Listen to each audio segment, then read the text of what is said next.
Are you ready to start? Okay. So, welcome on the session for performance. In these sessions, we have 5 valuable presentations. And let's get started on time. Our first speaker, Mark Jove.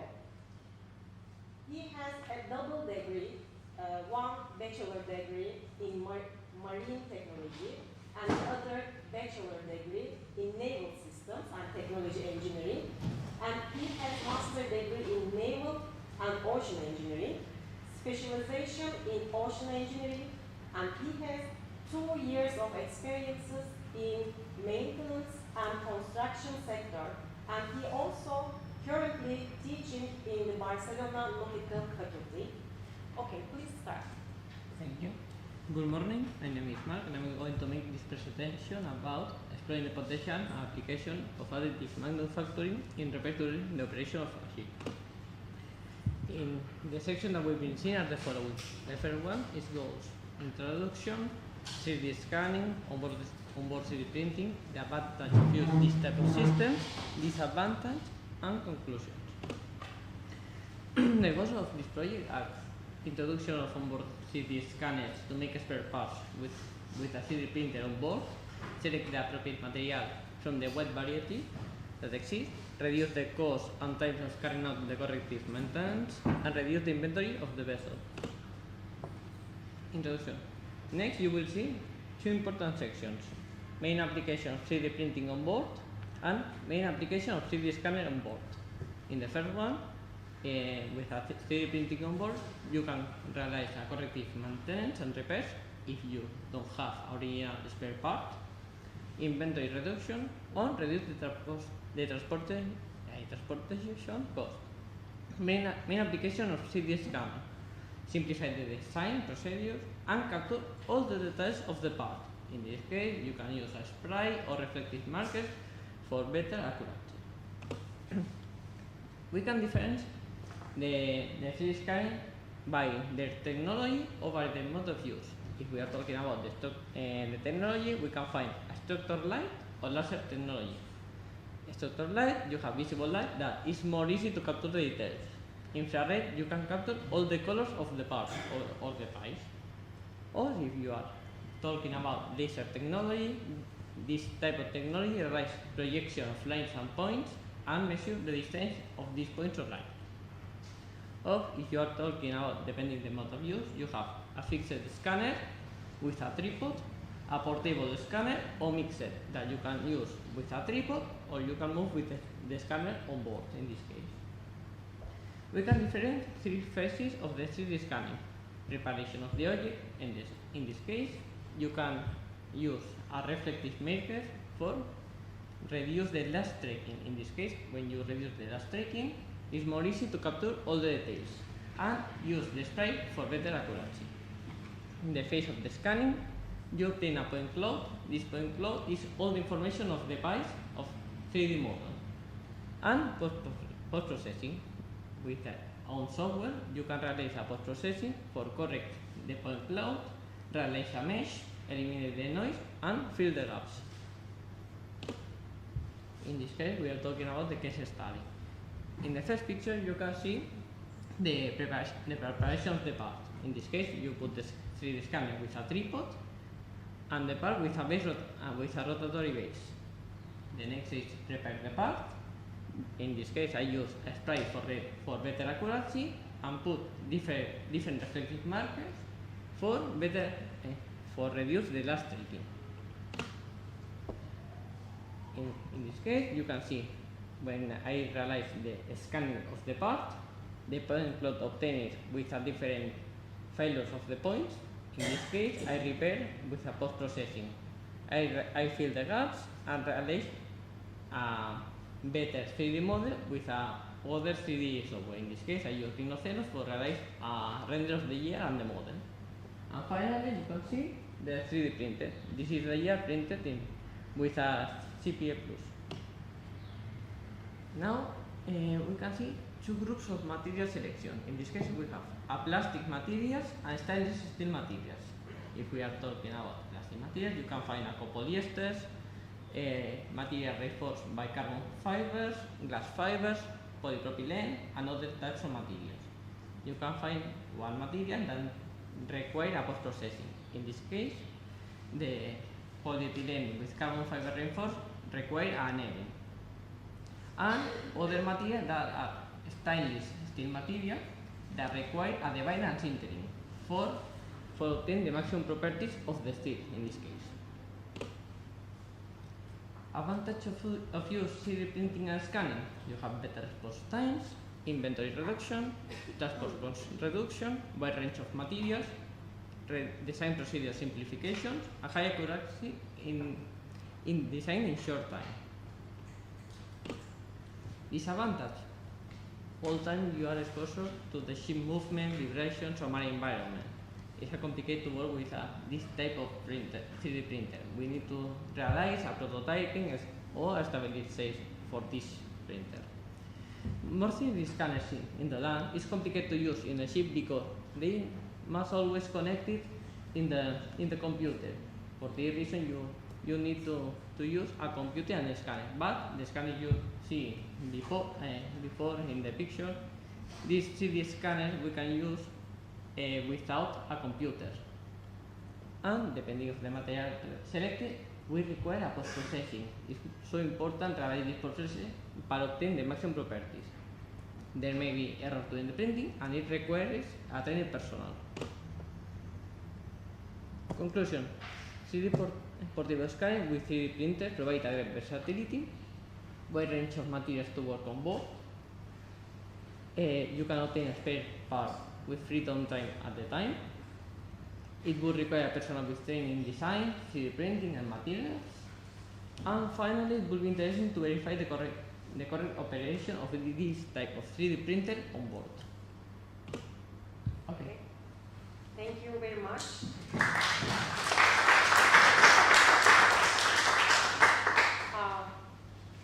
The authors explore in this study potential application and additive manufacturing in ship repair and maintenance sector on board ships, right?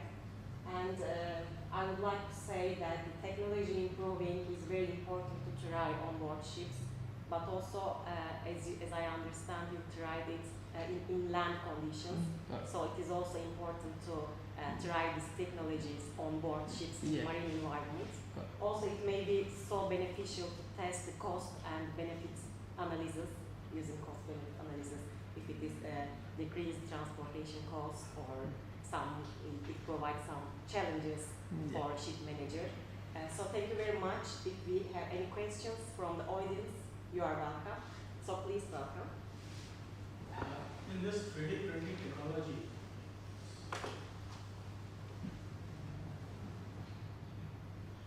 the technology used in this 3D printing technology, the material, the raw material we use generally, it is,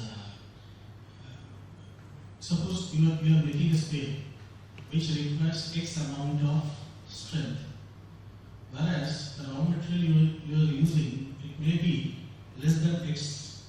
So when you will get the final output, how will you ensure that the strength required in that spare, it will be there? Because the raw material which you are using, it can either be less than X or it can be more than X. If it is less than X, in that case, the final spare what you are getting, that may not be strong enough. Or if your raw material is X plus something, in that case what will happen? The spare which you will get finally, if it is strong enough, but in that case, the cost of the raw material will be quite high. So, what objective you have in this study, that it will be cost effective, means how you can ensure that irrespective of the required spare, it will be cost effective. The other objectives, I really agree with that. It would be logistic support would not be that much. You are not dependent on the logistic support that much, and other benefits are there. But what I feel, the cost effectiveness means if you can explain that. Sorry, the last part. Can you repeat the last part? the raw material you are using for making the spare, final spare, suppose the strength of that raw material is X, suppose, and the spare which you require, it requires a strength of X plus 2, suppose. Yes. So in that case, the raw material you are using, from that you cannot get that much strong finished goods, number one. Or, if your raw material is X plus 2, whereas you require X amount of strength in the final goods, in that case what will happen? The raw material cost would be quite high. Whereas you don't require that amount of strength in the finished goods. So I think in that case, your cost of production of the raw material, final finished goods, would be high. So in that case, one of the objectives you have mentioned that it would be cost effective, the 3D printing. So how you can justify this? You need to take account that when you are in the ship traveling, is sometimes you have the spare part, another time you don't have the spare part. And one requirement is possible to have a critical operation. In this moment, I can realize a provisional, in this case, a spare part to repair and maintain the operation since you arrive at the port. And you arrive at the port, you can change the spare part with the original spare part. It's for maintaining the operation of the ship. In this case, yes, the model is in plastic, but if you are working in stainless steel material, for example, you have a better properties. And now, actually, we are seeing in the some new materials, plastic, that have a better property than the steel. But we need to prove these materials in operations. In this case, you can find that now Lubocom is a new brand that have obtained a new 3D material that have a better properties than the steel. The only limitation of this material is the temperature, that is 200 degrees, but the rest have a better properties. In this 3D printing technology, we also have in our university. What we use a polythene kind of thing, raw materials. Whether this 3D printing using steel, stainless steel has already started, I'm not sure about that. About the stainless steel material, do you refer? No, the spare. Sorry, I don't listen so good. I don't listen so good. I'm sorry, I have to interrupt you. If we have more questions, do we have more questions after him? Okay, so please ask very clearly, or in coffee break you may discuss more fluently. Okay, thank you. So next question. Okay. Thank you, Mark, for the presentation.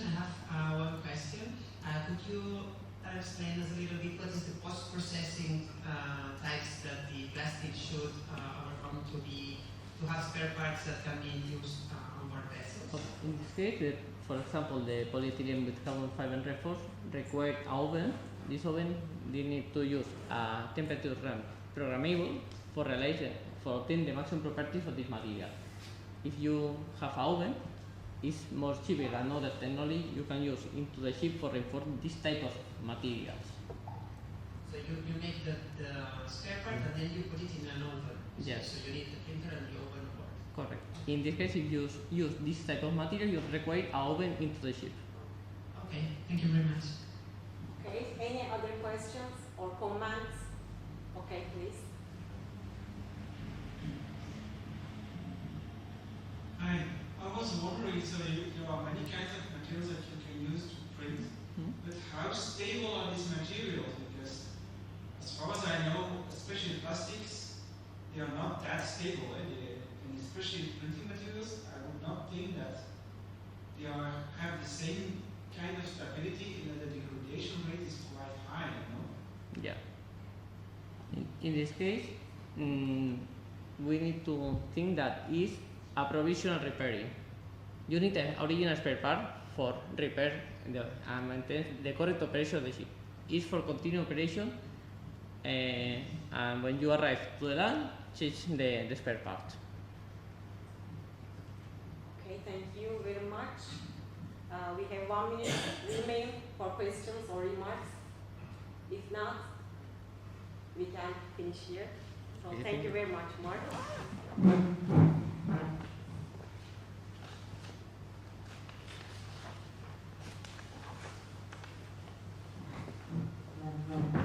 I will give you your certificate. No, thank you. I have Yes, to. I'm sorry. Okay. So we can pass our second speaker. I am kindly inviting Sandra Rolim Ensley. Please welcome. She is coming from Brazil, right? And I think she has very impressive biography, but it is written in Portuguese. So I will ask you kindly first introduce yourself shortly. And today she is going to present their study with the title Performance Evaluation in Port Sector, a Systematic Literature Review. So please start. Good morning, thank you. I am Sandra Rolim. I am work and about and research the performance evaluation organization. You can approach. Does it work? No. Thank you very much. I am Sandra Rolim. I work in about research performance evaluation organization. And in this case, my student Jessica Carvalho da Silva, when he started the doctoral thesis, research about the metrics, about indicators and performance evaluation the port sector. So this paper is about this. The title is Performance Evaluation, the Port Sector, a Systematic Literature Review. All the literature on efficiency in the ports understand is relatively new. In recent years, there has been a significant advance in the research assessment or evaluation efficiency and productivity in the port environment, starting from the premise that port performance improves as the port becomes more efficient and productive. Considering the relevance of port service to the global economy and the fact that port efficiency affects international trades and therefore under vast practical and academic evaluation, it's become interesting to dive deeper and reflect upon the segment to literature that address the performance evaluation of ports in terms of port efficiency. In the science, the aim of this study is to map and analyze the characteristic or property the performance evaluation and port study at address port efficiency, to scan which types and functions of metrics the study are using and to demonstrate the evaluation of performance evaluation in the port sectors. For use the PRONOC, Development Process Constructivist tools for the selection of bibliograph portfolio. In this case, we work about the selection and the bibliograph analysis. Don't work the literature map or system analysis and research question. This is the first paper. So the objective of this literature review is to select the performance, the bibliograph portfolio from the segment of literature and port performance evaluation. Study address the port efficiency. The database was Engineer-Willis, Cielo, Scopus, Web of Science, and Willy. The both axis one is performance evaluation, or was axis 2 ports. So when the database, we in the first stage, in the finish the process, which you have a portfolio bibliographical which 149 papers, and this we divide in two types of study. The first time, those to conduct the performance evaluation individually, present the internal view of the ports, and the other group is about benchmarking for various ports, 112 articles. For the analysis, the PB, two variables were selection: basic functions of metrics and typologies of metrics. What in this case, the metrics are qualitative and or quantitative scale based on the establishment unity for measure that functions as tool to aid in decision-making process. About function metrics, we analyze control, communication, improvement. Control, establish the enable the measure and monitoring of performance. Communication highlights the possible performance and what is expected, both for company employees and external party. And improvement highlights the gap between current and expected performance for recommendations for improvement.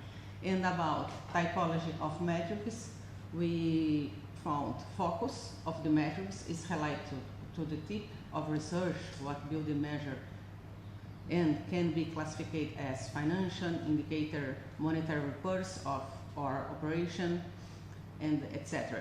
And the time aspect is the metric refers to how the metrics will be used, focus on the performance or the outcome or being used predictive to force future performance and even prevent occur the problems. This is about the authors mainly start in week 2024. For the evaluation of the performance evaluation in the port sector, we present based on the evaluation in the area proposed by BTC which interpreted this stage each of the PB study fits in the variables proposed by MELIC too, were used present in this study as criteria. This stage of evaluation of performance evaluation area in productive management, budget control, integrate performance measurement, integrate performance management. So the result, the first variable function, basic function of metrics in the benchmarking and the individual performance, the both groups concentrate in interface control and communication and the both. But we find the intersection and control communication improvement in the both cases. The papers are benchmarking and the papers individual performance. So the variable 2 typology of metrics, the both in the benchmarking groups we have focus and outcome and financial, and the individual performance the same result. Not very different about you think found. In the evaluation of performance evaluation, you will have a lot of papers about benchmarking. So integrate performance measurement about you have integrate management, but know what we need to found.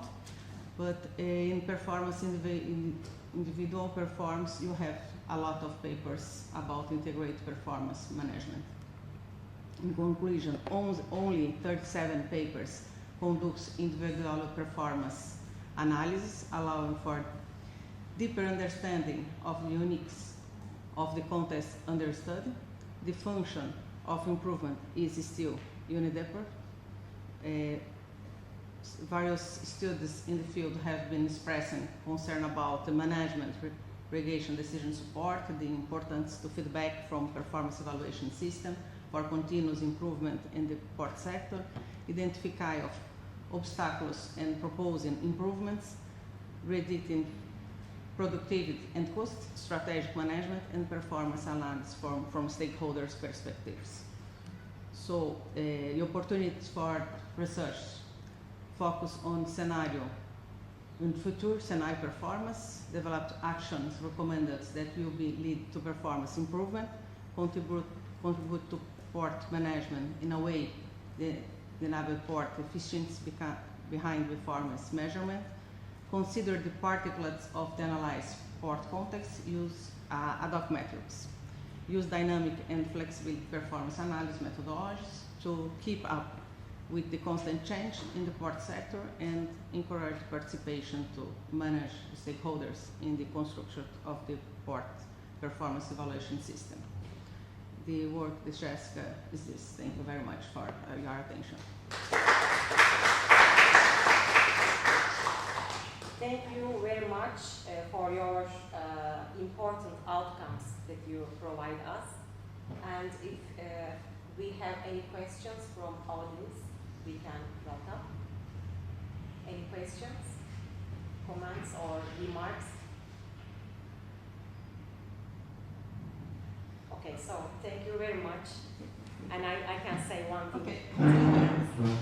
Can we say that research on port performance evaluated from single approach to integrated and holistic approach, Yes. which may require us measurable, quantitative, and objective results using measurable indications or Yes. indexes? You need I think the problem is about the construction indicator, metrics, That's about right. the models. We have, in general, we use the metrics common for every port. And this, you have a little bit problems to manage. Is in Brazil is very usually these problems. Yeah. So you need to start in the understand the metrics about the papers, have the literature for those propose something different. Okay, thank you very much. I would like to discuss more in coffee break about Okay. the Brazilian ports management approach. Thank you very much. Please 1 second for your certification. Thank you very much. And one last presentation is your certification. Thank you very much. Okay, so we can basically pass our third speakers. I am sorry if I spell mistakes. Queen Lee is here. Do I spell right?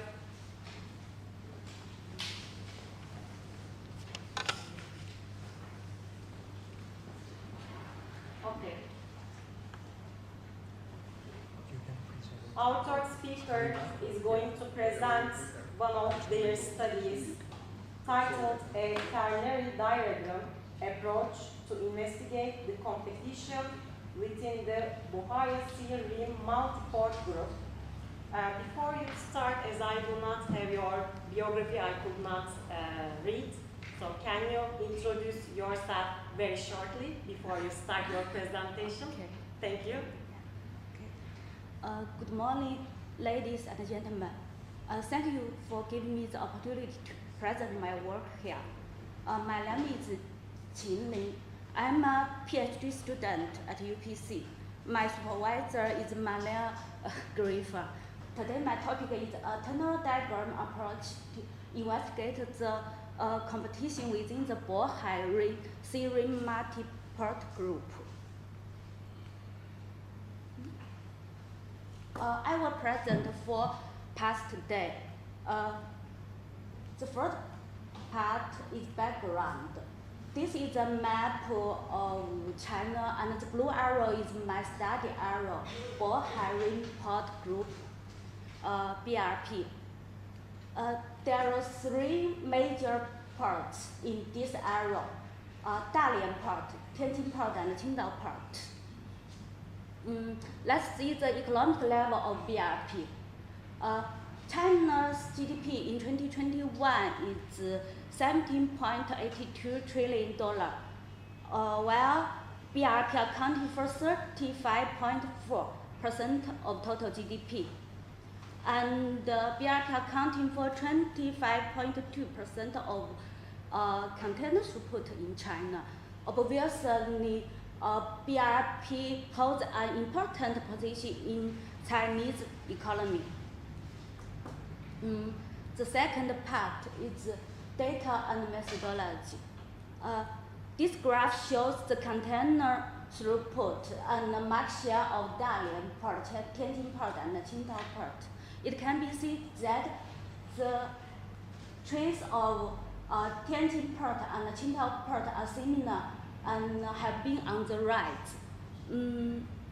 Dalian port has significantly declined since 2017.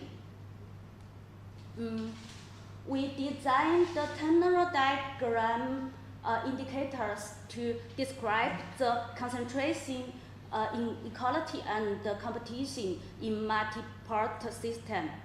The maximum value of components is used to design the concentration criteria. For example, the coordinate of point P is equal 0.5, 0.3, and 0.2. So the maximum value of these three values is 0.5. So the value of MVC of point P is equal to 50%.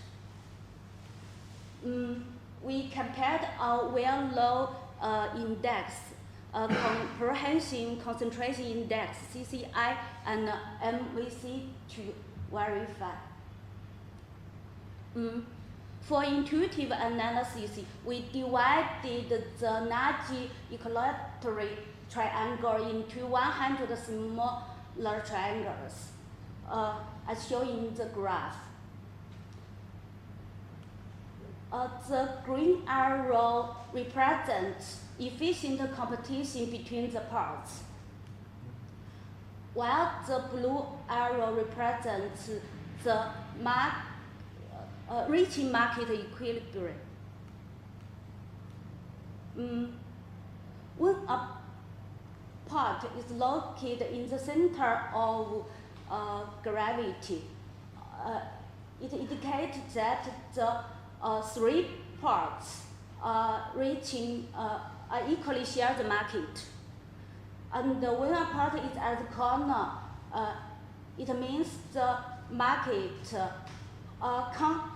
was completely monopolized by one part, and the other two parts will disappear. So we can use the distance of a point to the barycenter as a standard to describe the inequality gradient. We introduced the normalized DPB for easy to analysis. The range of NDPP is from 0 to 1. We compared a well-low index, linear index, Li, and DPB to verify.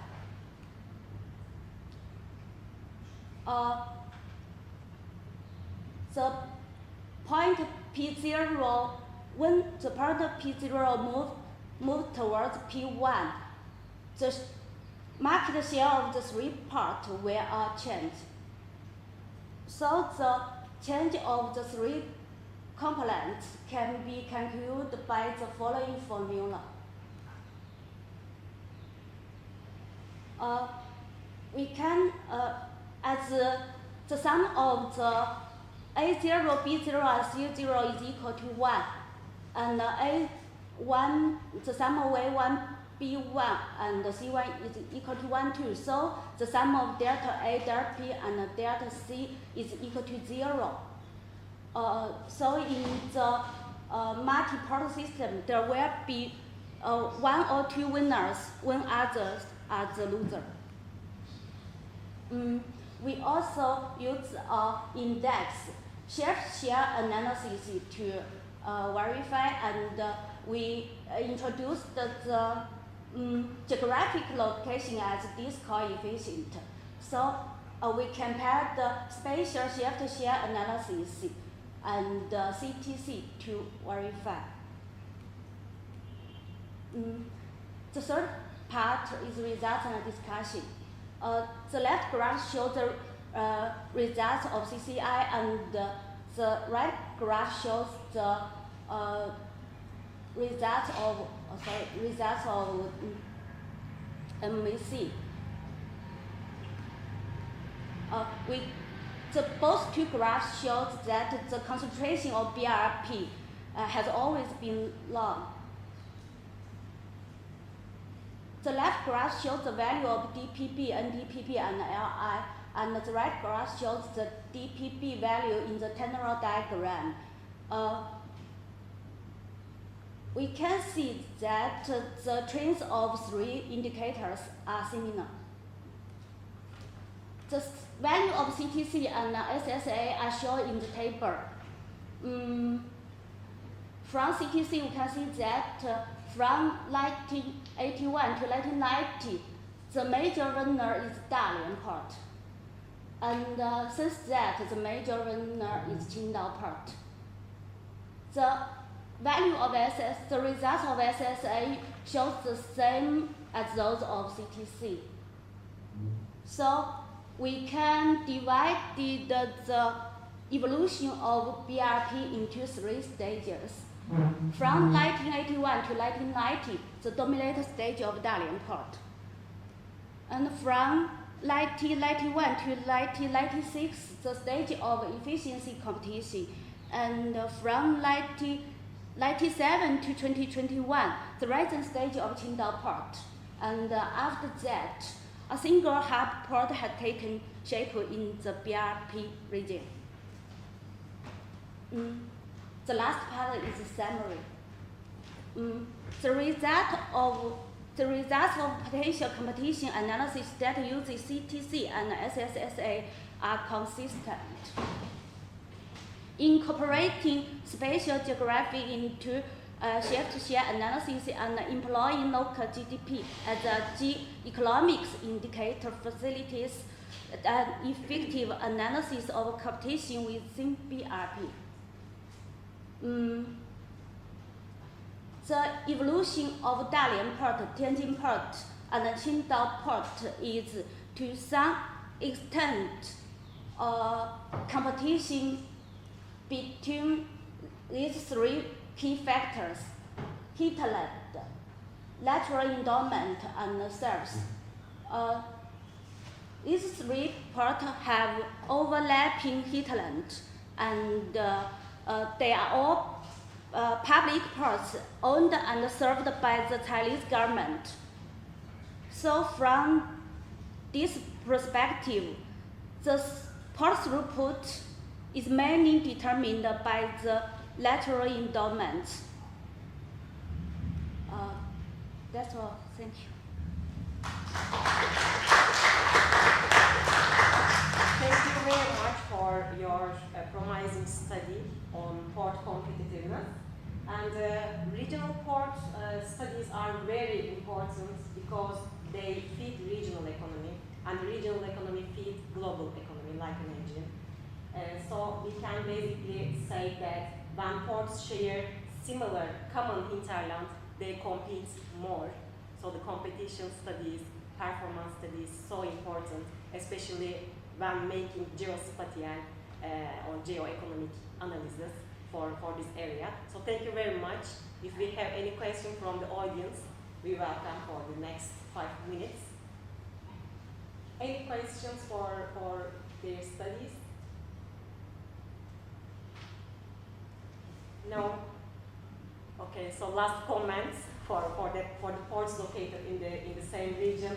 We could basically define ports located in the same region like natural species living in the same region, sharing the basically common resources.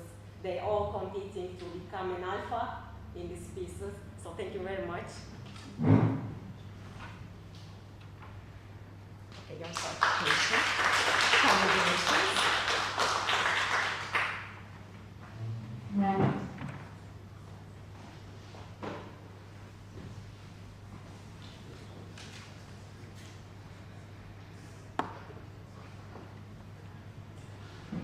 Okay, next speaker, I am kindly inviting Ademar Dutra in order to present one of their studies named Port Performance Evaluation from the Infrastructure Perspective in Ports and Container Terminals. He is also very inspiring biography, but as it is written in Portuguese, I will kindly request you to introduce yourself as a short biography, and then we can start. Please welcome. Thank you. My name is Ademar Dutra. this paper, performance evaluation from the infrastructure perspective in ports and container terminal. Other actors, Sandra Rolim Ensley, Federal University Santa Catarina, Brasil, Maurício Andrade Rambo, South University South Santa Catarina, Brasil. Introduction. 90% of global trade and transport by maritime shipping. Global shipping is selling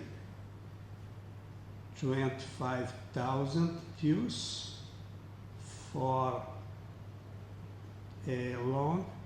Ports and terminals are looking for invest in infrastructure and superstructure, challenging for port infrastructure and process as ability to anticipate and modern design become essential.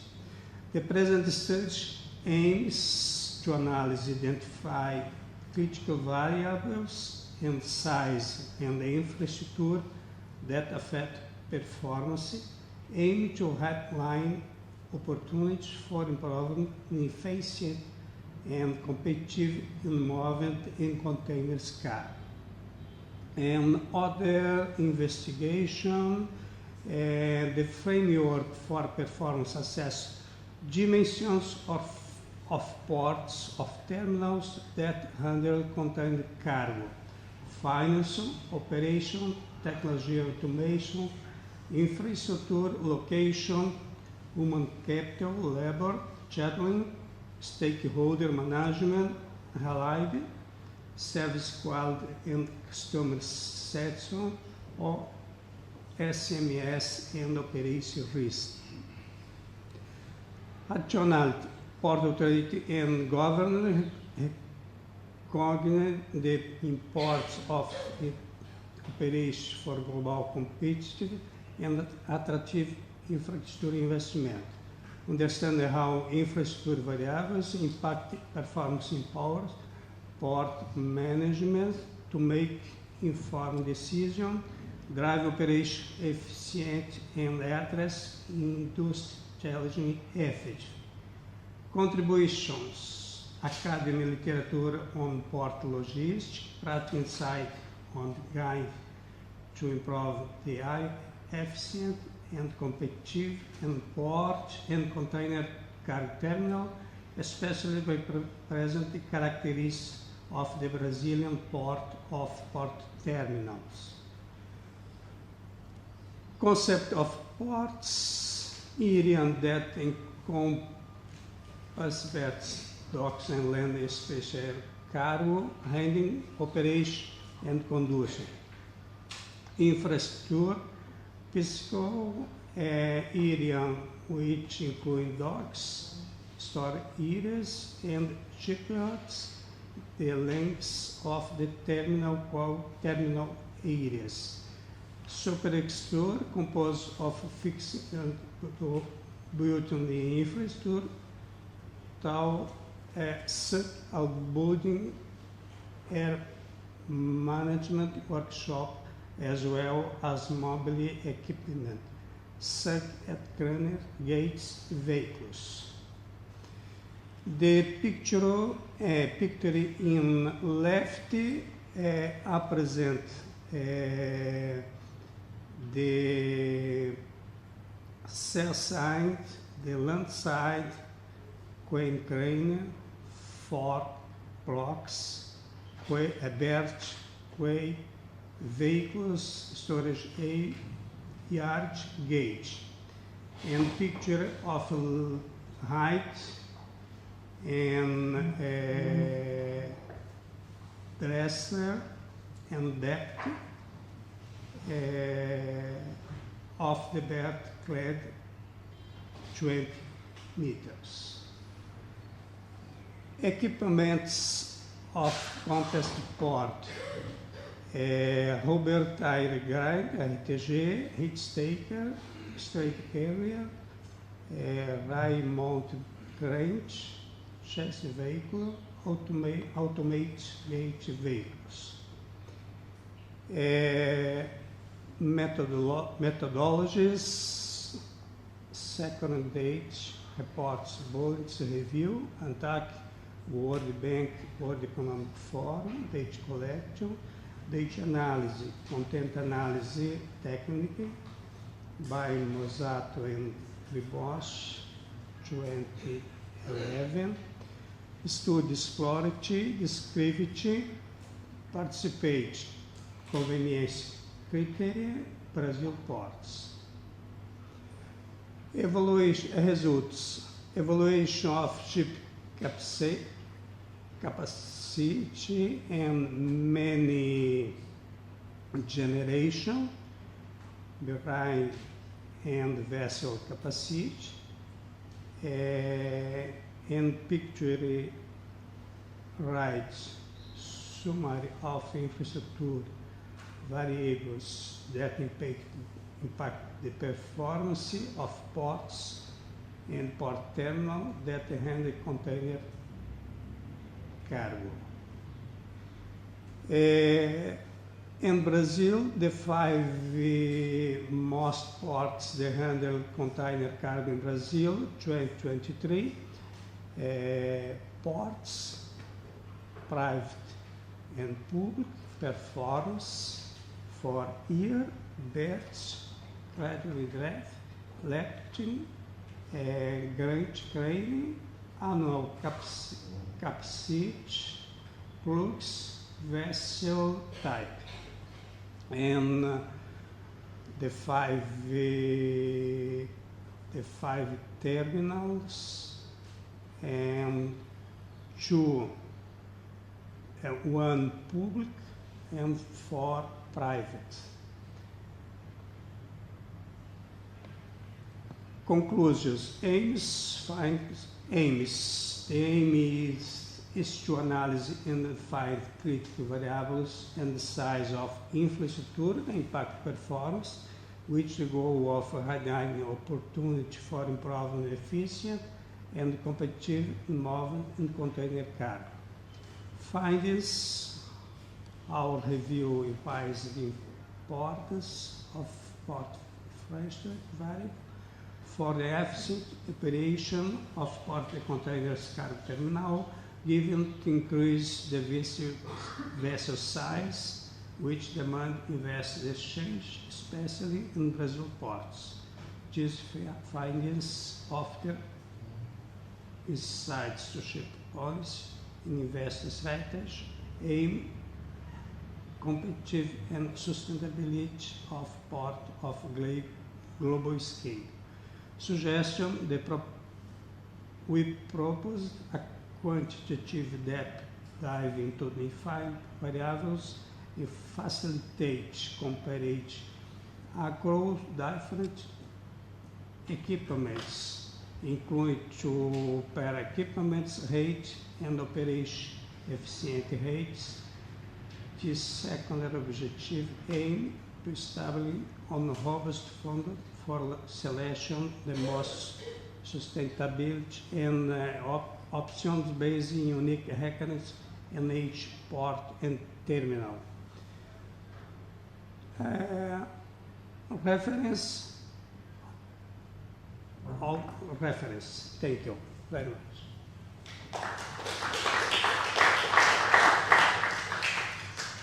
Thank you very much for your nice presentation.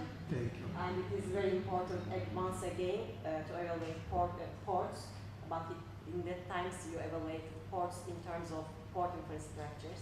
So I would like to ask a simple question, a short question. Can you go back from the slide with the saying private? The ports are private or private? Yes, please. Yes. Public private. Is that owner model private? I mean, it is a landlord model like England. The land is owned by the private sector, or the land is owned by government but managed by private sector. Which one? And one terminal public Public. and 4 private. 4 private. Private means all the land, the area, Yes, owned by the private sector? on the land. Okay. In Brazil, the most terminals, containers is private. Okay, okay. Thank you very much, because it's affect the Thank you. financial policy of the ports and managers. So thank you very much for your nice presentation again. So we have five minutes for questions. So welcome, please welcome.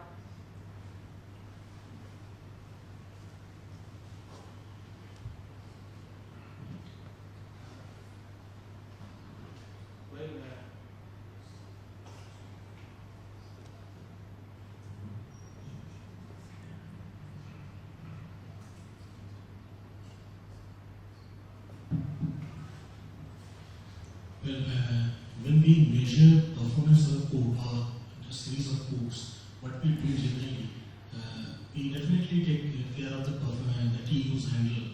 But apart from that, there are certain other measures also, other factors also we take care. There is one of the major factors we take care of is the average person size, then average turnaround time.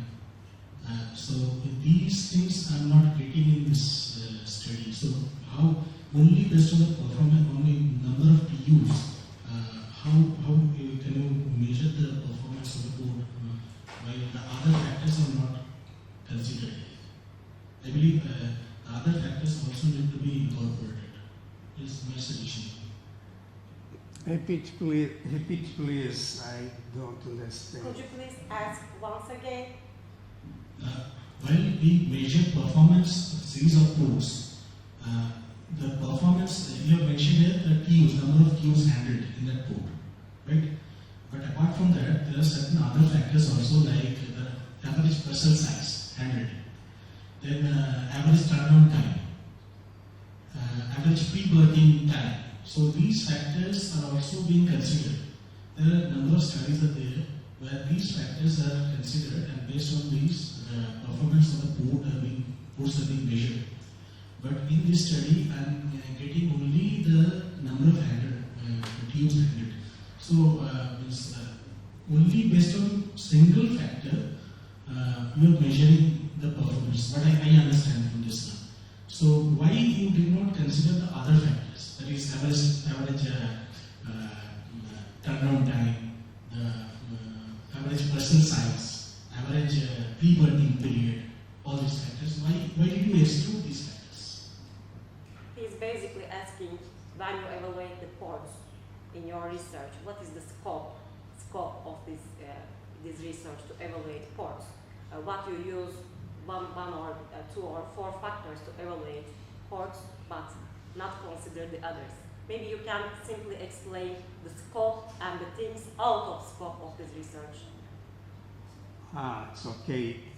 Only ports, container ports only. This date collect this terminal ports. Okay, thank you very much. Any other questions or short remarks for the author of this research? No? Okay, so thank you very much, and Thank I you. will give you a certificate. Then I will call the next speaker. Thank you very much. Here you are.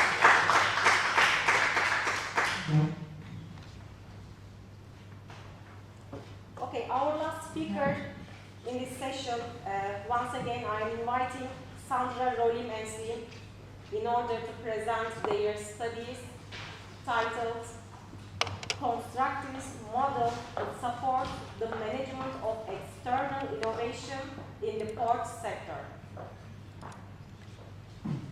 So when you are ready, you can just start.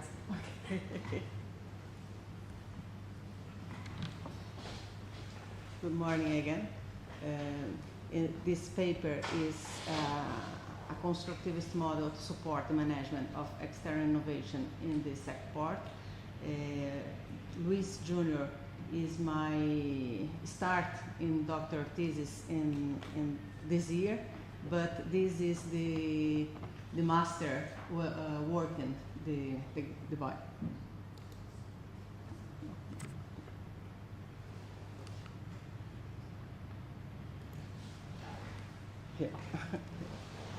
The maritime transportation model in the primary means of moving goods on the global scale and plays a vital role in the economic development of countries.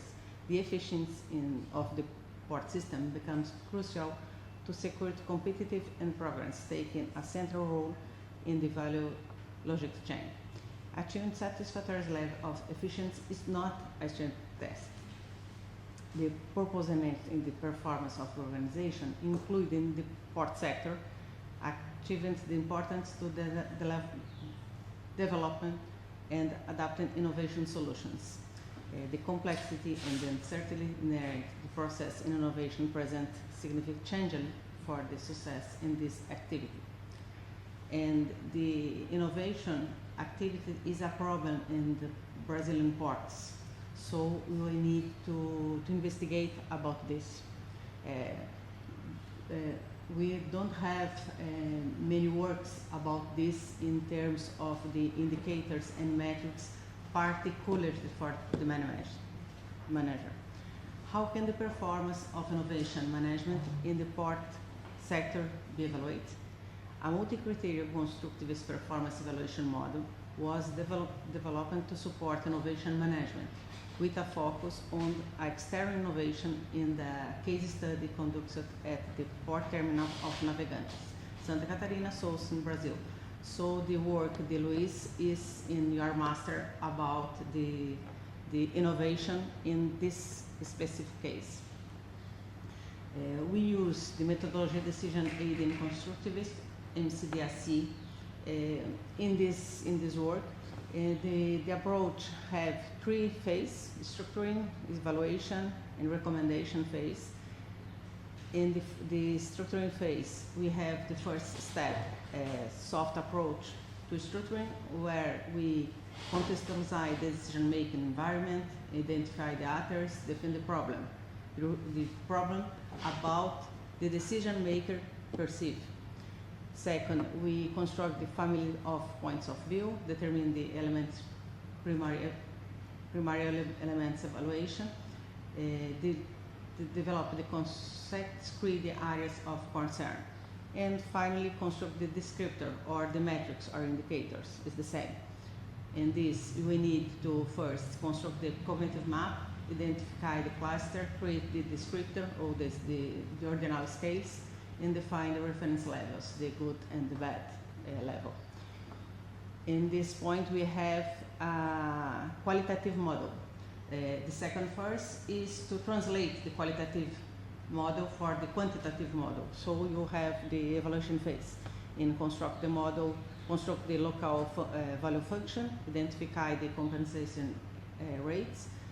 So this we apply the semantic judgment method, transform the ordinal scales in cardinal scales. You have the alternatives, apply the same, the semantic judgment method, determine the rotations.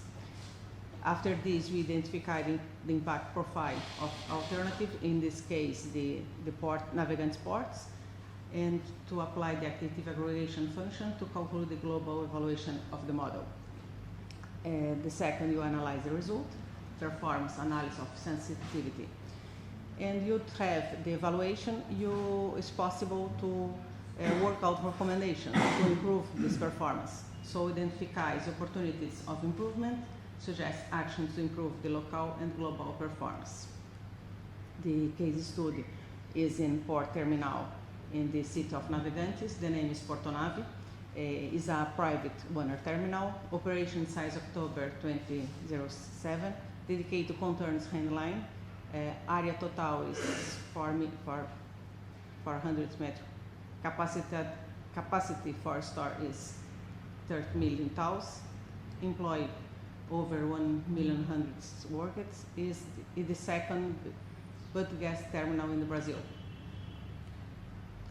So in the first step, the structuring phase, the structuring phase is dedicated to contextualize the decision maker environment in which the model will be applied.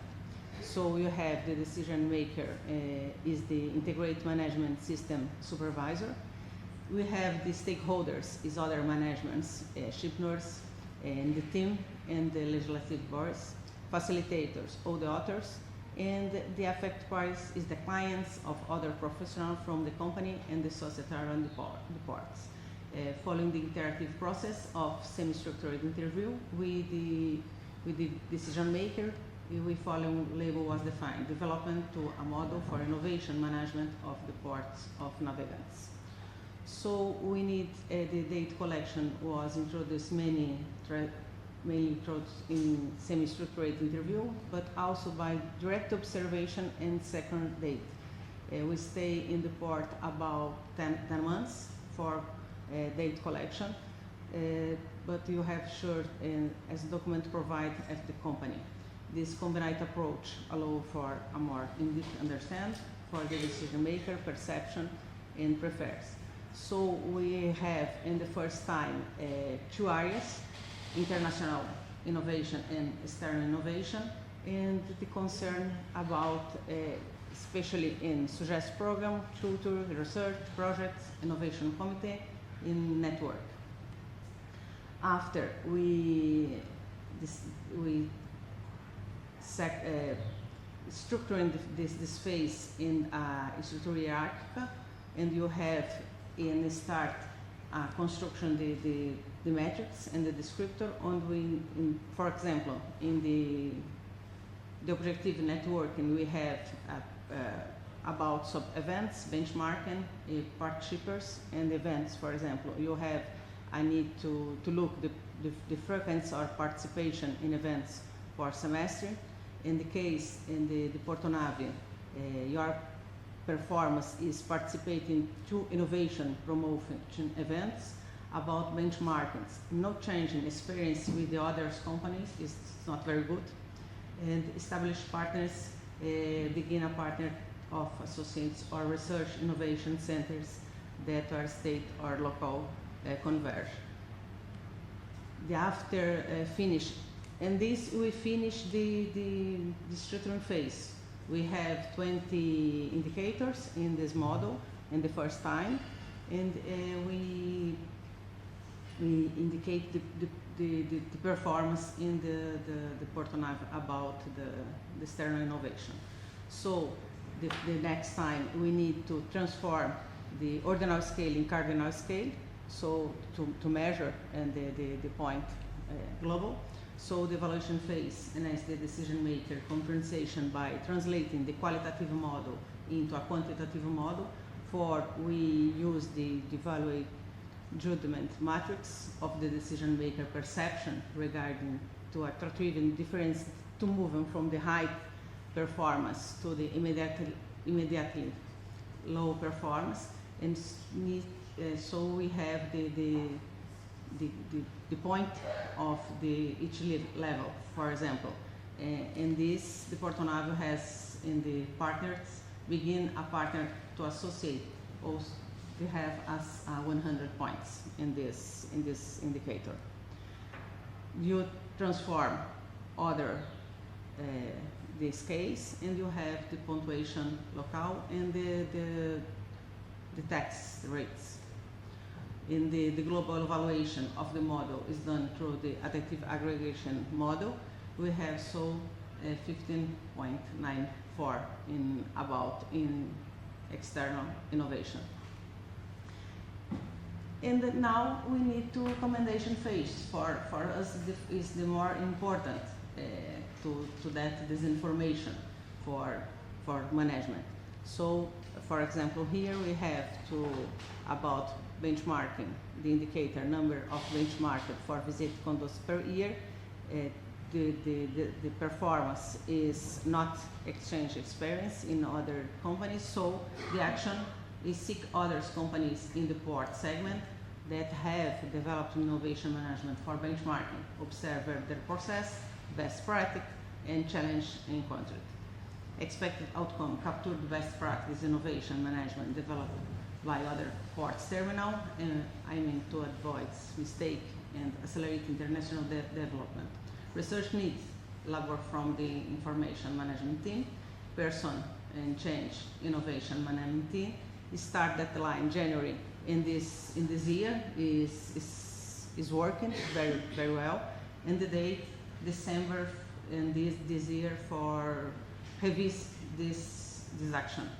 Monitoring evaluation biannually the possibility of contracts, a local contribution to global performance from the profile to 0.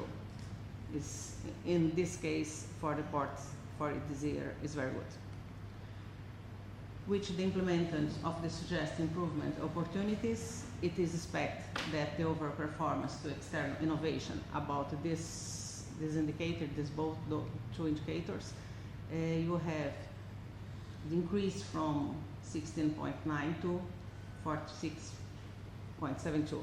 So we have criteria of the recommendation, number the benchmarker or visit conduct performance year, process or routine for detecting problems and opportunities, events to capture and promote external innovation annually, and measure the solution developed internally and externally.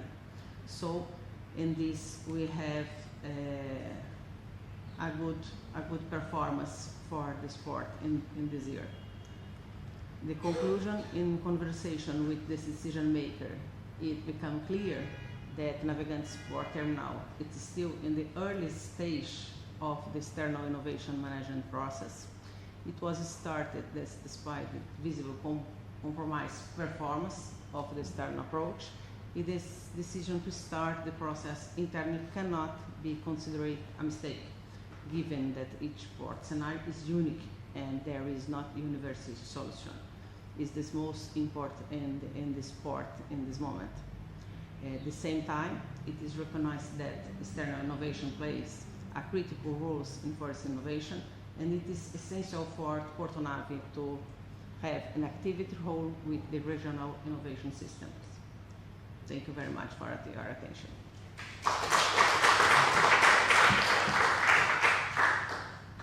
Thank you very much for your promising research and outcomes you provide us. Managing the external innovation can be a very risky and opportunity it carries, so it is very important. And in order to realize, to manage external innovation, you provided us a method which transfer qualitative data to quantitative data. It is so important to measure. In this moment, the work is continual, so we have 50 metrics, but the port only said this is possible to show in the Congress. Okay. The other is internal; it's not possible to show. Okay. Is that the first time that this methodology applied in a port? No. We work about this methodology in other ports. Another Brazilian But port? no in innovation. Okay. It's the first time the first time in Yes, innovation management yes. that you applied. Okay. Thank you very much for your presentation. So if we have time, for questions, remarks, and comments for speaker, if any.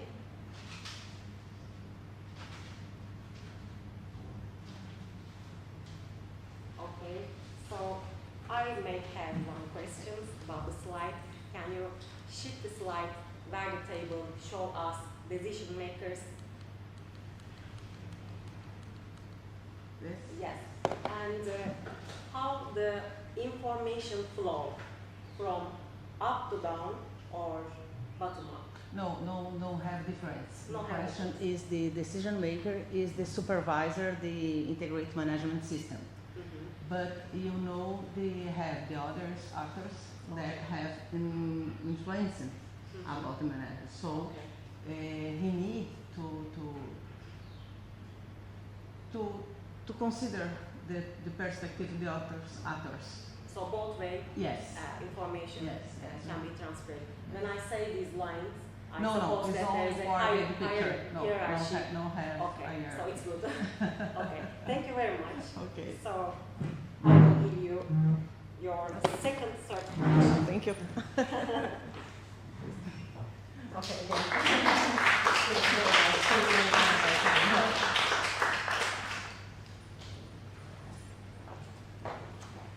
Okay, I think we successfully following the rules. So thank you very much for, first of all, following the rules and finishing time the session.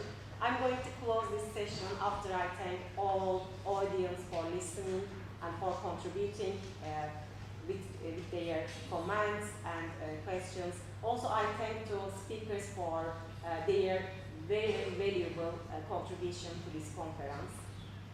And it is almost 11 o'clock, so thank you all. We can now go to coffee break, right? Coffee is ready, so we are ready. Okay, thank you very much.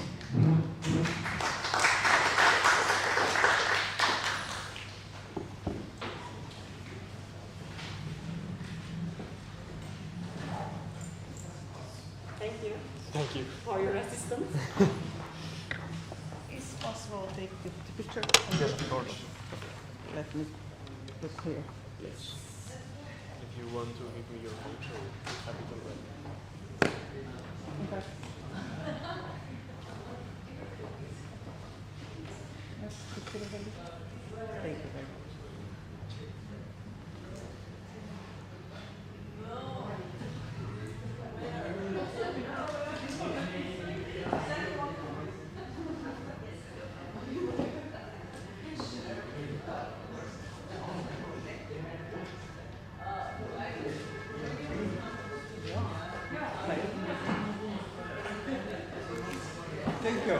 Yo necesito mandar la foto para el niño porque está hecho. Sí, sí, sí. If you have time, we will meet there. Ah, okay. Okay. If you do not have time, we can email to talk about some research potentials for. Yes, but about the, you have our email?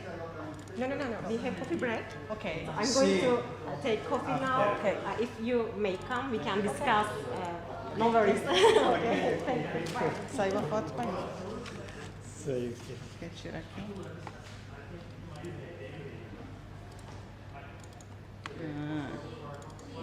Eu vou tirar uma. Deixa eu mandar. Perdi aqui. Então, vou mandar para o Luiz. Eu tenho isso. Como é que eu Tá. Queres que eu mande antes? Quer tirar uma aqui? Uma para aparecer no teu. Eu vou te mandar para o teu. Então, procura para tirar aqui. Não vai aparecer, não é o teu que está ali. Ah, eu sei, aí tem.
technology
time to connect.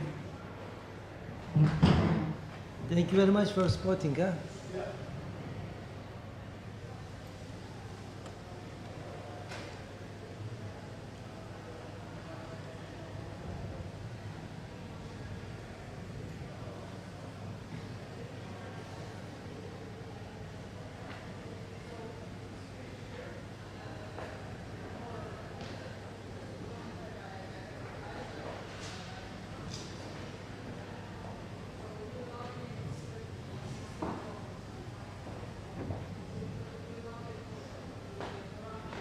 Hocam buradan sorunuz.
yesterday it was a long time.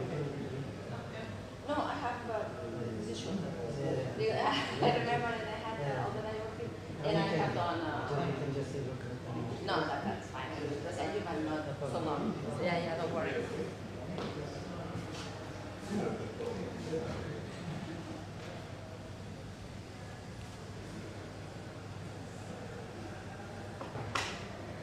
Is it enough for now? Yeah. You can skip anything you like because we need the time for the presentation.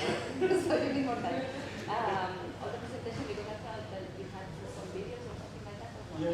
Yeah. So It's on the Okay. So this time I did not use my own computer. Okay, well, guys. Yeah. The short one. Don't worry.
I will call you if there's an phone.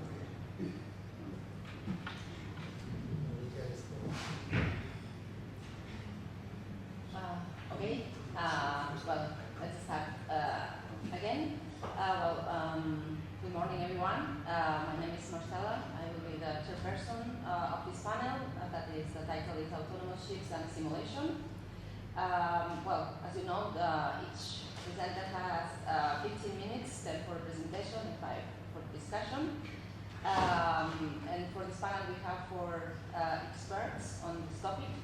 And first of all, I will introduce the first speaker. Our first speaker is Professor Dr. Olser.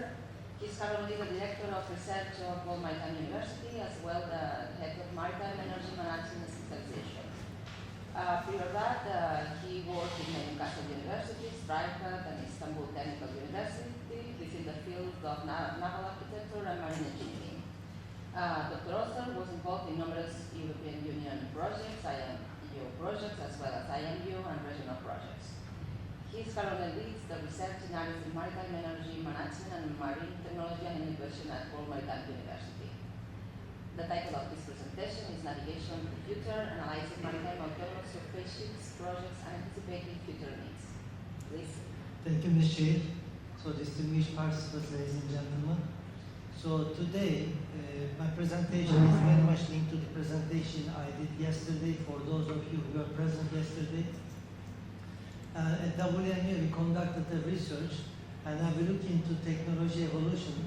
We came up with a technology roadmap. We look into impact of technology evolution on the seafarers. And as part of this umbrella and the flagship project, we dealt with many small-scale projects and the tasks. I presented the first one yesterday, and this is the second one I'm presenting today. And hopefully my presentation will be a kind of a setting the scene for the rest of the presentation. So that's why we look into MASS projects, we look into the challenges and the drivers of those projects, and also maybe some policy recommendations for future research, for future policymakers. So this is the work my PhD student, and when I say my PhD student, he is now doctor. I supervised him for this small scale research as well. So yeah, where is the pointer here?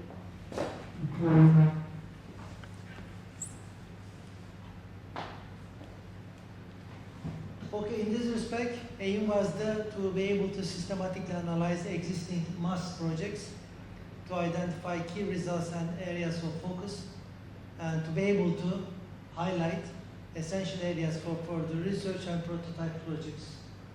Of course, let me open a parenthesis. MASS today, buzzword and a magic word. I'm not sure whether we really understand what MASS is all about. Of course, it is a very early stage in terms of discussion and the research in this, let's say, emerging field.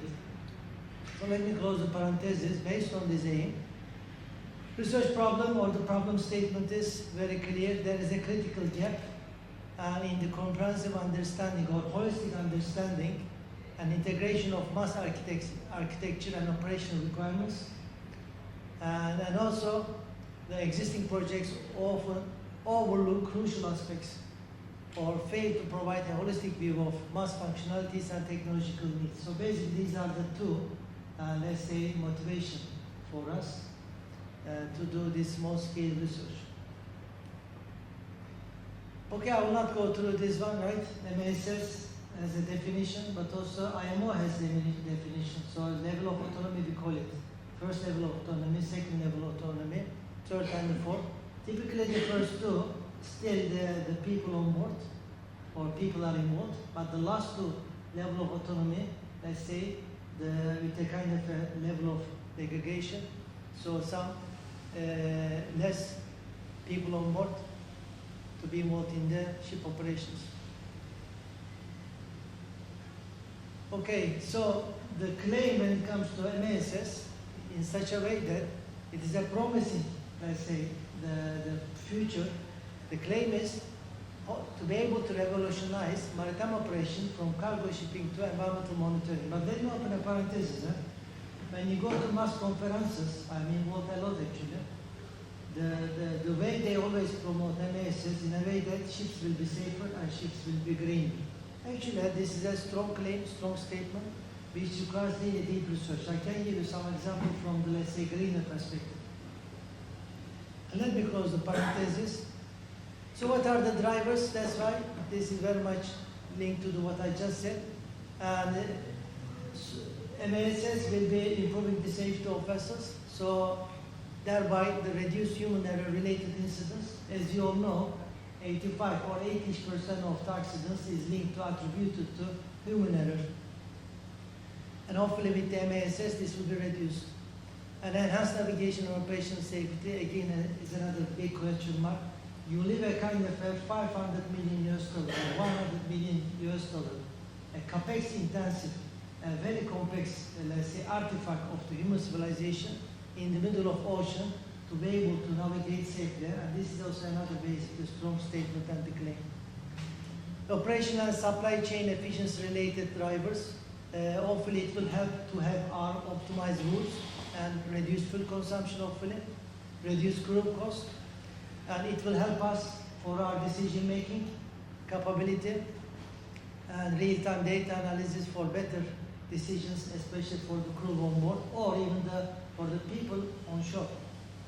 AI and machine learning applications. And environmental benefits, hopefully with the MASS, things will be greener in such a way that lower emissions might be in place. And of course, it will help also compliance with the current and hopefully the forthcoming regulations. Lower operational cost and the potential for reduced insurance premiums. These are, let's say, drivers for us to basically involved in MASS-related research and activities. But the things I was just discussing with my colleague before the session, for me, MASS is a commercial-driven activity. But for example, greener aspect is a society-driven activity. So that's why the future is really the clash of all these perceptions and the drivers. This is also we have to take into consideration. These are the MASS project, all the details in the paper. And Munin is the EU level. And the next slide, I have some details. And Rolls-Royce, AAWA, the global level, Swan from Finland, Yara Birkeland from Norway, CMS, CGM Global, and the Sea Missions from USA. And these are their, let's say, brief descriptions and their status, like feasibility studies, demonstration there, operational testing. In terms of like the readiness level. Munin is an EU, at the EU level. 200-meter autonomous bulk carrier is the aim. And reduced operational costs, lower environmental impacts are expected. and status successfully completed feasibility studies.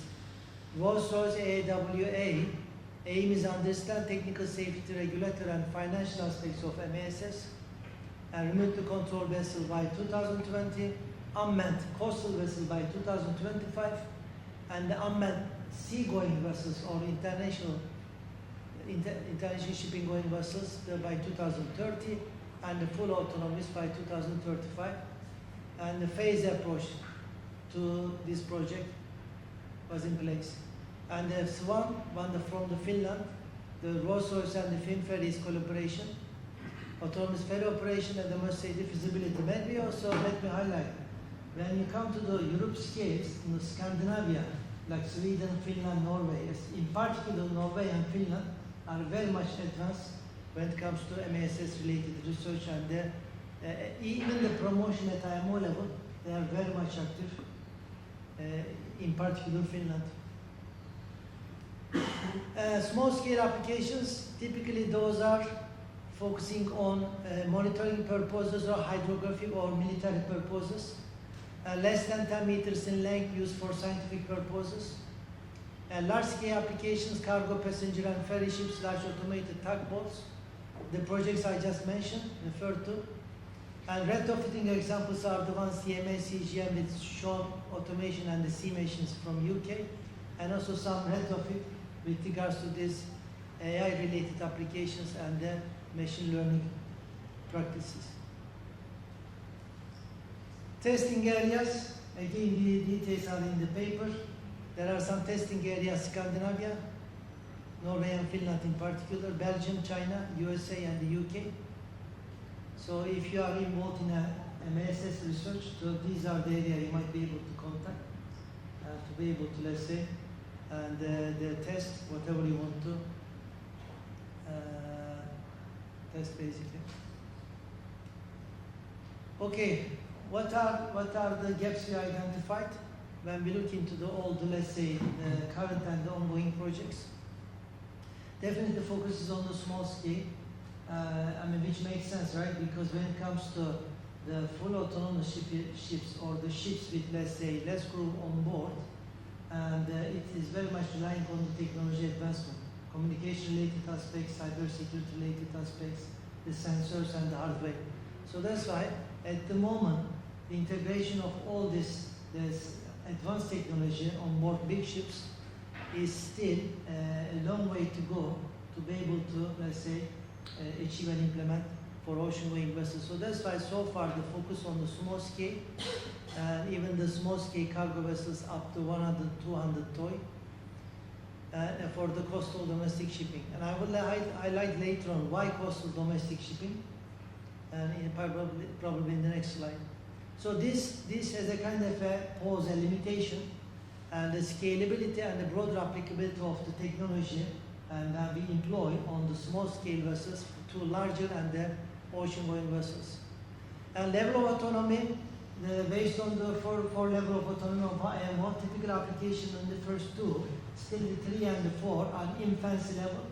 So basically very early stages for when it comes to level of autonomy, third and the fourth one. And retrofit limitation, while retrofitting the existing ship with automated technologies is ongoing, but there is a gap in creating new designs specifically optimized for autonomous operation. Maybe let me open a parenthesis. In naval architecture, there are some ship designs are mature. For example, tankers, the containers, and the bulk carriers. But for example, offshore support vessels are new to us, which is an history of last 2 decades. So that's why it's not mature yet. Maturity comes up with the technology advancement and commercial viability, and also the experience and the know-how. In this respect, we don't have, let's say, too much the maturity and the know-how when it comes to autonomous vessels. In particular, level of autonomy 3 and 4. Operational gaps we identified, and this is the one I just mentioned in the previous slide. Projects focus on coastal waters. Why? Because local permissions are easy, but when it comes to ocean-going vessels, it requires the IMO level. So that's why coastal applications are much easier compared to the ocean-going vessels. In this respect, there is a need for addressing the complexities of operating in international waters governed by multiple regulations. Stakeholder engagement we identified. The projects, let's say, we looked into, they are referring certain stakeholders, like the shipping company and the administration. In this respect, not all projects actively engage key stakeholders such as ship owners, charterers, seafarers, port managers, and the regulators. So that's why another gap we identified, effective collaboration and open debate are necessary for the successful implementation of MAS. Economic gaps and investment-focused investments are concentrated on projects like Brickland and those initiated by major shipping companies. So that's why broader investment is required to support diverse and widespread development of MAS technologies. Cost-benefit analysis-wise, there is limited research on the long-term economic implication of MASs, including cost saving from reduced crew numbers and enhanced safety versus high initial investment and operational costs. Not only the basic, the present costs we are dealing with, but also the life cycle costs we need to look into when it comes to all these investment decisions. And environmental gaps wise, the current projects have yet to be fully explore the environmental benefits and the potential impacts of MASs, such as how much energy consumption can be reduced, or how much energy efficiency can be increased, or all the other negative externalities resulting from the seaborne transportation might be reduced, such as underwater noise or fouling related or the ballast water related negative externalities. What is our contribution in this respect too? So we provided, hopefully to the best of our capacity, a comprehensive review of the existing MASs projects. We identified the gaps, technological, operational, and regulatory and economic gaps. And hopefully this might lead to, or this might help, and for future policymakers and the decision makers as well as the researchers. And also it will provide hopefully a direction for future research and prototype projects. These are the things I already highlighted, but something maybe stress emphasized a little bit more. Okay, there are significant advancements in MASs, and over time it will be, we will see more and more. There are critical gaps we identified. There is a need definitely for a holistic and transdisciplinary approach to address and then to mitigate all MASs related, let's say, negative externalities. Collaboration is key, not only for MASs, but for all the other aspects we discuss in the maritime industry. And it's important that future research and projects address those gaps in their studies. I'll skip this slide because these are the ones I already highlighted. So thank you very much.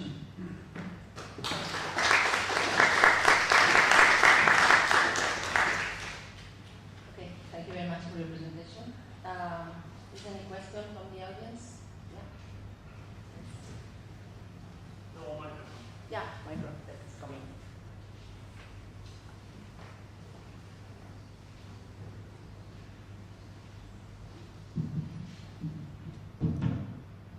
Thank you.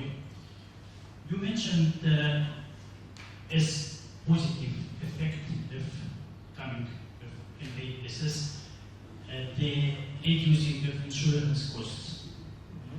What, in your opinion, may be the reason of it? I mean, thinking to that such reducing as possible. Yeah. Actually, this is a clear benefit highlighted in literature, but I'm not, let's say, insurance side, so I might not be able to answer your question properly. In my opinion, this cost will be very high. Yeah. But of course, all remember. At least on first stage. Yeah. But of course, remember what I just said. I mean, there are pros and cons, not only the pros side. Insurance side, I don't know much, but the other safety-related, environmental-related aspect, there are big questions. Definitely. Okay, yeah. Thank you.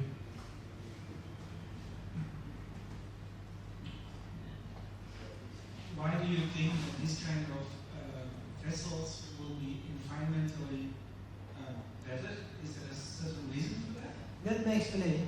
So that's why I already highlighted at the very beginning. These are very strong claims and statements. So let me give you a very simple example, a small-scale example from decarbonization, which is happening as of today. If you are familiar with the trim means the difference between the aft and the forward draft of a vessel. So basically, ships are designed for an optimal trim. And to be able to keep the vessels at an optimal trim, we use technologies like sensors, software, and hardware. But there are already literature demonstrating that by using all these technologies in combination, we are increasing the fuel consumption rather than reducing the fuel consumption. So in this respect, that's what I'm saying basically. You see, the example I gave is a small scale. And at the ship level means integration of all these systems, and it requires a kind of extensive research to be able to respond to this. It is expected to make the ships greener and more energy efficient, but it requires extensive research.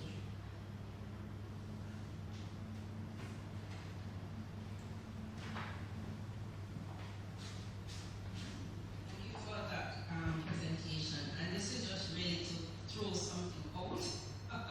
That you seem to have covered a lot of ground, covered a lot of gaps, but the one big thing that's not there is the politics of these things and relationships, north, south, and all of that going on. But, if you have something to say, fine, but I don't expect the World Maritime University and UN to put these things on the table, but there's that big, like elephant in the room, the politics of these things, countries that are doing it, regions that are doing it, and the ones that are left out, and what is going to happen to them later. So thank you very much. By the way, the question comes from a graduate, WMU graduate. So definitely WMU is very much involved in this research. When it comes to IMO level, of course, IMO is a secretariat, is relying on what member states are pushing. So that's why I just highlighted. Scandinavia is pushing autonomous shipping, but others do not push because they don't have capacity or they don't have motivation to do this. So that's why we come to the clash of society delivering, let's say, the motivation and the commercial delivery motivation. So basically this is what we face at IMO level. And as if you are familiar with the MEPC discussions, right? 174 member states come together and to be able to, or MSS related aspect, of course, not MEPC but MSC. But MSS is interesting because it spans across all the other committees as well.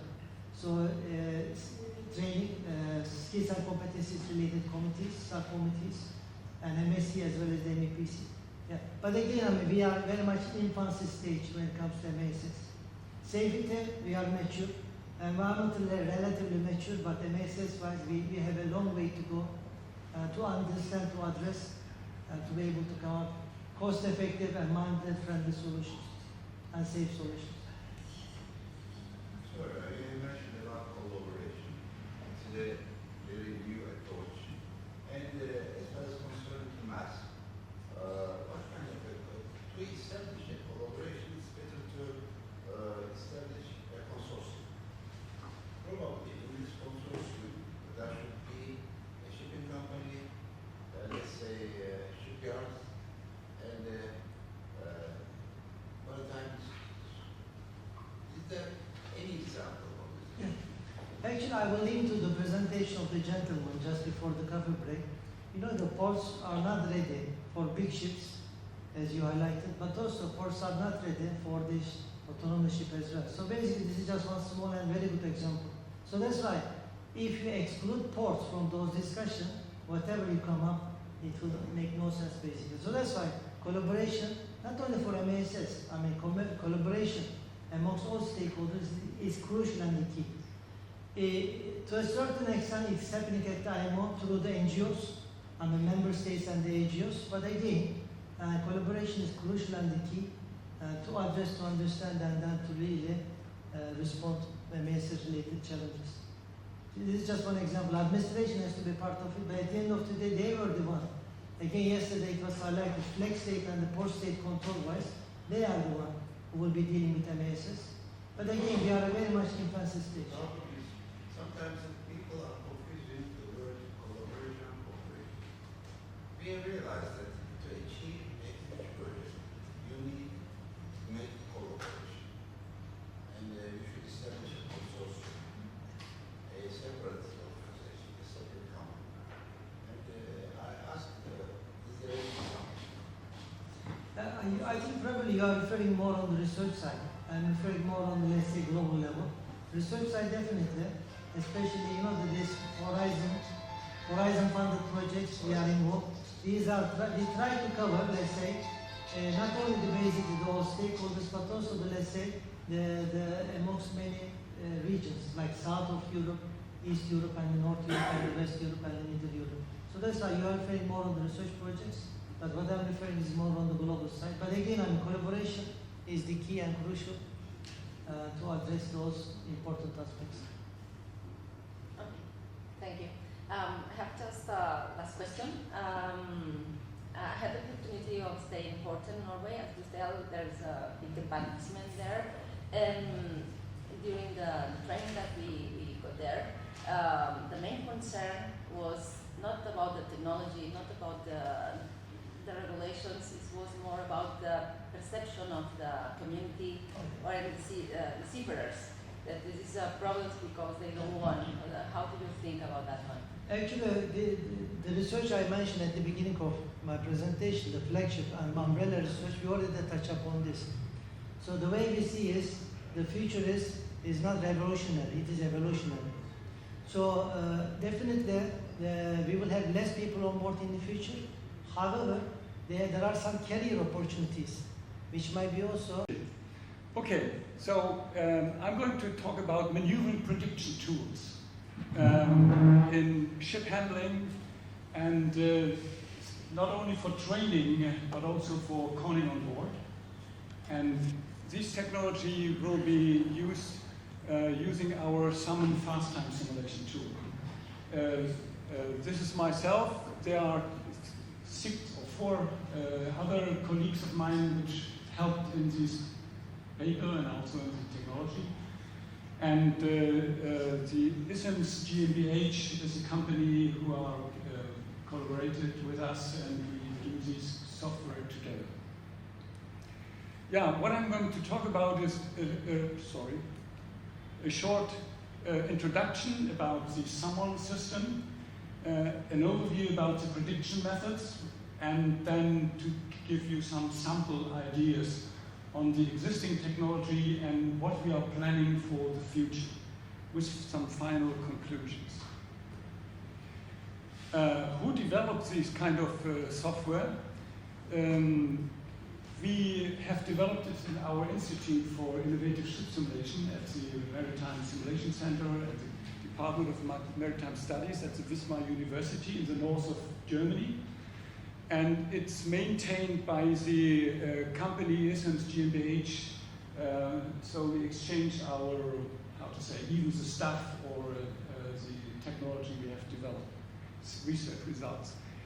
It was implemented in testing in our simulation center and also in the big C-Smart simulation center, which is now operated in Almere in Finland, and also it's the WMU Malmö, Marvel Navigation, and we are just, made some training courses for the software in New Zealand and also for big mega yards.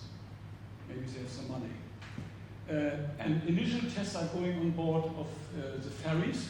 This is the Scandlines hybrid ferry, for instance, and also on cruise ships. This is a ship. I was just installing software, and next day I was sailing by with my small dinghy without any prediction, only on my own. What is the benefit of these new methods? You can save a lot of time in education, in training, and for the use on board, we are expecting a much more higher efficiency and safety using this kind of software. The innovation is in this word rapid advanced prediction and interface technology, because the software, on one hand, is able to predict or to calculate 24 minutes of maneuvering time in 1 second. So it's running the cycle. Every time you give a new input for rudder or whatsoever, it immediately says what happens the next 24 minutes. And you can imagine then you need a specific interface, because you cannot operate a ship which is 1,000 times moving faster than in reality. So this is the innovation which we have. And we have some software elements. The one is the so-called planning tool, where you can use this kind of software to make a maneuvering plan, a concept for arrival maneuver, a departure maneuver in only minutes instead of 2 hours going into a simulator. And monitoring and conning, this is an online steering system where you use a prediction to be shown in an ACTIS or radar, where you can immediately see what will happen the next 6 minutes, for instance. And this is available on the laptop. So all of our students of the nautical course of study, they can use this, they get this software for free on their laptops, because it's a collaboration with the company and us, to prepare for, I don't know, any lecture or specifically for the training sessions in the ship handling simulator. And these are the both elements I will show in some samples. Okay, this is our simulation center. We have the fast-time simulation on all bridges here and there, and also in the, what we call instructors training rooms, where you have only PCs to make and to prepare your exercises. If you want to get deeper in this issue, you can look into YouTube, and if you enter ISIM's GmbH here, then you get a lot of movies which I and my colleagues prepared to, to describe software, to make a lot of, lectures on maneuvering. Here are some for wind impact, for azimuth conning, for pivot point, and whatsoever you can imagine. And this is the first sample I would like to give for comparing different prediction elements like speed vector, static path prediction, and dynamic prediction. This is based on the current motion, and this is for the real future motion prediction. So what you see here is, this is the interface for the Salmon planning tool. On this side you have all the controls for setting a certain command for engine, rudder, thruster, and this is for an azimuth propulsion ship. It's a cruise liner. And what you see here, this is the initial position of the vessel, the red shape. And here you see the prediction as a result of the interface. So the first of the software. The first is the speed vector, and it's a black arrow. And the red shapes here, this is what we call path predictions. This is well known from ACTIS and from radar, so you can use it already. And this is the track of the prediction from the dynamic prediction. So this is the advanced prediction tool. Here you see the azimuth, the pods were just switched to 15 degrees to port. So the ship would turn to starboard, and that you would see immediately. After releasing these pods, then you see immediately what happens. And we will see how these predictions develop in future. So if I move this time slider here down there, then a ship shape is coming out of this one, and the predictions are changing for the higher time, for instance. So if I move this, for instance, for 1 minute, then you see, okay, the ship has moved out of this position to up here. The speed vector has changed, and the static path predictions has also bended. This static prediction is, so to say, the same as a speed vector, but bended according to the current rate of turn at this position, so to say. So, and the dynamic prediction has not changed. If there's no, unknown effect from the outside, then you are running along these track. So the static prediction is according to the momentary ship speed or rate of turn, taken constant along the track, and the dynamic prediction is based on maneuvering commands and a full simulation. So the same as in a ship handling simulator, for instance. If you move it now to 3 minutes, then you see, okay, the speed vector is a tangent to the turning circle, and the static prediction and the dynamic prediction, they are overlapping onto each other. And this is also a quality marker. If your dynamic predictions are correct, then both of these predictions are onto each other. So a very nice help also. And now the next thing is coming. If you put in this exact situation the azimuth now to another angle, we call it toe in 50. So you have changed the angle of the azimuth, then immediately you see, okay, the static prediction is still the same as before, but the dynamic prediction is saying, oh no, the track will change. And this you can use for aiming into any, how to say, DEX maneuvering target. And we're using this for maneuvering planning because you can set a new maneuvering point, you can set a new commands, and you can forward and go from the moles up to the burst. To compare these methods, I have written them on the left side, the different means, and they are based on the speed vector and static prediction. They are based on speed data measurement taken as constant for the predicted time. So nothing else is needed. It's a simple method. It's only characterizing the momentary state, limited output to detect further tendency because you have only to wait and then the ship prediction will change, but it's also a good quality indicator. The dynamic prediction is based on much more input. So speed, rate of turn, RPM, like engine data, RPM, pitch, or what you just did. The bridge commanded value, so all your measures you set, environment data, if there's a wind gust, it immediately change. And it's based on a sophisticated simulation model, even in fast time simulation. So it gives an excellent overview in future motion, immediately shown after the command input. But on the other side, it's effort and cost needed to develop the mathematical models, to develop the software. And if you don't have some data, for instance, if you don't know how the current is, then this prediction doesn't know about that. But also the ship officer doesn't know about that. So there's a good quality marker. If your prediction is moving with the ship, then there's an external input which you immediately get aware with if you see this prediction. Otherwise you wouldn't know about it.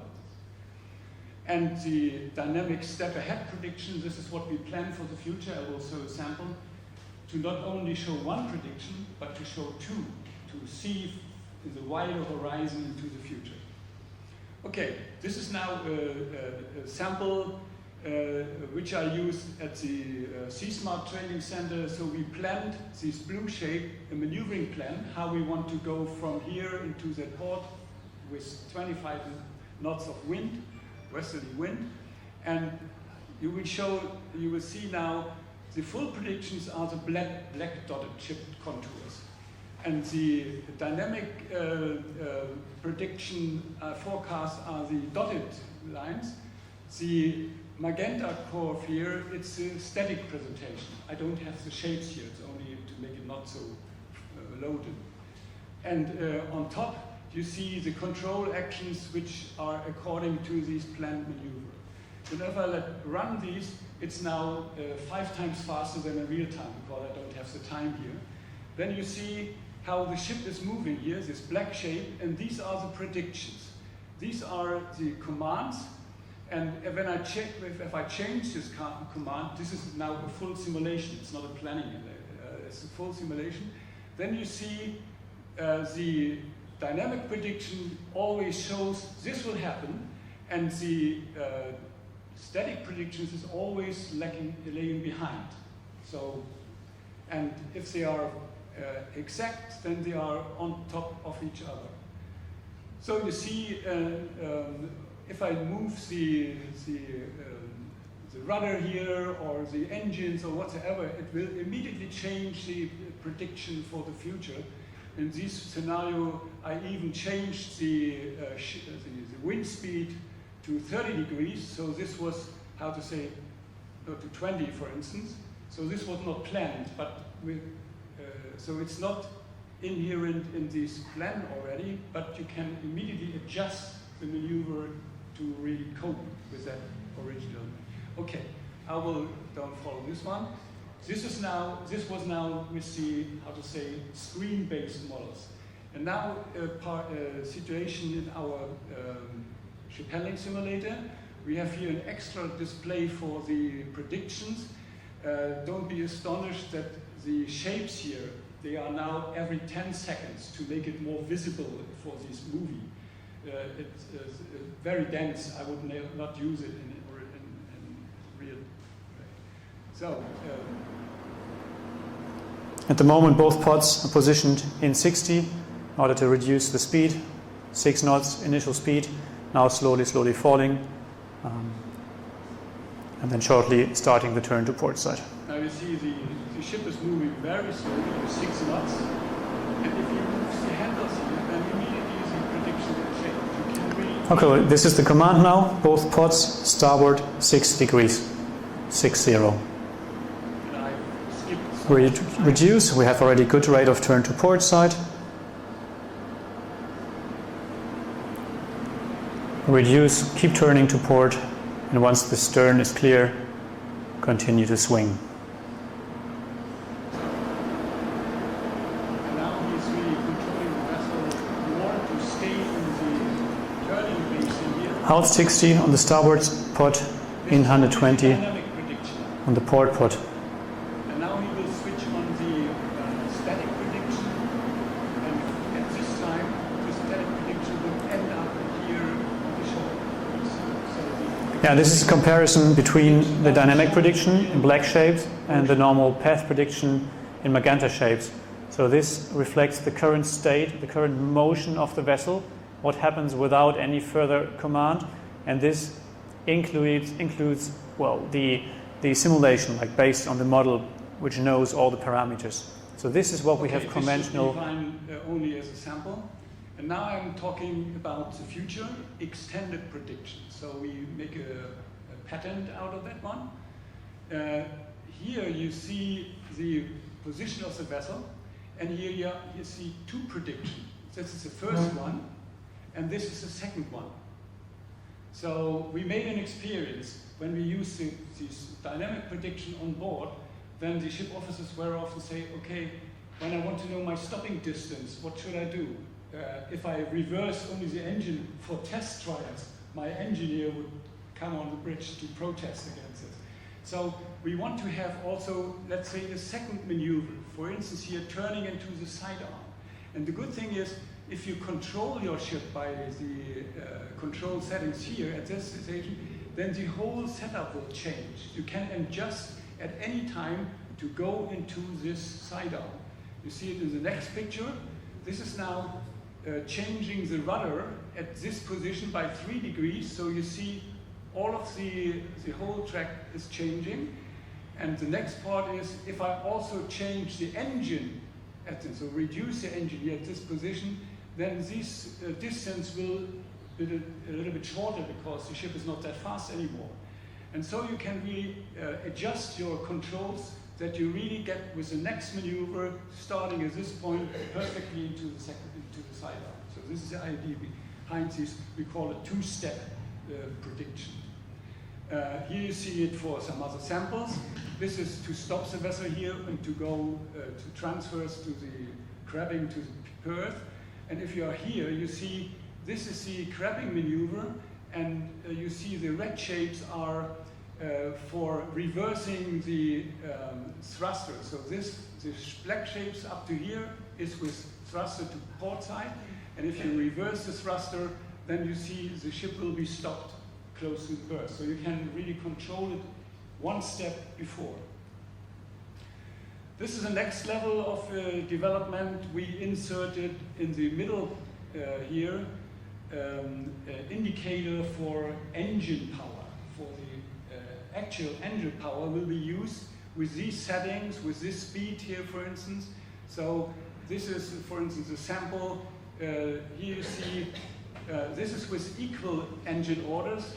By the way, this is a 4-azimuth propeller ship, the double-end ferry plying between Puttgarden and Rugby. And so you need a lot of controls here.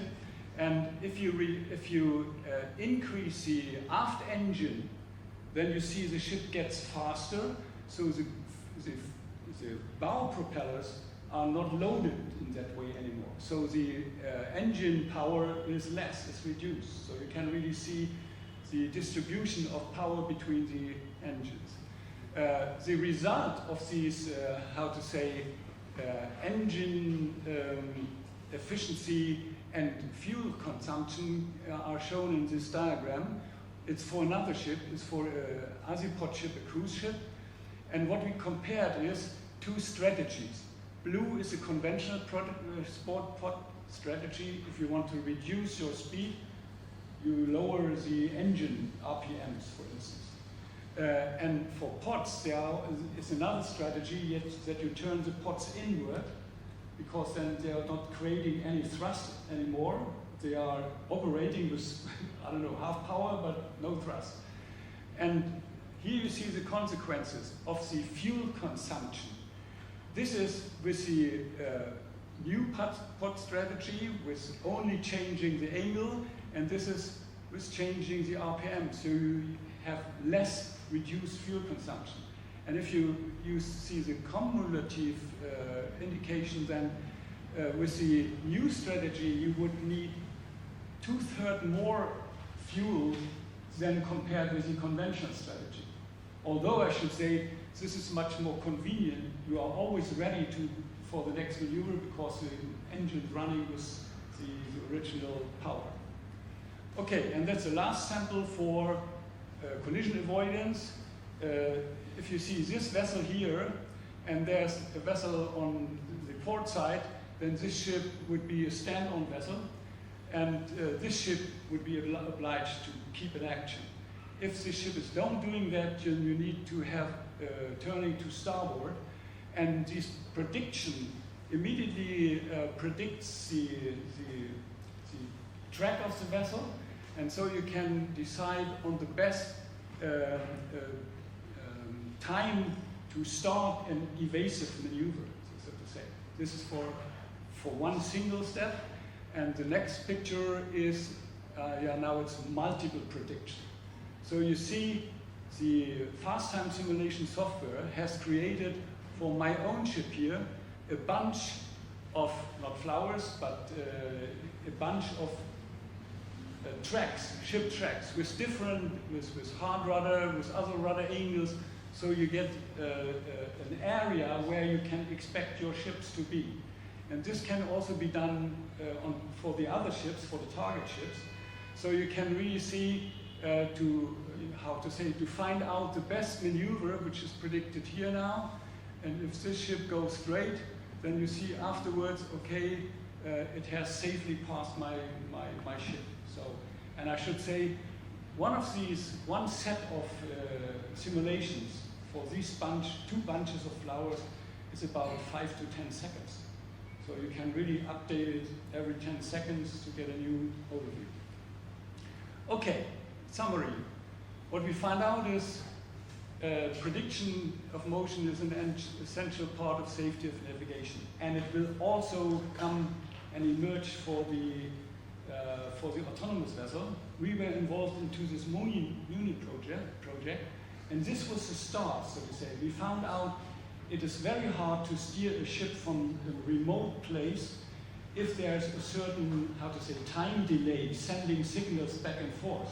So if you see the ship is there and you release your command, then it takes a while to come there, to get a reaction and to be sent back. So it's better to know about the future, much more better by a prediction than with any others. And the fast time simulation can provide predictions up to 24 minutes, specifically for planning. So this is for lecturing and training. We are using this kind of software in our lectures and also for individual training with the students. Calling on board, we have seen these samples for planning maneuvers ahead and also to steer the ship along that predicted path, and also the remote control of autonomous ships, in my view, can only be done by MENA, such a prediction to know much more better than with only a VR headset or whatsoever. And we have a great potential to implement fuel consumption and also for collision avoidance, and we might not think about every chance would have in the future. Okay, we would be happy to share these experiences with any other users or to take part in research projects. And with that, I'd like to thank you for your attention. Thank you very much.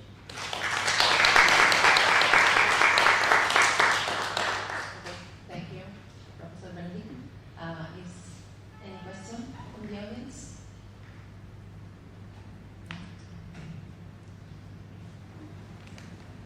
Yeah, there's one. I have the microphone, sorry. Yeah. We are very interested. I'm from the Amsterdam Maritime Academy. Can we use it? Yeah. Or do we have to pay for it? Now, I'm not the sales manager of this company. So the only one who is getting this for free is our students, maybe 20 to 30 students every year get it. And then we have, how to say, some partners, multipliers, so to say, from the pilots specifically. And I should mention a very specific fact. Our department will start in September a new course of study for maritime pilotage, because the German pilots, they get not enough input from young apprentices. And so the government has decided to allow for a master degree course of 2 years, performed both by us as the academic institution and the pilot association, to really achieve the same level of quality for these candidates than with the common part. But you should, there's the M. Kirchhoff, this one. This is a guy who's the sales manager of this company. But the cost is about, for the planning tool, according to my knowledge, between 5 to 10,000, 5 to 6,000 euros, with at least 4 samples or 3 or 4 sample ships from the library. Well, that was actually my most important question: is how do you couple your software to the simulator? Yeah, how do you couple it to a real ship? Because I suppose you want to have it on a real ship. Yeah. So that the person sees what happens. So you have also a lot of sensors. Yeah, this is a very crucial question. We have in our simulator, we have access to the simulator on a very high level. It's from Rheinmetall simulators, and we have chosen them because they allow for, how to say, a lot of, we even have the source code of the software to bring in our own ideas, for instance, and all the interfaces we would need, so we got it. If your simulator would be, how to say, ready to send out all the data for nav data, engine data, and whatsoever, which are just running, then we could implement this tool also for the online prediction tool, which we are doing in our simulator, what you have seen here. On board, we have tried out it on it's now 3 ships, ferries flying between Rostock and Warnemünde, for instance, from Scandlines. This is sometimes not a nice job to do, because you have to collect all this information from board. There are networks which are available for that one, but you also have to pay for that. We have a Siemens interface, for instance, and they wanted 20,000 euros for only the interface. I said, you guys, you only need to make one switch in your software to deliver the data, and this is 20,000 euros. But this is the crucial fact to really get this interface. We have now tried it on these double-end ferries, so this turned out to be much more easier. And I did not mention that we also have implemented the cavitation forecast, because these kind of ships with azimuth propulsions, if they go into the port and they turn the ports to the stern and they give full speed, then there's a high level of cavitation. And some of these ships, I don't know what ships, they need every 2 years a new propeller because of cavitation. They destroy the blades, so to say. And so we have a warning to say, no, if you keep that signal on your engine, then you will have cavitation. And you see when the revolution gets up, then immediately it turns red and you have to reduce immediately. If the navigational situation allows, but you should be aware if you have cavitation, the effectiveness is not that big anymore for thrust generation. Does it answer your question? What's the one else? Yeah. My question was also about where it's located, this simulation software. On shore or on board? You already answered, I think. No, it is what we tried out for the time being is only on board. For the Mooney project, we made it in our simulator from to con a ship on a real ship bridge from an external position, so to say. It was for sort of fake or experimental setup, but we never did it for a ship from shore. What we were just about to realize was there's in these big cruise companies like Carnival Corporation, in Carnival Maritime in Hamburg, they have a big fleet operations center. A room like here with all screens about it, and you can get any signal from board in real time about engine status, any navigation information or whatsoever. So they have all the data available, and they wanted us to, to connect our software to this data interface. And the next step will be what we are just,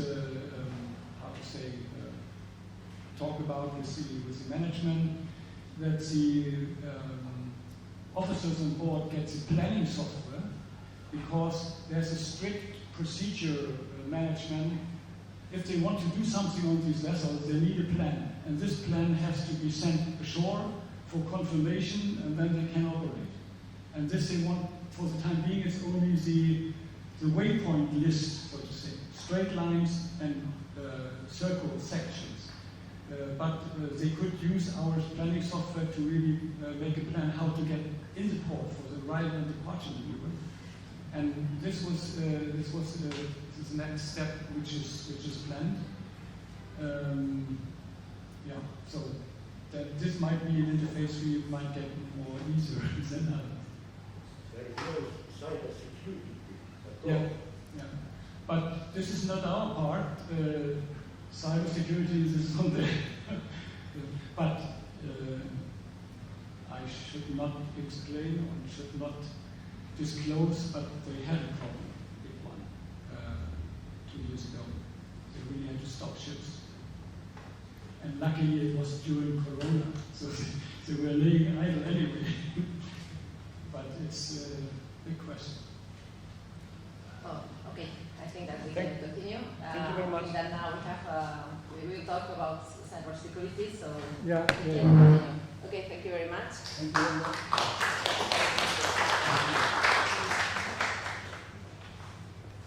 Okay.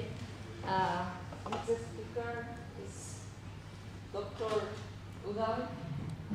He received his PhD degree in electronics and engineering from Tallinn University of Technology in 1999. His research interests are numerical modeling of physical processes in semiconductor devices, distributed computer control and cyber physical systems, development of mobile learning systems, in engineering education modeling in remote sensing, and in recent years modeling in computer control of versatile autonomous vehicles. He is currently a senior research scientist at Tallinn University of Technology, and he has been a visiting scientist at the USA and in Sweden. He's going to present a paper with the title is Modeling the Trajectory Tracking Accuracy of an Autonomous Catamaran Patrol Vessel under Different Positional Data Disturbance Conditions. Okay? Please. Thank you very much. This is much more simple work, I must say.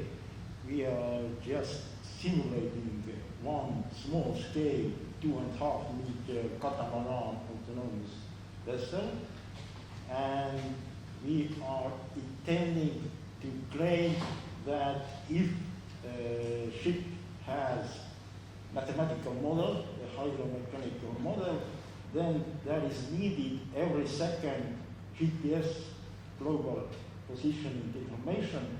This mathematical model can replace this availability of this global positioning information. So this is for a cyber security situation when these GPS global navigation systems are not working. So authors are from 3 departments of Tallinn University of Technology. First 2 authors are from our software science laboratory for proactive technologies. Third author is from this Mindshift spin-off company and Department of Electro Energy and Mechatronics. And let's say 2 authors, including Professor Sanja Bauk, leader of Cyber Security Maritime Center. They are from Maritime Academy. What is associated member of our university? So, motivation, need for hydromechanical models is still a little bit underestimated in maritime technology, but maybe not anymore, as we heard from last presentation. And our goal was demonstrate through an actual numerical modeling and simulation example that model-based control can overcome the loss of real-time positioning information that may occur because of cyber attack of technology or technology failure. And supplementing the watercraft model with environmental effects is necessary to ensure accuracy. But here we demonstrate the influence of wind. Okay, this content maybe not so interesting now. But real ship, 2.5 meters, 225 kilograms. Weight is increasing because the people are putting more sensor devices there, lot of radars and for just kind of testing purposes. It was initially dedicated for transporting goods to the islands of Finland. It was a very initial idea, I don't know, 5, 6, 7 years ago. Now maybe it's turning a little bit to the military, to patrol the Finnish Gulf.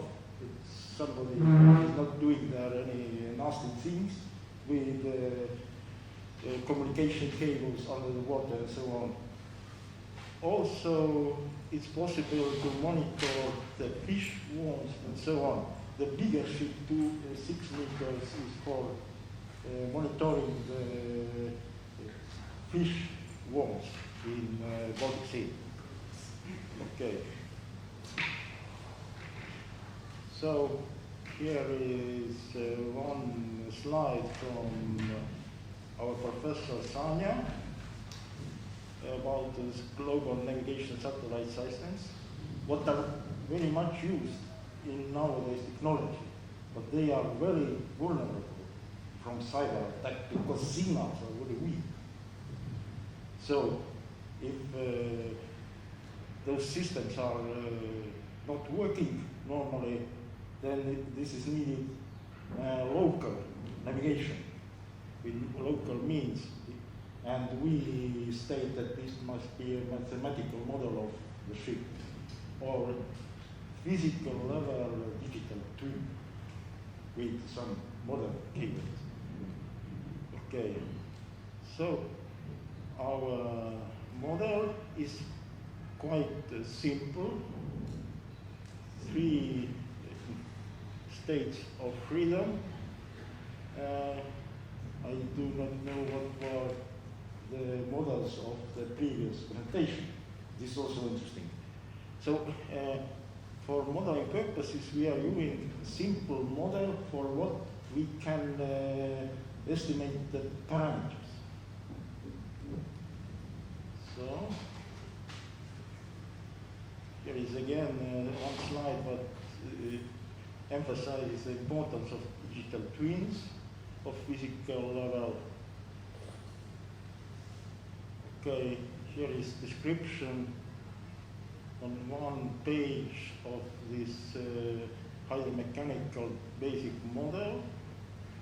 Parameters, water resistance, added water mass to some propeller submodel. And this is quite standard. Here are the parameters, but some of them are measured, some of them are calculated from different works. Okay, but something new is adding the wind force model. So wind force model is described here, what we use now. We simulated this small catamaran for wind submodel like a box that has a side surface and rear surface. So wind is pushing always. Because if we have only ship model, this is not enough to model the situation. The environment must be included. Okay. So control task, we control the rotation speed of those two propellers, and we want to reach the endpoint coordinates, but we know only the initial point, and all those points are calculated mathematically. But what is important, we always know the local sensor compass. This is difficult to cyber attack by bad guys. So basically, this phi, what is here, the control variable is this direction of ship, destination angle, and destination angle. Okay. So here is some testing task. We used quite a simple proportional integral differential controller, classics. So tried how strong must be those coefficients, and testing task was just full turn from initial position, and then we got what are necessary parameters, and it came out that this proportional control is enough for this small ship. So he has so small inertia, no big problems with this part of control. So here is no wind, just full turn from standing position. So here we started already simulate the 1 kilometer distance when the ship is standing facing east, and this destination point 1 is the west-north direction, nearly 1 kilometer. So without the wind, it's very easy. If wind increases, then the ship tries to do something to compensate this constant pushing force of wind. And of course, if the wind is too strong, so that two propellers cannot anymore compensate the pushing force of wind, then it's impossible to reach this point. And after this first destination point, we put to the simulation this zigzag patrol, patrolling the area, not for military or environment monitoring, let's say. So, but here is an example task that even with wind conditions, the ship can go to the destination point and complete the mission cost. So here we estimated how strong this wind can be.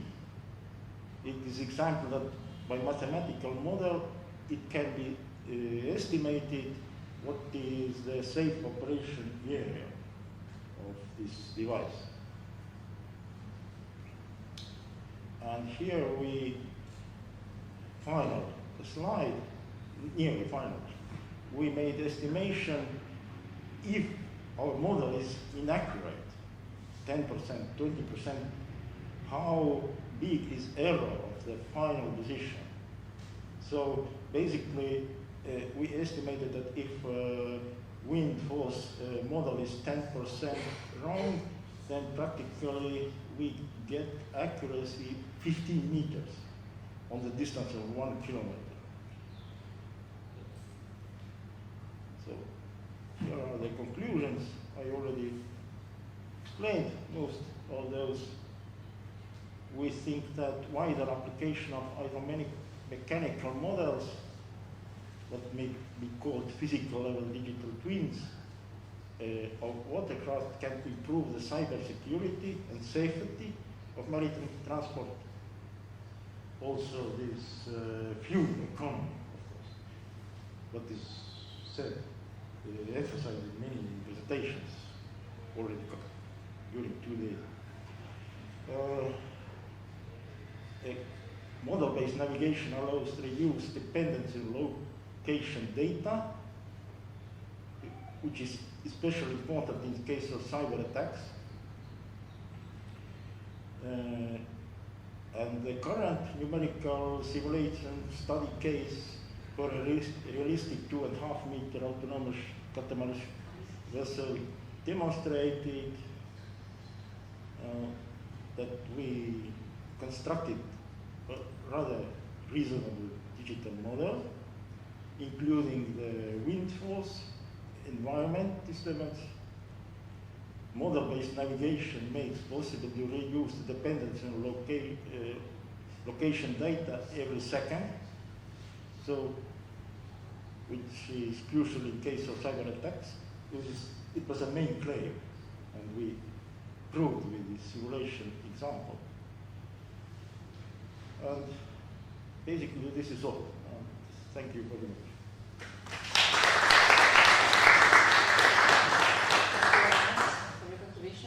Any question from the audience? Or question? I don't know, an assembly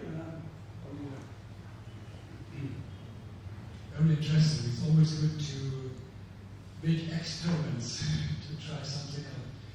What I was interested in, I could not really see, does this catamaran have rudders, or it's only steered by the different propellers? Basically, only by 2 propellers. Okay. That explains why it is so vulnerable against the wind impact. Because then you can only steer you need a drift angle to compensate the wind force. And if you have to push up one propeller and the other one might really go astern only to get the real angle against the wind, then you might be able to compensate a higher wind force.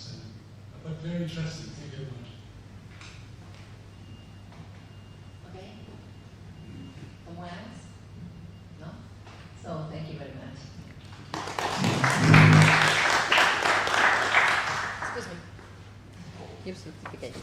Okay. Thank you. That's the last speaker. Yeah, just in a limited time, but please.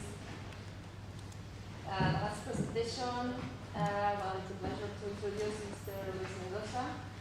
He received a PhD degree in mechanical engineering from the Technical University of Lisbon in 2007. He's currently the coordinating professor in the Department of Marine Engineering of Escola Superior Náutica Infante de Enrique. His main research interests include fault detection and isolation, fault-tolerant control, intelligent and predictive control, fuzzy model-based control, and fuzzy decision making.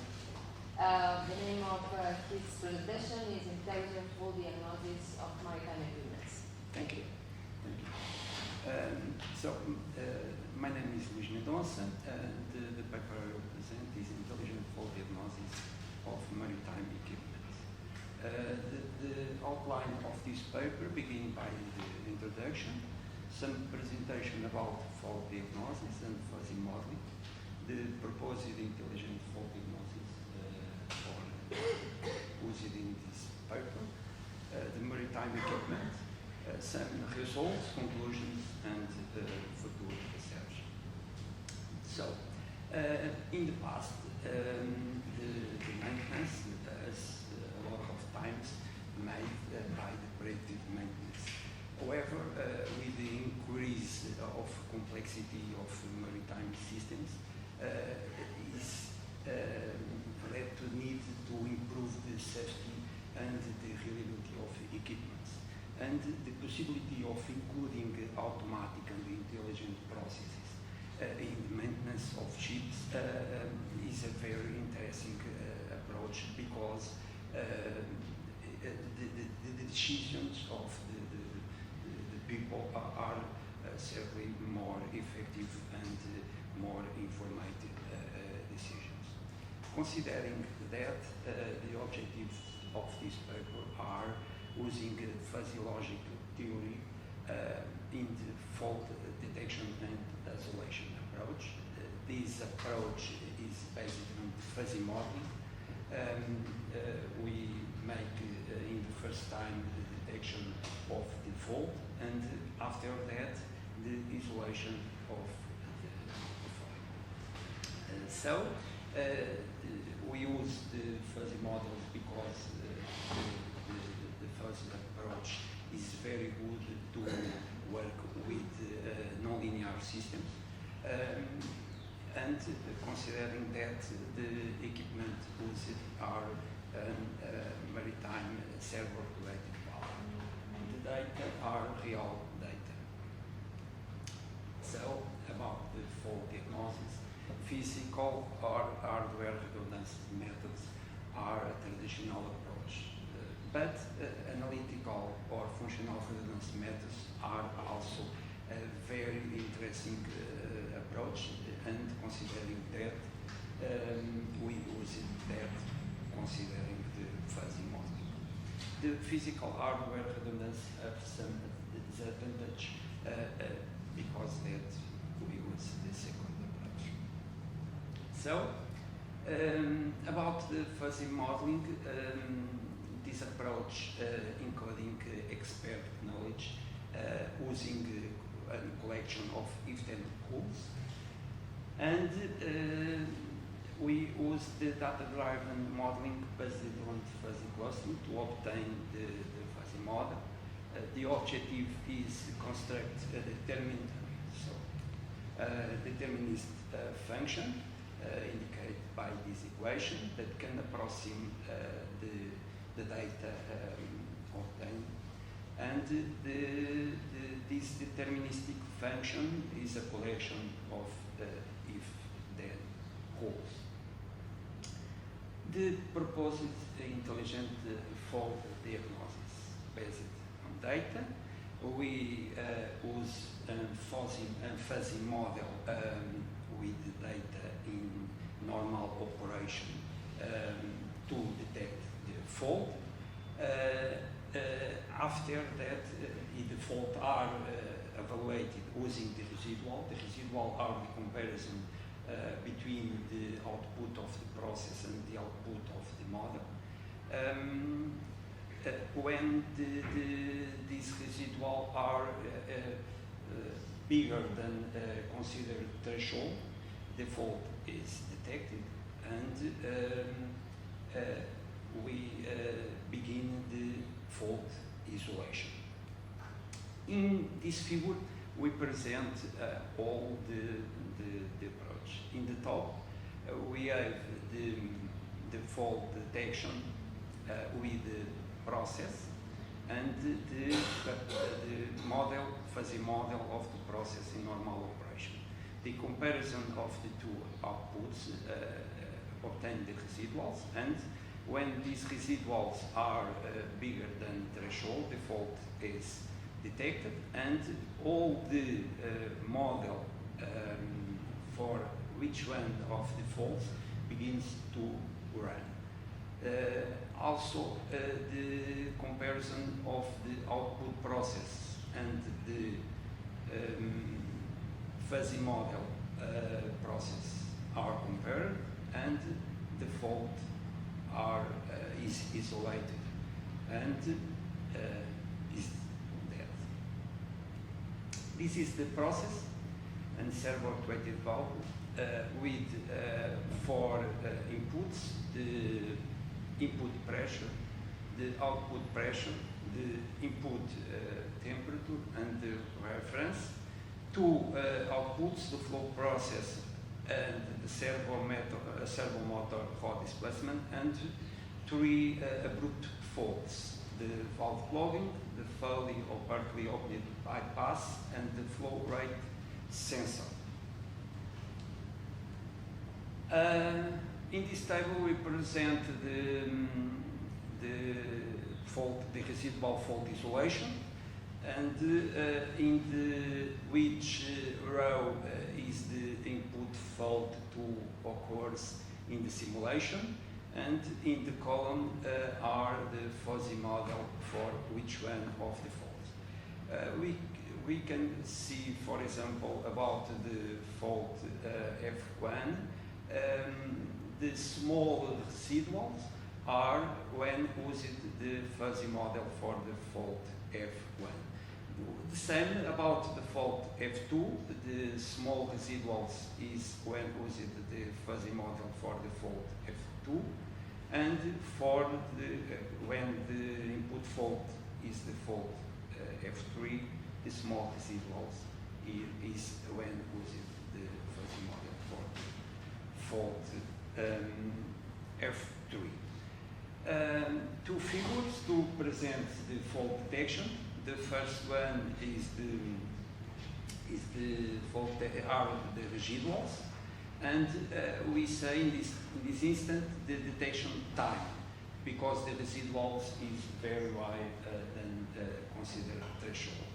After that, we begins the fault isolation, and we can see, for example, these residuals are the residuals when used the fault, the model of fault F1, and we can see the residuals are very close to zero.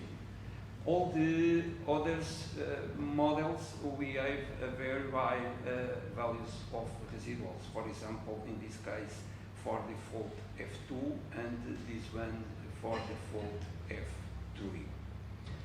The same about when the fault introduced in the system is the fault F2 and the fault F3. In conclusion, this paper proposes a fault diagnosis architecture based on fuzzy model to indicate the fault occurrence. This fault diagnosis architecture was applied to a pneumatic servo-actuated maritime valve, and this was able to detect and isolate the three faults proposed. In the future research is to use a great number of faults, and also the developing and intelligent systems to determine the threshold value, more interactive, and the number of time instants to consider when analyzing the residuals. Also, we try to integrate this fault detection and isolation and another approach, and fault tolerant control approach. That's all. Thank you.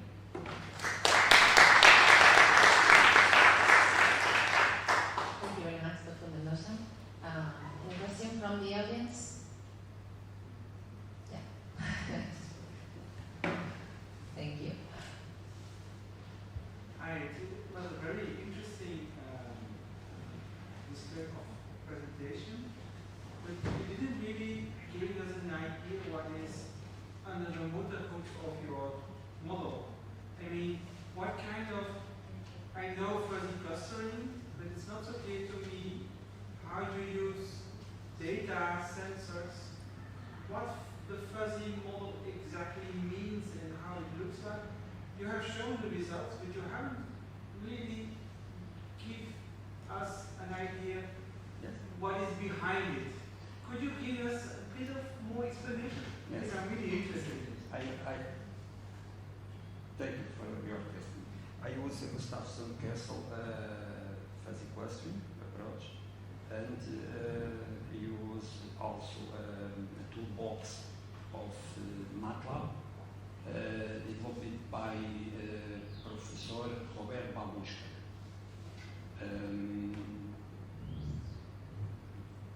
That's all. Okay. Una question?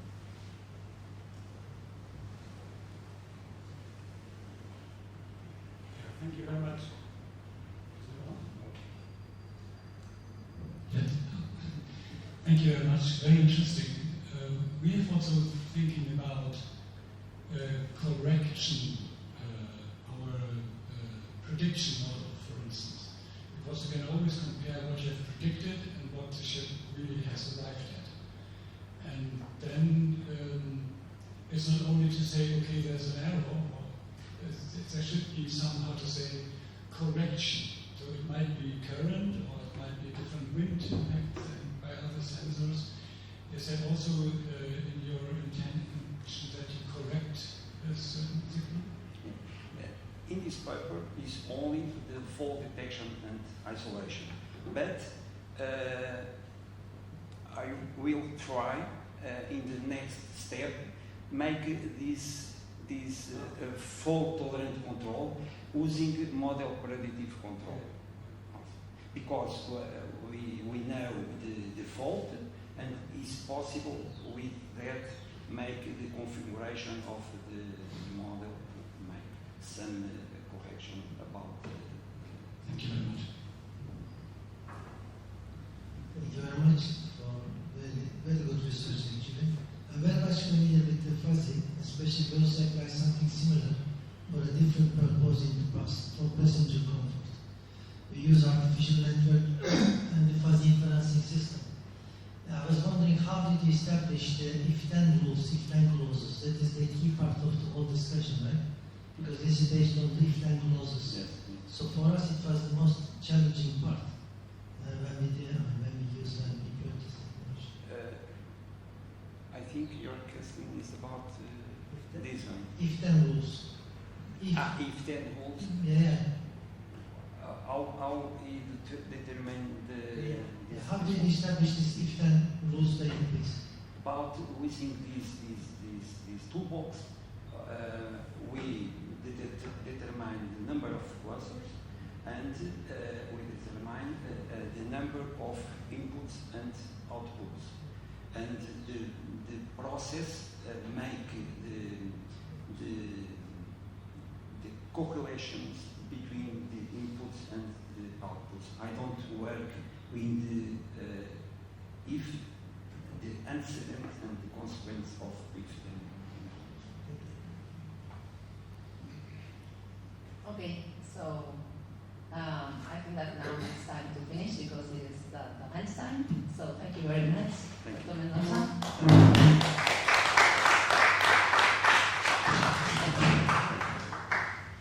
And we come back at 2 o'clock for the next section. Thank you.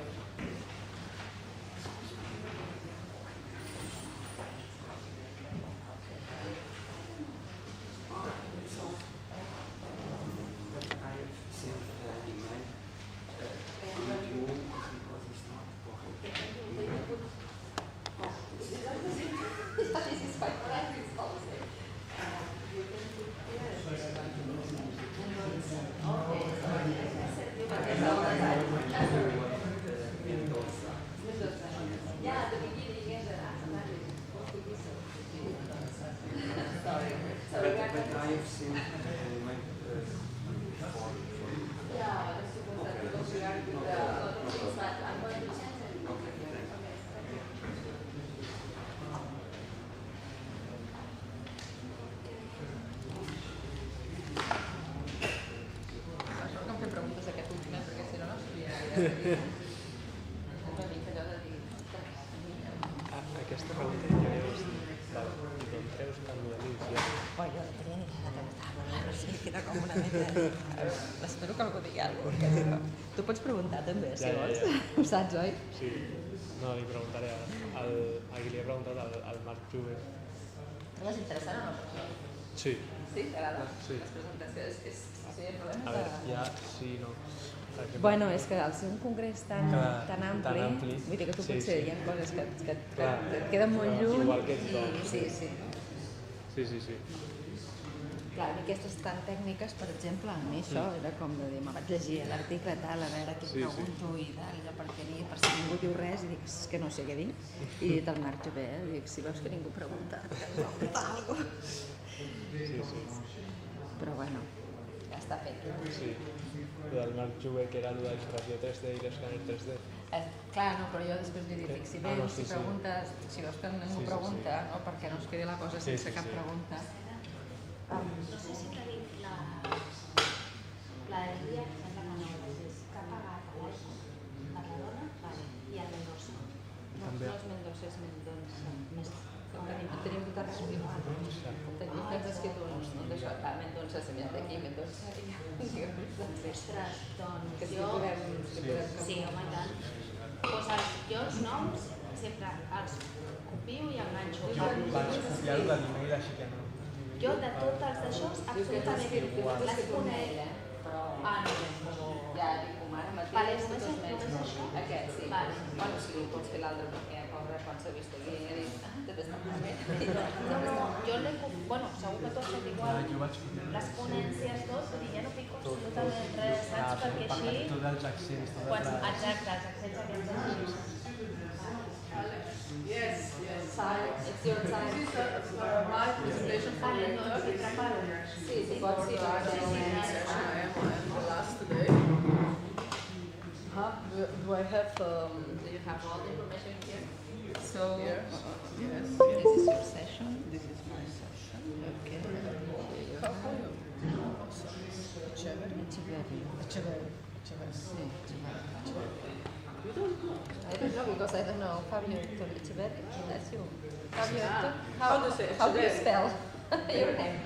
Fabio Echeverri. Echeverri. Okay. Alex, ¿cómo estás? ¿Qué tal? ¿Todo bien? Sí. Alex, una pregunta. ¿Yo puedo poner las hojas aquí? Sin problema. Si es de y el de aquí se cambia.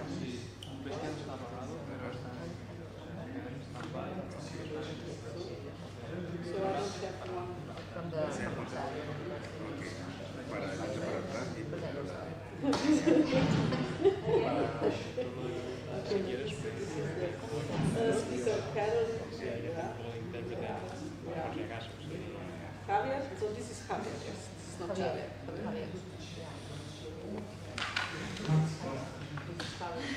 It was yesterday, yeah. I'm wondering if I could load information from this. This is the guy. Because I made some changes. Okay. Yo creo que una diapositiva además en mi presentación. Sí, ahora lo cambiamos. Estoy poniendo cambios de último.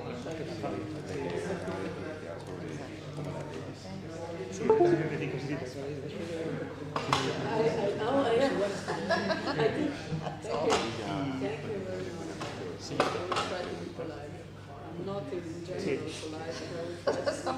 When you are a chairwoman, you have to be polite. I know. I will be so Just only now. Okay, your patron is not coming, so.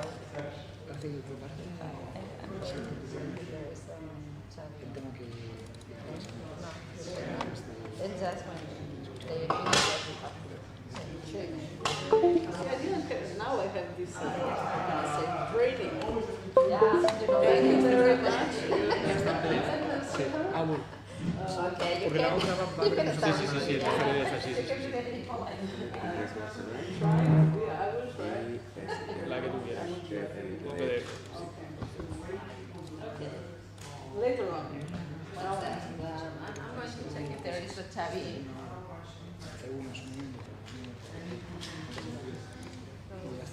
Okay, give me half. No, that's just because yesterday so maybe I had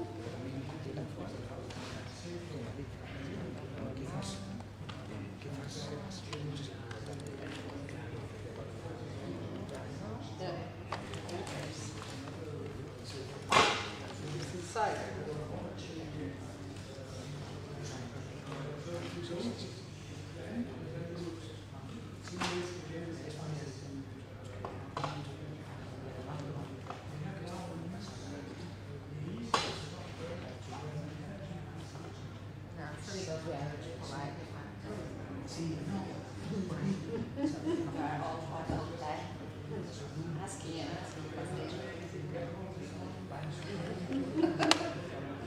So I asked you how many nobody. I have to listen. This is why the last.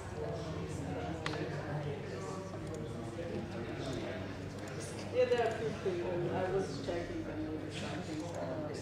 But okay, I will too. Otherwise, I will ask something. How are you today? What do you think about that? Barcelona.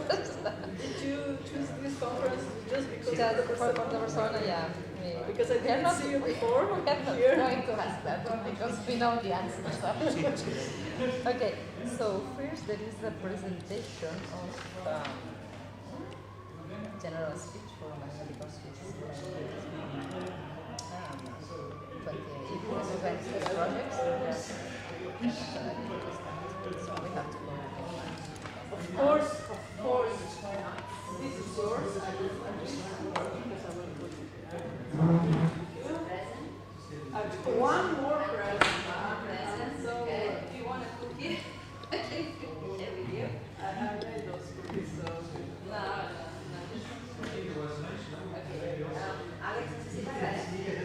No, ara ja vaig.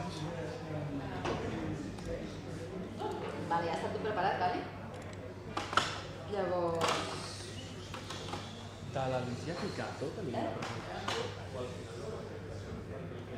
Maybe Alex will. Yeah, Alex, because I don't speak Spanish. Alex, when he will be on the stage, maybe he will not understand the question and he will translate it in his head. I can make the interpreter. That's only for the Indian guy, it's quite difficult to understand. Oh yeah, yes. Anyone. I was like listening.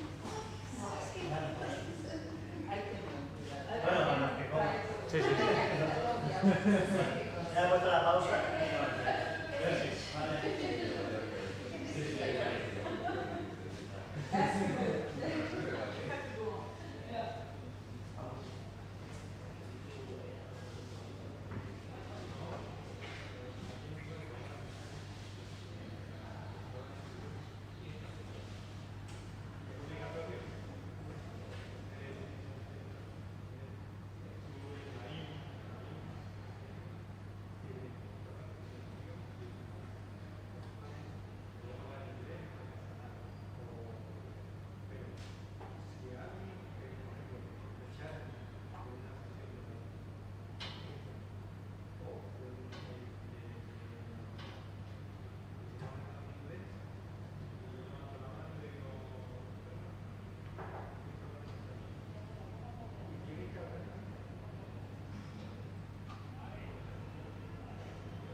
No,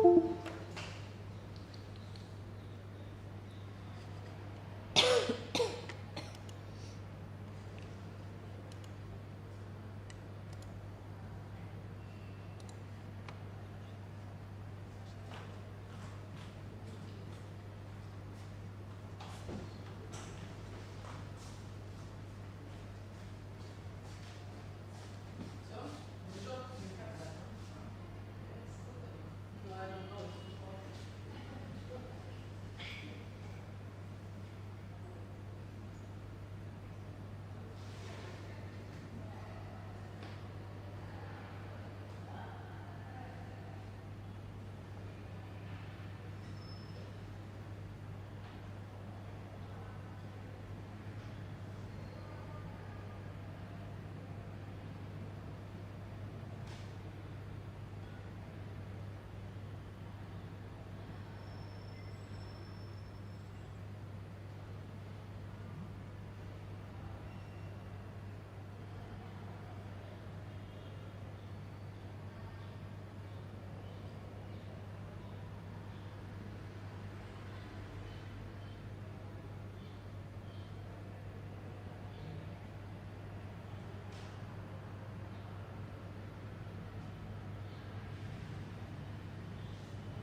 Oye,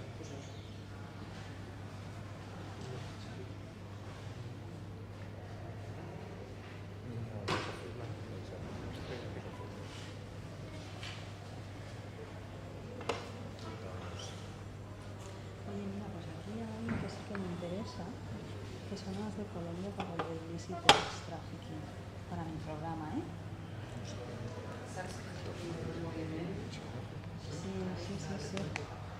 Sí, para el programa de security, claro, pero sí, de security.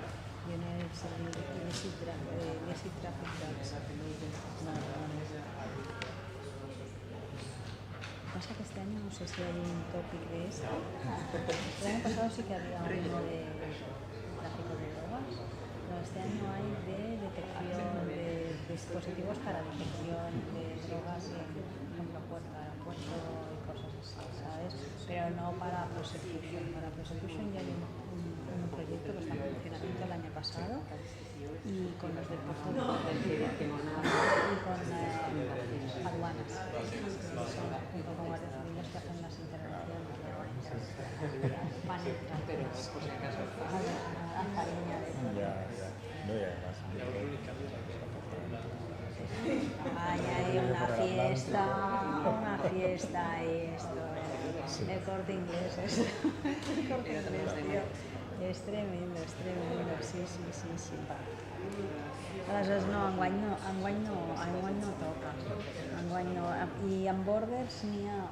Sí, és més carrers d'escàners i aquestes coses. ¿Cuidas aigua per si acaso? ¿O es igual? Sí, una aigua sí. Pues ya pues acaso me da la set. No sé si començar ja, no? Perquè és que veig que després, si no, no acabeu ni a les 1000. Jolín. Sí, si vols li comento en el següent xerrada. Sí. Tu mateixa. Bueno, si vols presenta, sí. Bueno. Sí. Sí.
Vale, és que jo em moc. Si vols, amb el micro... El micro, en plan Julio Iglesias. Sí. ¿Se mejor? Me arranco por... Vamos a hacer un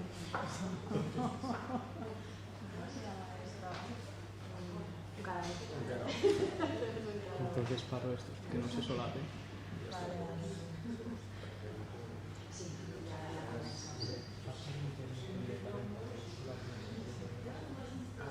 Vale, si vols el paro, després el paro. Ja està. Ja està. Està engegat. No, sí, vale.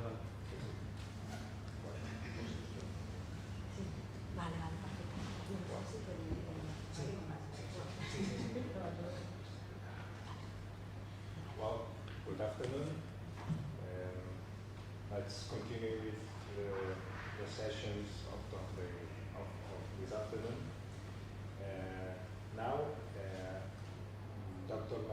Binet from she's coordinator of the Spanish Capacity Building Program at CEDETI. She is the national contact point for Horizon Europe program. Is going to make as a presentation that is called Horizon Europe, overview of Horizon Europe from the maritime sector perspective. So she's going to talk us about the different lines to present proposals for research in the area of the maritime sector. So Marina, the is yours. Okay. So thank you so much. Thank you so much. Okay, yes, it's okay. It's okay. No, thank you so much to all of you for being here after lunch. I know that is a tough time. But in any case, I would like to be as accessible as possible, and I think that what I'm going to explain in this half hour, maybe I don't know now, but in the coming weeks you will hear about, and absolutely in the coming months, because it's sometimes that is affecting all the programs of the European Union, not only Horizon Europe, even that I'm a national contact point for Horizon Europe, but all the programs of the European Union. As you know, we are right now in the period 21-27, which is, you know, the European Union is dealing with periods of 7 years. So in this, in each 7 years, what we define is the budget of the European Union, that is the multi-annual financial framework, MFF, and the different chapters and the orientation or objectives of these chapters of the budget of the European Union, that at the end will define as well what are the priorities of the European Union during these 7 years. So this budget was defined in 2018, so you see almost 3 years before starting this period, the period that we are. And at that moment, it was already known that the defense sector would be necessary to be reinforced, as well as citizens and the question of security as well. So in the budget of the European Union, you have 7 chapters. All the main things regarding with research and innovation are focused in the first chapter, the single market, innovation and digital, even that is not the biggest one. The biggest one, or the 2 biggest ones, are the ones on cohesion and values, where the structural funds are coming from. And you have here also programs like Interreg, for instance. And the second biggest budget is the light green, which is natural resources and environment, which includes mainly the PAC, the European agriculture politics, okay, policy. But includes also here programs like LIFE program, okay. So you see that research and innovation, which is the single market, the yellow one, is the 3rd budget of the European Union, okay. Inside this chapter, you have that the main budget currently is going to Horizon Europe, to the framework program. But from the last period, 2014-2020, since the period where we are, we see that the most increase has been done to the yellow one, light yellow, which is the Digital Europe program and the Connecting Europe facility. Digital Europe program is one of the programs that has grown a lot in order to facilitate the digital transition of all the sectors, including the maritime sector as well. And Connecting Europe facility is funding the infrastructure. Okay, it's not research, it's implementation, is scale up, and is paying infrastructure as well. So, in Horizon Europe, where is the maritime sector focused mainly? So mainly is in the cluster 5 of the second pillar of Horizon Europe. In the cluster 5, you are living with the climate, environmental aspects, you are living with energy, and with the other colleagues on mobility, transport mobility, all the transport modes, including the maritime one, okay? So, and where we are right now in Horizon Europe. So, because the geopolitical and the economical situation, The original budget that was approved in 2020, December 2020, just 1 month before starting the period, has been successively readjusted. The last adjustment has come across at the beginning of this year, at the beginning of 2024, and it has supposed a decreasement in Horizon Europe of about 2 billion euros approximately. And this is because new initiatives regarding with the chips, for instance, with space communication, with raw materials, with sustainability, has come across, but there is no more budget available. So you have more things to do with the same budget. As a consequence, so for the normal calls where, for instance, you can participate, there has been a decrease in the budget available. Maybe this has not been very perceived by the participants, but because Commission what has done is not decrease the number of topics, but decrease the size of some topics and decrease also the number of projects approved by topic. Okay, so it has been like a sort of a chirurgical intervention, you know. As well, next week, is this week? No, this week. This week is 6 today, yes. So this week we have the elections of the European Parliament, and this will change a lot because the new European Parliament will elect the new president of the European Commission, she or he, and she or he will come with the new commissioners and with new objectives for the period 2025-2027. Okay, so we have to take into account that all the European programs, Horizon Europe, LIFE, Interreg, Erasmus, will have new objectives. We think that not very different from the ones that we have previously, but there will be some steering, some change of direction, surely.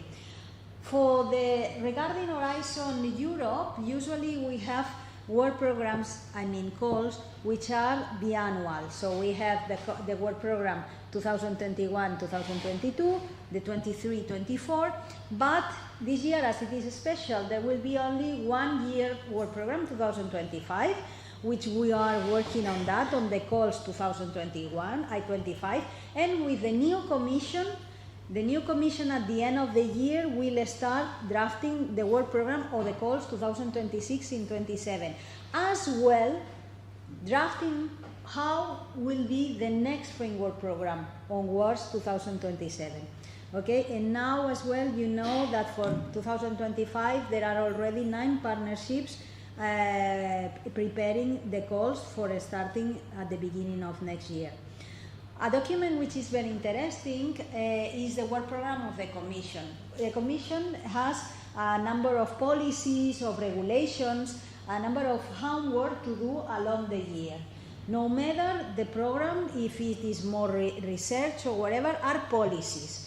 And this work program on policies is published usually in October of the preceding year. So in 17 October 2023, Commission published what are the new initiatives or policies that are going to be worked along this year 2024.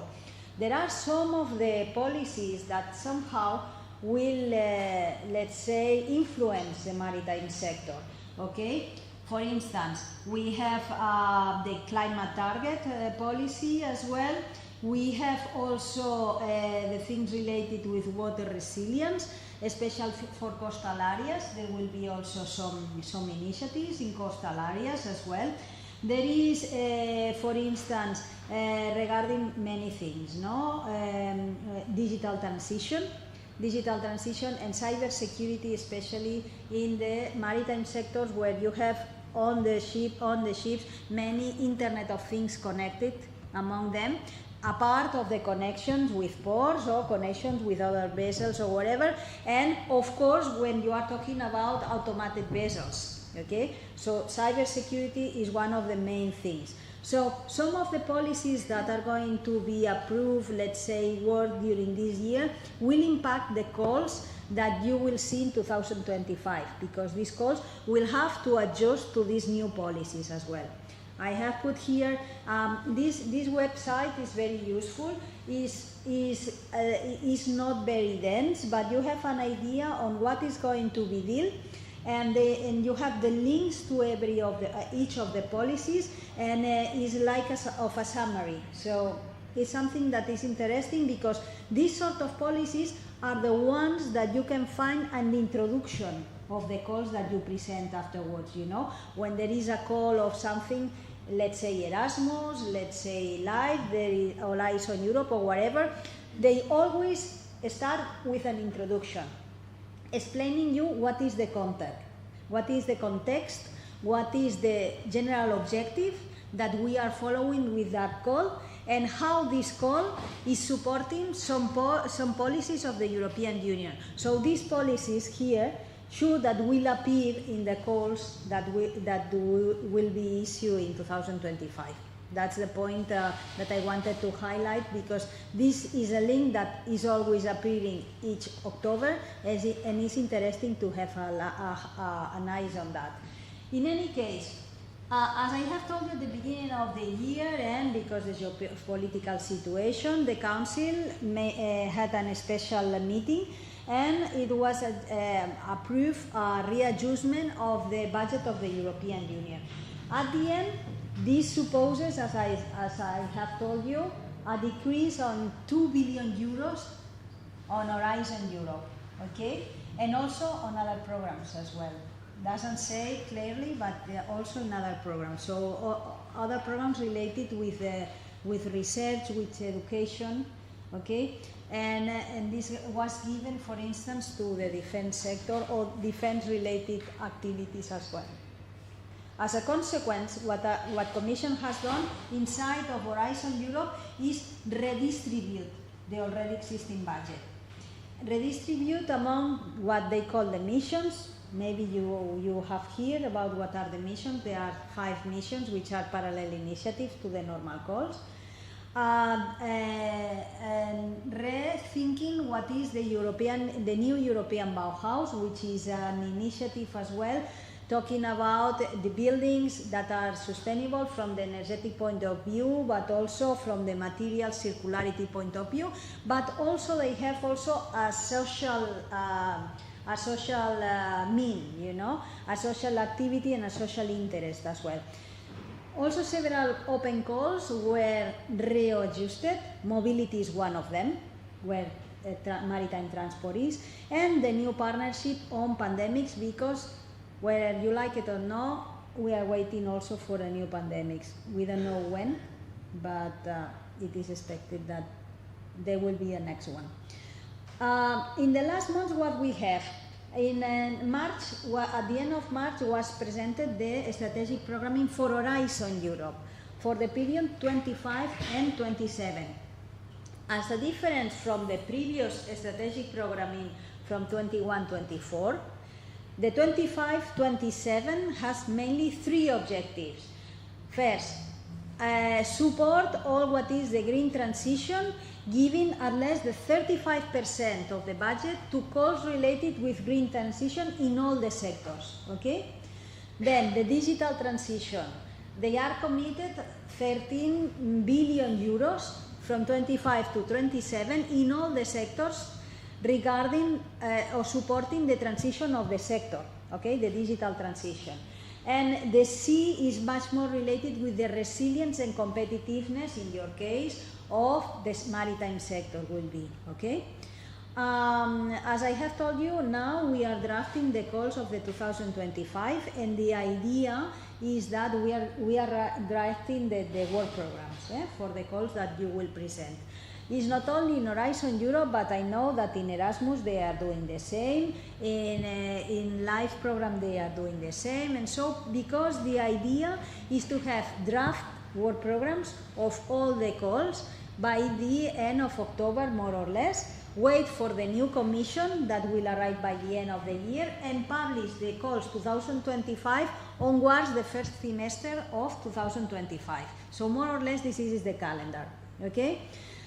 Commission has launched as well a public consultation where each citizen of the European Union and outside of the European Union can reply as an individual, but also as an organization.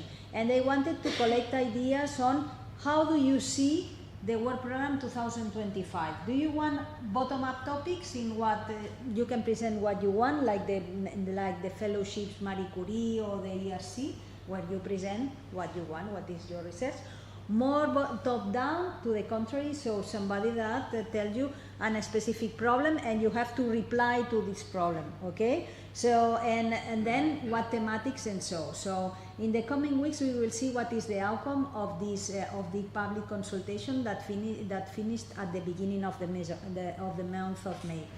And for the maritime sector, but also regarding research and innovation, the maritime sector is affected, let's say, for the main orientations of the research and innovation programs, which is Horizon Europe, but not only Horizon Europe. LIFE is inside here. Interreg has to follow as well this. Erasmus will have to follow this as well. So it means that there will be, let's say, a special focus in solving the global challenges like climate change, biodiversity, pollution and digital transformation. One thing which is important, and maybe you will see it in the calls of technological projects or research projects, is that in all of them they are always ask you for what is the social impact of the research that you are doing. And you will have the social innovation that the research that you are doing maybe is providing to the community. So there will be the good proposals, let's say, they will have to explain a little bit also what is the social impact and the social innovation that you are bringing with your proposal or with your research. As I have told you, from the period 2021-2024, there was 4 main objectives, but now it has been shrunk to 3 main objectives. Okay? Regarding the maritime sector, in supporting the green transition, mobility and maritime sector is one of the sector's target for this let's say supporting calls in all the programs that will be aligned with the green transition. But also, as I have said, you don't have to lose of sight also the question of the social acceptance of some changes or some technologies that you will like to introduce, for instance, in your sector. You have to take into account how this could be accepted by the community that you have here. You will have to explain it at level of proposal as well. Regarding digital transition, of course, you have seen calls in many programs dealing with things like a ship which is a digital twin, or for instance the impact of the semiconductors, digital infrastructures, quantum technology, cyber security, for instance, in your sector. But the challenges include other technologies like now artificial intelligence, for instance, could be something which will be very interesting, especially for the unmanned vehicles at sea, and other immersive technology that can be used, for instance, for training, okay, like virtual reality or augmented reality, etc. Okay. When we are talking about more resilient sector, a more competitive sector, the idea of Commission is that in your proposals, your research also has to support Europe in order to reduce the technological dependence from countries or from areas of the world outside of Europe, okay? Where you can collaborate, but you have to try to find what will be their own solutions, their own European solutions that will reduce this dependence from the outside. There will be always a dependence because it's a global world, so you cannot avoid it, but in order to decrease this dependence. This means that increase the circularity of the sector increase the energy efficiency, increase the less polluting and the less necessary of raw materials for the manufacturing. So this is the aspects that you can highlight in your proposals in the future as well.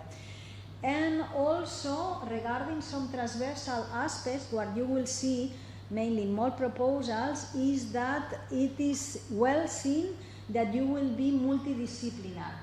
So in your proposal you can include not only engineers, but for instance people from social sciences, economists as well, because they can explain what is the economical impact of the research that you are doing, or of the technological advancement that you are proposing as well.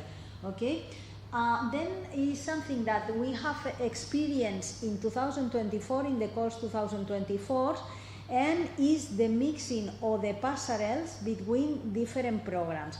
For instance, the fellowships ERC, Marie Curie and Pillar 1, in the future it is expected that there will be some, let's say, some extra points if with the group that you are working in your fellowship, you are organizing a consortium, for instance, for presenting a proposal in the Pillar 2, for instance. Or well, if you have a proof of concept at Marie Curie level or at ERC level that is successful, then maybe you want to spin off in a company and to go directly to the Pillar 3 in the accelerator in order to start your business, or let's say give the royalties to a company in order that this company industrialize that proof of concept that you have already tested. Okay. Yes, research is important, is the key, is the base, but also in your proposals you have to explain a little bit how this research that you are doing will be transferred to the real world, to the society. It can be a service to the society or to the community, but also to the private sector. How can you commercialize that, or how you envision that some parts of your research that would be successful could continue in other European or national skills or even regional skills in order to make this transfer to companies, to create a company or to start an entrepreneurship trip. Okay? Yeah, there is already calls, for instance, for micro SMEs, for innovator women, and also new. As in Europe, one of the main problems is the aging population and the need of the people still working until very late. So maybe you have also to deal with these societal aspects as well in your proposal. Or well, you will see calls specifically for innovators, women innovators in your sector. So could be as well, or micro SMEs in your sector as well.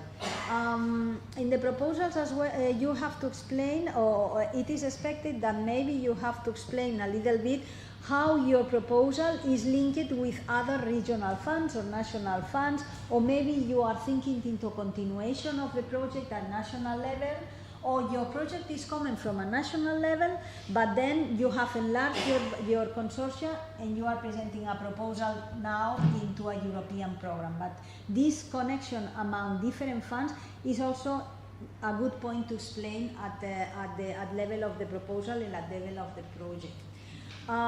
There is a debate on if the research programs, a part of the fellowships of Marie Curie and the ERC, if they have to be very oriented to the transfer, so means higher TRLs, or is good to keep lower TRLs as well. This is a debate, and this debate will be still ongoing the next years, because the idea is that research is okay, but it has to be always research with a purpose.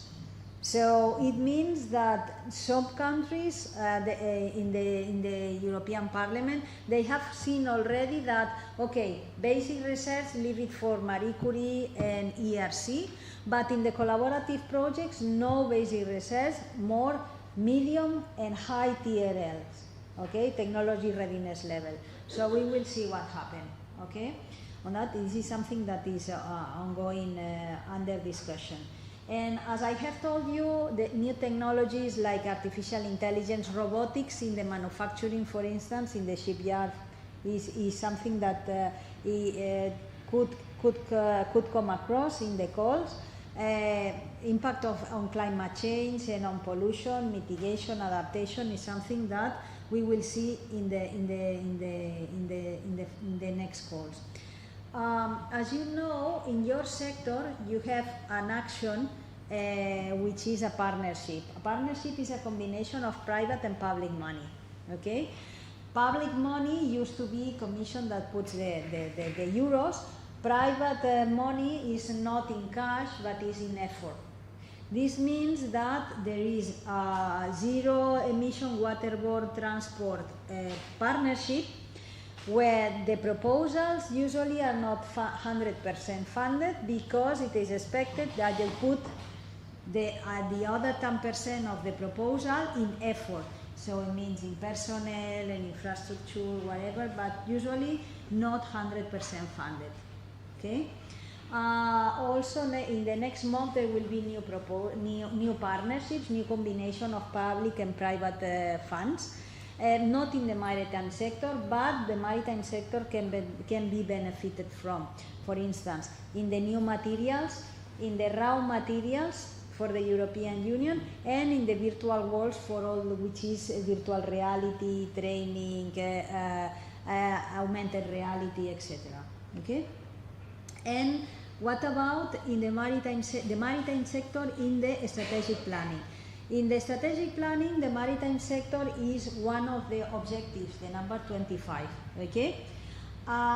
In the number 25, they are proposing that for the period 2025-2027 to put the stress in making the sector less energetically demanded.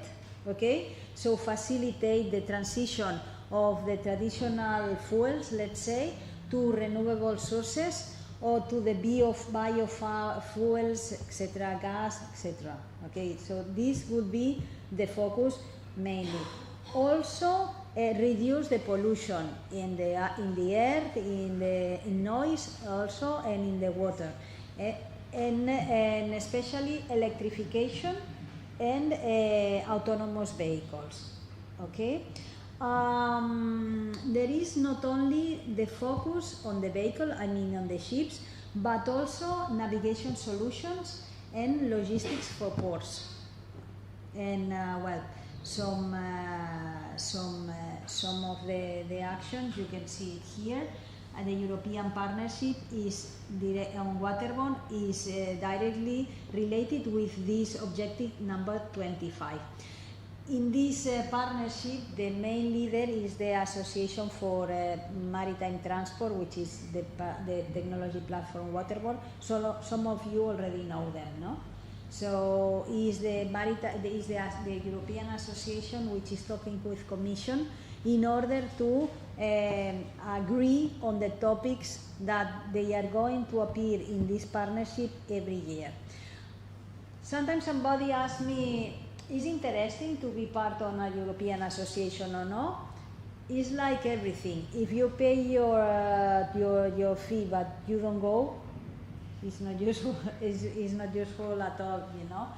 The good thing is that if you are paying and you are part of this association, participate in the working groups, go to the events and so, because in these events and in the working groups are the ideas that the association is passing by to the Commission in order that the Commission then draft the work programs and the calls. This is the usefulness of a technological platform, and then for the networking, because then you go there and you find as well your colleagues for research, but you find as well companies. Okay? Not only in your country, but also the main companies at European level. So, for instance, if you are an European organization, I think that for these two purposes, maybe it's interesting to be, and it's much, much more interesting even if you are from outside of Europe, because it's the door of having what are the most relevant participants in the sector regarding research and innovation, especially innovation, more than basic research. Basically, the platform has written some strategic agenda that putting what are the targets that they see for the 2050, and mainly they are three targets: eliminating the gas emissions, then the cutting coastal and inland pollution to the air, and also the elimination of pollution water. For these three objectives, they are applying all sorts of technologies, and also they have commented to the Commission that the family of vessels should be, let's say, simplified to these 6 types of vessels. This is only ideas of the technology platform. It's quite feasible that Commission takes some of these ideas, but they are not buying all the ideas of the technology platform, because not necessarily everybody is in the technology platform in the association. No, there are also good ideas outside the association, but the association has a weight, and if they say something, Commission listen and they take ideas, and so that's the reason, because it's good to put an ear on what the European associations are saying, because for sure something will appear in the calls afterwards of that, okay? Well, these are the different activities that they are doing, and that was the technological scientific objective. They have also, they have explained also some economical objectives for the sector in 2030, which is make viable, economical viable, these new technologies inside the chips, inside the different actors of the sectors, because right now most of them are at level of demonstrator or pilot activity, but they are not economically sustainable at the moment. Sometimes because the technology is not completely developed, sometimes because the environment is not completely, let's say, adjusted to absorb this technology or to work with this new technology, okay? There are still capabilities to be developed in order to absorb these new technologies and make them economically profitable, okay? And there is also some societal objectives like the development on standards, but also the training, the education of the new generations for the sector, which is very important. In the deployment, let's say the European programs for research and innovation or education, what are paying is this research, innovation, education and training, but they are not paying for the deployment, for the implementation. For the implementation, maybe there are the companies, and there are other European funds like the Connecting Europe Facility or the Innovation Fund that they are paying for pilots and they are paying for the implementation. Of course, there is not 100% funded at all, but it's a support. They can, at the companies, they can fund approximately about the 20%. And in the coming months, so we are working in the drafting on how the next framework program could be onwards 2027. There is an extreme focus on the security, not only in your sector cyber security, but in the security of the research that you are doing in order to preserve, for instance, the intellectual property right of your projects. Okay, and last thing that I wanted to encourage you is that if you think that you don't have time because you don't find the consortia, or simply the topics this year are not aligned with your research or whatever, in any case you can always try to become evaluator. Because in this way, you know all the proposals that are presented on that call. You see good projects, you see bad projects. You understand how you have to write your proposal and how you have to participate in order to be successful. And the most important, you know who is participating and who are the good participants and potentially also future partners. So for that reason, I really encourage you to join the database of the European Commission, because in this database you can be called you can become what they call experts. The experts can be for evaluating projects, let's say proposals, or for following projects. For instance, if you are very specialist in something, sometimes Commission is looking for a specialist, not necessarily European, can be from outside, but because you can do it online as well, to help the officer which is in charge of that project in order to follow the deliverables of the project as well. So when you sync up into the database, it's for evaluating, but also for Commission can offer you to be expert for supporting them for following projects that are already being funded, okay? And they are looking for all the profiles. It's not necessary to be a professor, it's not necessary to have a PhD. You have to explain well what is your experience, for instance, and one thing that is the most interesting is when they are looking for expert, for instance, for a call, what they are looking is in the database is to type the keywords that they are looking. So try to put in your profile not only the things that you are expert, but also the keywords of the topic that you would like, or the call that you would like that to be named, or to be approached by the Commission. Because this is the way that Commission is looking for experts. They look in all the database with thousands of experts by keywords, and the keywords of the call which is open at that moment. Okay, so it's a profile like Facebook or whatever, but it's a scientific one, technical one, and a part of your CV, your publications, and so you can put some keywords.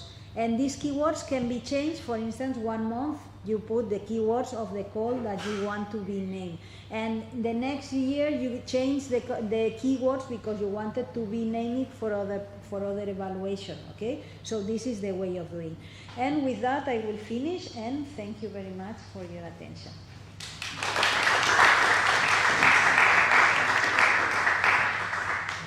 I don't know if you have any questions, otherwise we will transfer. I would like to thank you. It was really interesting, especially this last part, that we can be, part of the expert group. Absolutely, absolutely. You really can learn a lot being the one who is judging how. Yeah, I think that is very interesting. And sometimes you think that, I'm not going to be named because I'm not in the circle of the usual suspects. No, usually because you are not in the circle of the usual suspects, you have much more probability of being called, because the usual suspects are in the proposals, and if they are in the proposals, they cannot be evaluators. Yeah. So, interesting. Good way think to of that. Yeah. Thank you very much. Thank you so much, and enjoy the afternoon. Thank you.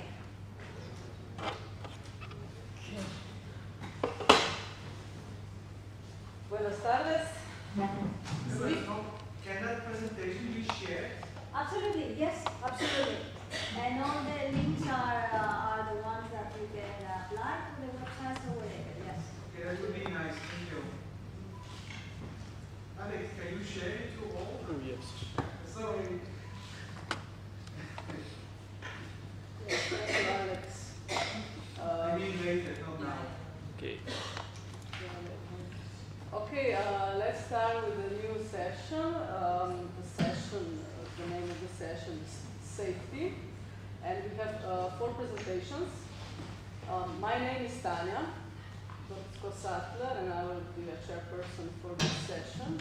And I'm welcoming Fabio Echeverri with the first presentation. Now, short bio information about Fabio. He's geometric engineer from the Universidad del Valle in Colombia, master in territorial management from the University of Seville in Spain, an expert in geographic information systems and maritime spatial analysis. He has worked for UNESCO on archaeological conservation project in Bolivia and Chile. He also worked with the World Wildlife Forum on climate security issues for Colombia. He has publications related to maritime security in the magazines of the National Police of Colombia, and publications on remote sensing and cartography in the magazine of the Polytechnic University of Valencia. He has been awarded a scholarship twice by the Ibero-American University Postgraduate Association. So, Fabio. Thanks for your introduction. Good afternoon, everyone. It is an honor for me to be here today to present the findings of research on the threat of illicit drug trafficking in the maritime services of Colombia. My name is Fabio Héctor Echeverri, and I am doctoral at Cadiz University. This study provides crucial information for decision makers and policy makers in maritime security by identifying the areas most affected by this threat.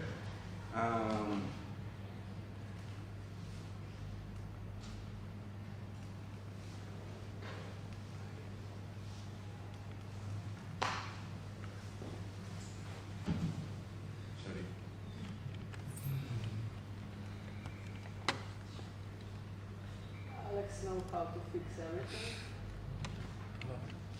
Okay, thank you. The content of my presentation will cover the introduction, objectives, methodologies, results, and the most relevant conclusions. Colombia is here between South America and Central America, and the introduction. First, it's important to understand that the fight against drug trafficking extends beyond the eradication of illicit crops. It also contributes to sustainable development.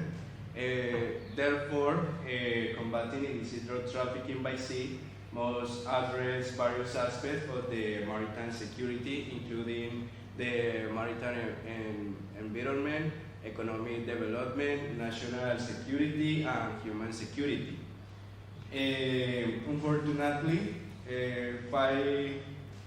585,000 people die from drug use every year around the world. Between 2010 and 2020, Colombia recorded 28 deaths due to drug use. In 2021, there were 192 cases of maritime drug sales, resulting in 113,000 kilograms of drug being confiscated. These incidents involved 26 models of transportation, with speedboats and containers being the most commonly used by transnational criminal organizations. In Colombia, the General Maritime Director, or TAIMAR, regulates Maritime Services Company, or APSM. Together with the Colombian Navy, they ensure the development of Colombia maritime interests and combat threats. In 2008, Colombia organized the first maritime symposiums against drug trafficking in the Americas, leading to the creation of the International Center for Research and Analysis against Maritime Drug Trafficking, CMCOM. Some international conventions are UNCLOS 1922 and Article 108, Vienna Convention 1988, Article 17, and most recently, Sustainable Development Goals.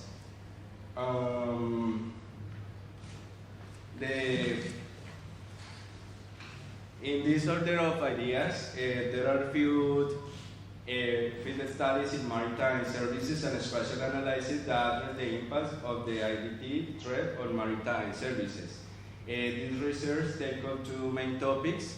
The first topic, determining whether there are articles that related maritime services to security in the fight against IDTs.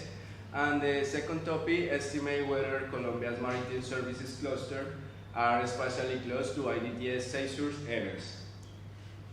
Methodology. A series equation was applied in the Scopus database, combining the keywords maritime cyber services and security. The criteria specify that these words being the titles, abstracts, and keywords. And documents be articles, and that they be in English and Spanish. Seasonal reports between 2016 and 2021 published by CMCON were also compiled. Seizure data were georeferenced using latitude and longitude coordinates, and heat map were generated to represent the magnitude of individual values within a data set as a color. The AESM list obtained from the official Denmark website was downloaded and georeferenced with the department name attributes. Finally, the data were cross-referenced to estimate whether Colombia's maritime services cluster are especially close to the IDT seizure events. Results. The first cycle on maritime services was published in 1944, but it was not until the 2000s that research in this file surged. This map shows the countries contributing scientifically to maritime services. The top 5 most influential countries: the first, United States, North America, China, Australia, Spain, and United Kingdom. Regarding the Spain, he has 5 collaborations with other countries, including France, Germany, Finland, Poland, and Czech Republic. Regarding keywords for clusters of research lines are observed. The red cluster related to maritime transport, the purple cluster to ship construction, the blue cluster to development maritime applications, and the green cluster to communication and maritime navigation. The green cluster is particularly important for research, as it demonstrates that maritime services have a geographic component.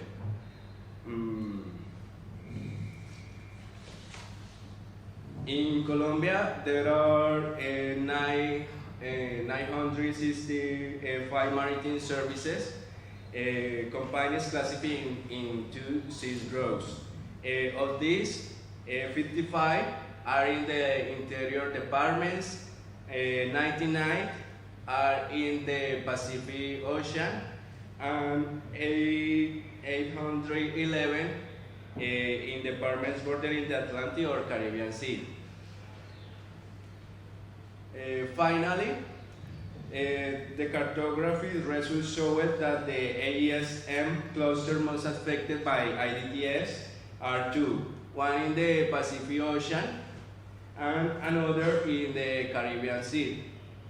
Finally, the cartography results, while the Pacific Ocean area is the most affected by IDTS, impacting 99 AESMs, the Caribbean Sea area has the largest presence of AESMs with a total of 607 that can be affected by IDTS. The conclusions address the 2 topics. The first topic regarding the assistance of articles that relate to maritime services to security in the fight against IDTS. We found articles focusing on communication system and maritime domains awareness. The use of technology in maritime spaces is vital. This due to the spatial characteristics of seas and oceans, whose access and difficult communication require advanced systems. The other topic, regulation and governance, information and intelligence exchange among maritime authorities from different countries are key to prevent IDTS. So some authors analyze cooperation frameworks to achieve coordinate among multiple agencies. And the other topic, literary reviews in maritime services, is recommended methodology to cover analysis broad file or research, allowing for the collection of data from various articles and countries. The second topic regarding the spatial proximity of Colombian Maritime Services Cluster to IDTL seizure events, our finding suggests a significant correlation. The importance of research examination communication system is highlighted given their close connection to cartography development. The use of drones, satellite images, and cartography enables the collection of data which can sequentially be mapped to identify critical tree points. This integration of technology provides a more comprehensive and detailed perspective for effective maritime security management. Thank you. Thank you, Fabio. Thank you, Fabio, for a nice presentation. And your first presentation? Yeah. I would like to invite now other guests for some questions, if you have. Please raise your hand, and Alex will bring you the microphone. We have one.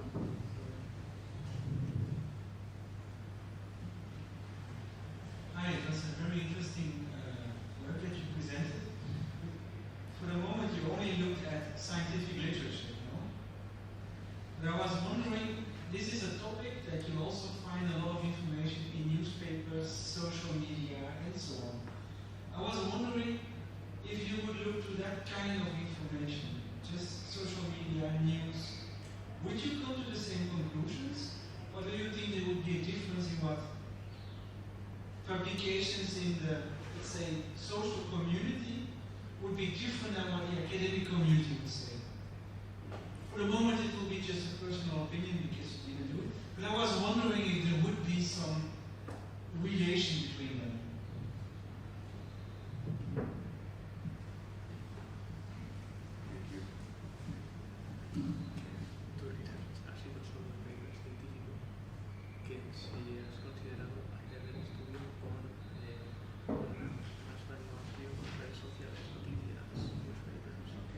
At the moment, my investigation only the papers and specific seed report for the CMCO and central.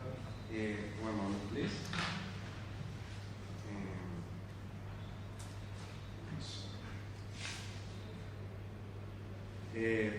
The seed reports of Center of Research Analysis Against Maritime Drug Trafficking is compiled the events narco-traffic every year, and the final year publish latitude and longitude every case. And here information I give reference and interpolate for the critical points. No, the moment no newspaper, but it's interesting. Thank you.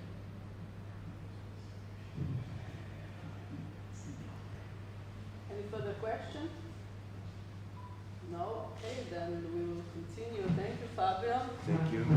This is a certificate for you. Thank you. Thank you. Our next presenter is Miss Caroline Graham from Caribbean Maritime University. Dr. Caroline Graham holds a PhD in psychology, global political economy from Cardiff University. Currently senior lecturer at the Caribbean Maritime University. She teaches second through fourth year marine engineering and navigation students research methods, human element, leadership and management, and culture and diversity. Dr. Graham holds 2 masters from University of the West Indies and the World Maritime University in psychology and maritime affairs, respectively. She has over 20 years experience in the maritime industry as an administrator and educator. Thank you. Good afternoon, everyone. And I would first like to thank the organizers for this conference to allow me the opportunity to come and speak. I am going to be talking about risk governance for seafarers' safety and health, and I have two co-authors on this paper. So I'm going to say it has to do with the crew change crisis and COVID, and I'm going to say a bit about that. Not too much because all of us knows what happened, and the focus is really Jamaica's response as a case study to this crisis, and look at the risk governance framework. The details are in the paper about how Jamaica responded, and using this framework as a benchmark. So it's really like a conceptual paper with a bit of empirical data behind it, a little bit about the methodology, findings, and some conclusion. Now, what led to this study? In addition to this specific study, when I was working at the Maritime Authority of Jamaica as an administrator, one year I was preparing something to speak at Day of the Seafarer, and a co-worker of mine heard me talking about it. And she said to me, you know, I did not really understand much of what seafarers go through until she ordered something online, a handbag. And it did not arrive on time, and when she checked, she was told that pirates had the ship. So it really dawned on me, and I used the story on several occasions, and it's always in the back of my mind how even persons in the industry are not fully aware of the lives of seafarers and what they go through. We sit at our computers and we order, and we want to get the things in the time. They say 2 days, 3 days, 2 weeks, depending on where you are in the world. And we don't really consider seafarers and the persons who are taking these things to us. And she was somebody working at the administration, and I'm thinking, can you imagine those who are not in the industry in that way? So I'm like a bleeding heart for seafarers, and the opportunity I get to speak about seafarers and what they go through, I do. So this is really what this presentation is about. So we know about the pandemic, and we know what happened in terms of immediate closures, closing down of borders, and restricted movements, yes?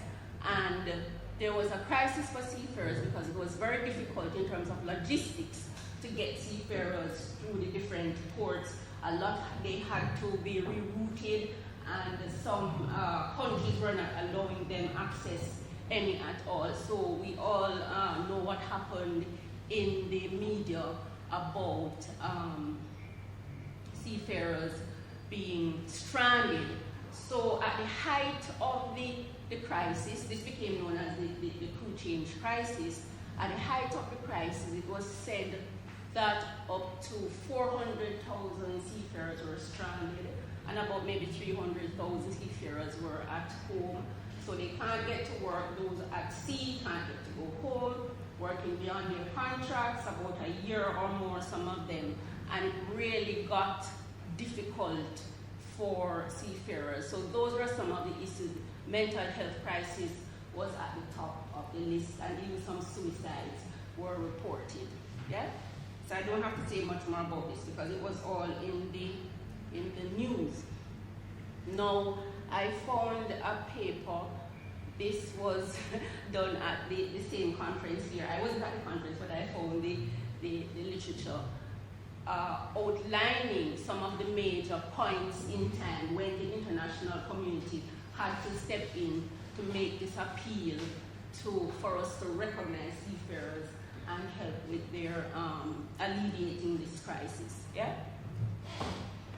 Now, I found these two quotations very useful in pointing out some of what seafarers were feeling. So these two expressions. So this captain at an IMO forum in 2020 had this to say, not knowing when or if we would be returning home brings a severe mental toll on my crew and myself, right? I would encourage each and every one of you to think of how you would feel if you had to work every day for 12 hours with no weekends, without seeing your loved ones, and trapped at sea. And another one said, we work for each and every one of you to have food, water, fuel, cars, etc. We need support in this tough time, but we were forgotten and abandoned by everybody. Right?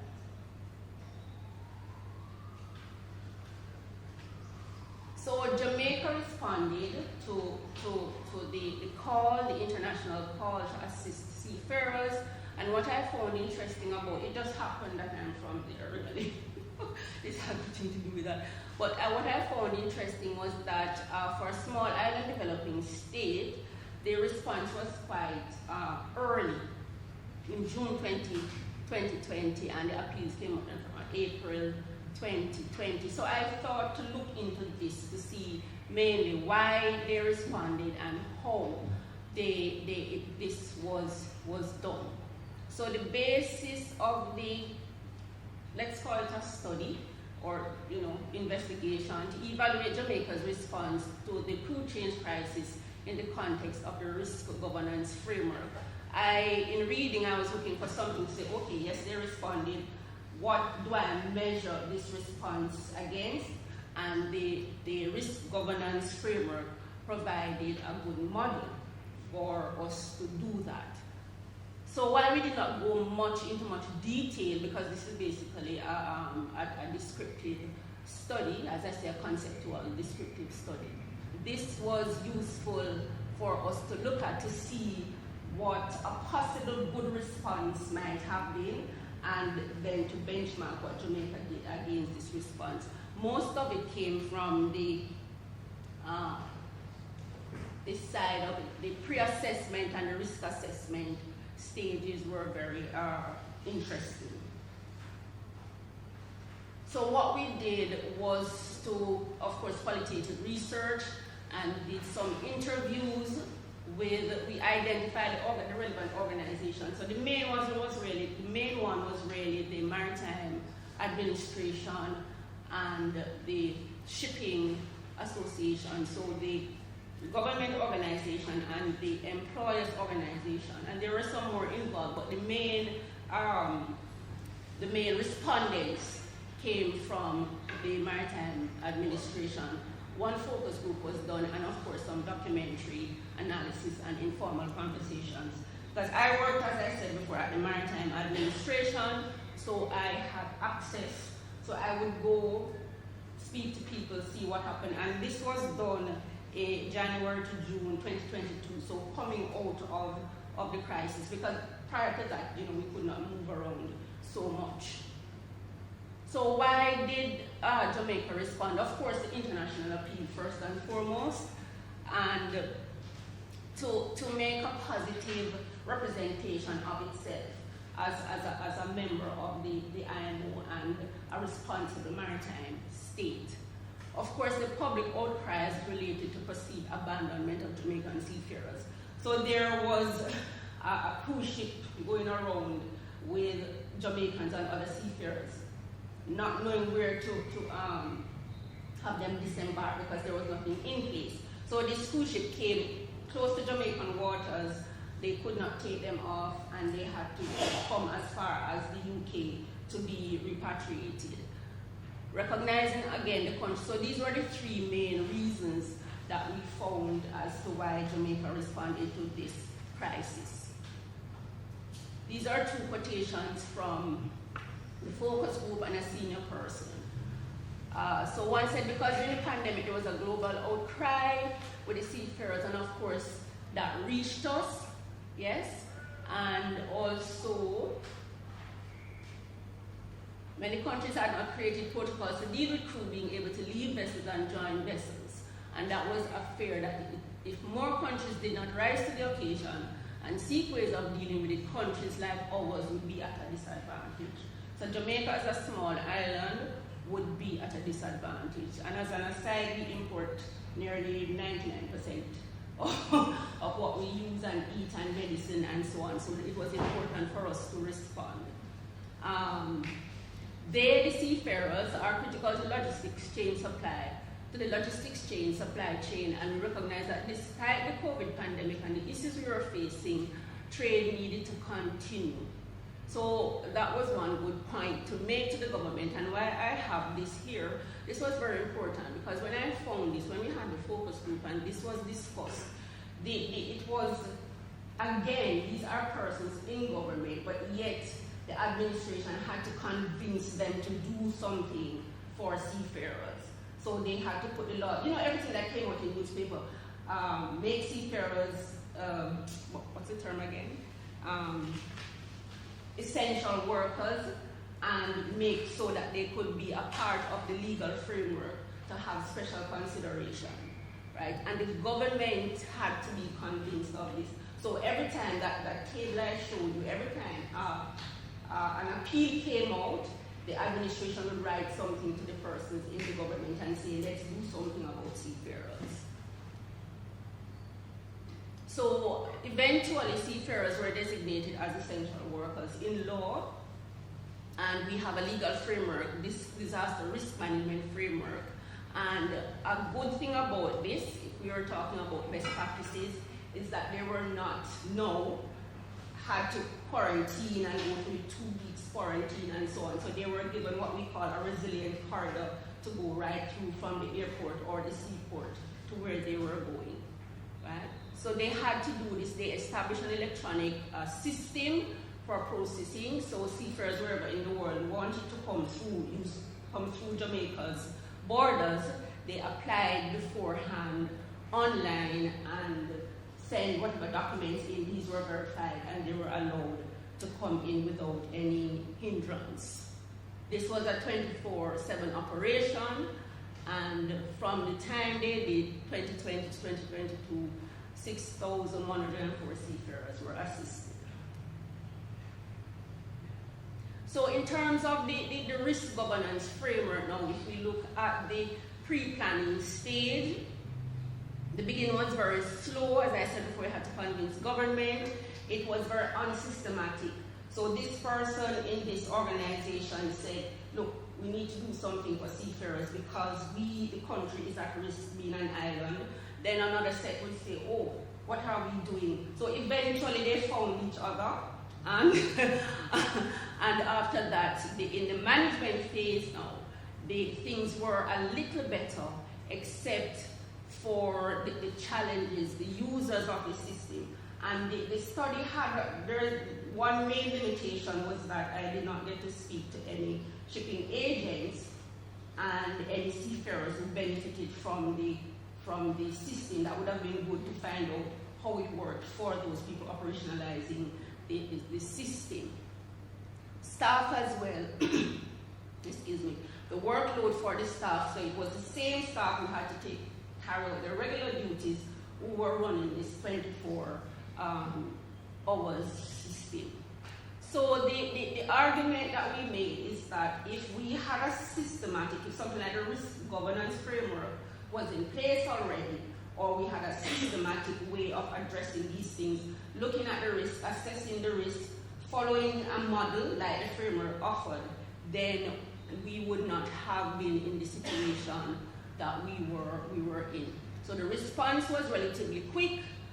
The response was triggered by external forces. It was triggered because of the country's vulnerability. However, some best practices highlighted with the establishment of a resilient corridor for a seafarer. And as I said before, that's what I'm interested in terms of seafarer safety and health. So seafarer safety and health, as we have seen, was not the main trigger for the response, but the risk governance framework offered some amount of a framework. So what I am doing going forward is to propose to the administration to look at this framework to see if there is anything we can take from it. We do have our ISO and we have other risk assessment framework, but nothing to govern a comprehensive model to govern how the country itself, from the political level, come down, would deal with something like this. And we have to think about it for the future, because we don't know if something like this will happen again, or even regionally, if not globally. So I think this is important. And what I have done so far, which is not a part of the paper, is to get in touch with somebody who actually developed the model, to ask if they could do a workshop for us in Jamaica. Initially an online webinar to say how this study would really fit into that framework and what we can do going forward. Thank you. Thank you, Caroline. It was really touchy presentation. And I have one question before giving the word for others. How many seafarers do you have in Jamaica who are working abroad? No. No. That's embarrassing. Approximately, maybe about 200, 250. Oh, okay. We're scattered all over. And I say it's embarrassing because I really should know, and it's a figure I've been trying to get out of the administration. I did not say this off the record. I've been trying to get out of the administration, but not as yet. But yeah, actively, about 250. But and we also have cadets, but I'm not sure of the number of cadets. So more or less you know everybody. Yes. That's why you're more emotionally involved in yes, these things. Yes. But globally as well. Seriously, I'm really, because whether or not they're Jamaicans, I see these people as people out there doing a great service. And yes, it's their job, and you choose to do what you do, but they can be treated better. The ISPS, the ISM, and the Maritime Labour Convention has in the preamble that these are special people and they should be treated as such. And I don't think we have done that. And the other thing to say is that I was trying to get to speak to the administration to say, because after COVID, everything went back to so-called normal, and these laws were just temporary. I'm saying, why not keep them and use the same resilient corridor for seafarers, whether or not. So there's a book chapter I have talking about facilitation for seafarers that came just before this. Because I don't see why we don't keep those things in place. So that in the event something like this happens, and whether or not it happens again, seafarers, just like we treat airline crews. Somebody said at one point, you don't see, when the plane lands, you don't see the pilot and the cabin crew coming to do cargo work and everything. The seafarers, they do everything, you know. Sorry, I get quite passionate about this. Okay, any other questions from the, yes, we have one.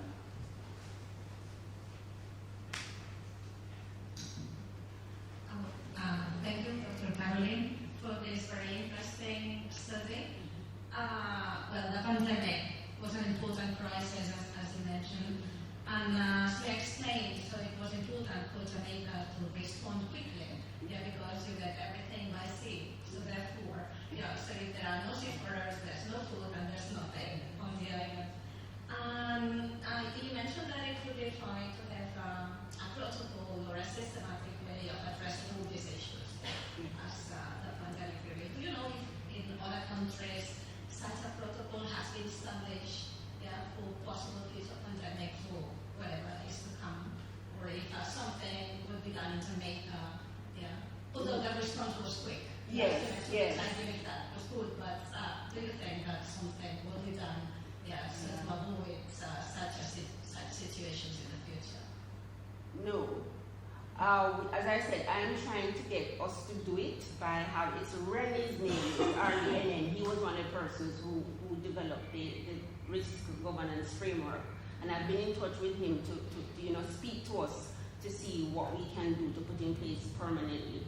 I have not seen anything really in the literature. I mean, I can't claim to have gone through a lot of the literature, but I have not seen anything. But what I can say is also something that the International Labour Organization kept asking, because at that point in time I also worked on a project with the International Labour Organization in the middle of the pandemic. They were looking at responses in the global supply chain having to do with coffee in Colombia, the agriculture and garment industry. So it was coffee in Colombia, garments in Myanmar, and garment industry in Ethiopia. So it was one of the questions they were asking, what do we do going forward? Yes, and what is in place going forward? And there was nothing really concrete to say that countries had put anything in place for this. It was to get through the pandemic. And since we are now in the, and I think of all, sense of security, that COVID is over, we have basically gone back to what we used to do pre-pandemic. And as I said, the laws were temporary. So I am not, countries might have, but I am not aware of any that say, okay, we are going to do this just in the event of anything like this in the future. Okay, thank you very much. We'll see what happens in the future. Okay, we have to continue. Thank you very much, Caroline.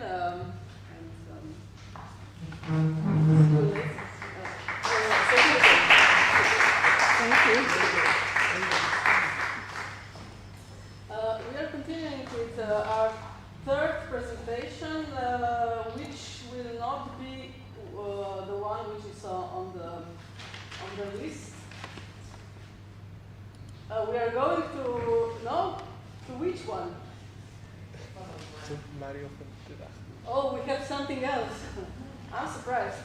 I don't have this. I don't have Mario, but I will ask Mario to present himself.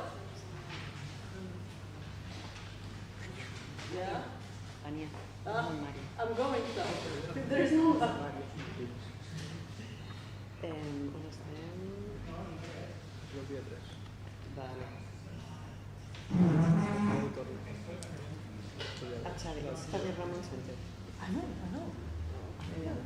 I was already prepared. So yes, Javier Ramon Sanchez Giron is the one who will now be presenting his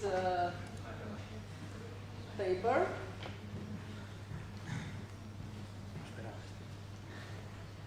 Hello. So, Javier Sanchez Giron has been working as a full-time professor at the Escuela Técnica Superior de Náutica y Máquinas in Coruña since 2020, where he has been teaching celestial and coastal navigation, maritime economics, and ship stability. In early 2021, he commenced a doctoral program at the Department of Energy and Maritime Propulsion, focused on research aimed at enhancing the safety and well-being of fishing vessels with a particular focus on accident prevention. Before entering academia, Javier spent 5 years as a Maritime Vocational Training Institute, EDA Maritime, where he held various leadership positions. Javier received education from nautical schools in Barcelona and Coruña, specializing in maritime engineering with a master's degree. In A Coruña, he further studies with a focus on research. Postgraduate studies in port operations and logistics were also pursued in Barcelona. Thank you so much, Madam Chair. And thank you also for the opportunity of being here today. I will show the results of our research, the autoregressive integrated moving average model as a tool for predicting accidents in the maritime domain, in the case of the Galician fishing fleet. So, the topics I will be covering in this presentation first is a brief explanation of the ARIMA model and its applications. Then I will show the Galician fishing vessel fleet and its importance, and the accident rate that features this profession. Then I will explain the steps taken to build the ARIMA model, and at last but not least, I will show the forecasted results that we obtain using this statistical model. After all, I will discuss the conclusions that this study led us to take. So a NUMA model is a statistical model which is used to forecast time series data. Its main feature is that the forecasted values of the studied time series data is based on past values and not other variables. It is mainly used in the fields of economic and finance, but also environmental science and epidemiology. In the maritime domain, there are several research about forecasting the container throughput. It has been also used in research about tourism avoidance and also to forecast the number of passenger traffic. It also has been used to assess the results of other prediction techniques. Regarding the Galician fishing vessel fleet, I will begin saying that Galicia is the region in the most westerly part of Spain, just above Portugal. Fishing is a very important activity in our region. I am Galician myself, as you may know. It is deeply rooted also in the culture of our people. In this picture, you may see the number of vessels that make the Galician fleet. So there are up to 4,200 vessels. Most of them fish on the national fishing grounds. These would be those signaled with the red color. Among these vessels, we may find trawlers, pure sailors, also liners, and many fishing vessels that fish with minor fishing acts like traps, hooks, etc. But you may also see that the activity of the fleet extends worldwide. So we have vessels fishing in the main fisheries of the world, as those in the Pacific, Atlantic, and Indian Ocean, as well as in NAFO, which is near Canada, as well as in Svalbard. Only 2 vessels fish there, caught, but this serves to show the importance of the activity. These are some relevant figures. Apart from the number of the vessels, as you may see, almost 11,000 seafarers are employed in the Galician fishing vessel fleet. Its activity accounts for almost 1% of the GDP of the region, and it is really relevant that it is the main source of employment in many of the small communities that populate the Galician shore. So the problem that the fishing vessel fleet experiences is that of the high accident rate. So, excuse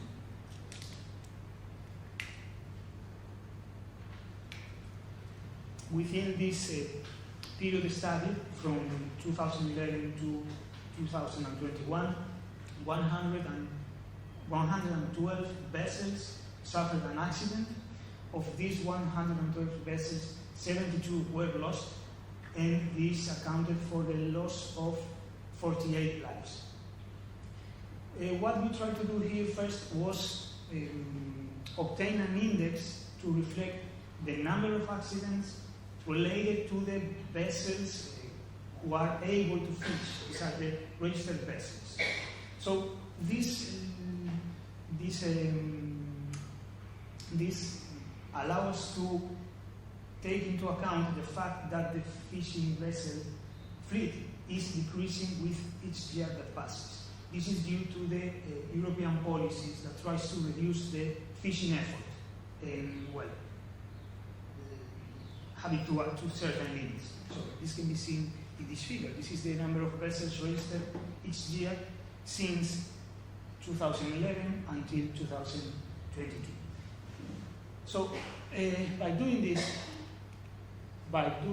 we have a broader picture of the accident rate, because we are taking into account the fact that with each year that passes, lesser vessels are fishing. Nonetheless, this index shows that there is no improving trend. So accidents keep happening. If we take a look at the research undertaken over the years previous to this study, we may see that this is a phenomenon that has been taking place for quite a few years since today. The consequences, as I told before, are very severe in terms of loss of lives, but also from an economic perspective, because many of the accidents result in the loss of the vessels. So the main purpose of this research was to forecast the future value of this index. This index was obtained for each quarter of the years between 2010 and 2011. So this let us have a perception of not only how times as how seasonality may affect the index. To build the model, we follow the necessary steps. First one is the estimation and order selection. What we do here is estimate the number of the parameters needed and also the value of the parameters. For doing this, we made a single differential to achieve better stabilization of the data variability, and using maximum likelihood method and archaic information criterion, we obtained the model that best fit our data was an ARIMA model 210. After this step, we take the following one, that is the model diagnosis. The model diagnosis tests if this model that we obtain is valid to forecast. For doing this validation, we need to check if the residuals of the model complies with the properties of those of a wide noise Gaussian process. These properties are that residuals exhibit no correlation, the mean is equal to 0, and they are normally distributed. So in the first figure, the one that is in the highest position, we can see there the standardized residuals, which proves that there is no correlation between the residuals. Also, the correlogram plot, which is found left in the down part of the picture, on the bottom part of the picture, shows also that there is no correlation between the residuals. But also, we perform some statistical tests to have a better evidence that these properties are met. So for studying the no correlation on the residuals, we perform a Young-Box test. For the zero-mean accident density test, and for the normal distribution, Shapiro-Wilk and Hackebera test. These serve us to conclude that the model was valid. The properties of those of a wide nose Gaussian process were met. Those were residuals exceeding no correlation, zero mean, and normal distribution. And with these results, we then proceed to forecast the index value. So the results are shown here. To do this forecast, we use the bootstrapping technique, which allows us to create confidence intervals. So we may assess the accuracy of our prediction. What we may see here is that we also check how the obtained results differ from those observed. So we obtain the index for the year 2022, and we check how closely were the observed values versus the forecasted values. And as you may see in this picture, all observed values falls within the confidence intervals levels, at the level of 95% as well as at the level of 88%. And similar trends between forecasted and observed values are also seen. It is true that the forecasted values the model tends to underestimate the values of the index, but nonetheless, we believe that these are quite acceptable results. So with that being said, I will show the conclusions of this study. First of all, accidents suffered by Galician fishing vessels is a recurring, alarming, and undesirable phenomenon, of course. The model's prediction aligns with the observed data, offering a reliable means of identifying periods of heightened accident risk, stressing security as a prevention, as a practice tool in accident prevention efforts. But this model has some limits. First of all, we have a very small number of observations, only 44. The model does not account for potential variables influencing accident occurrence.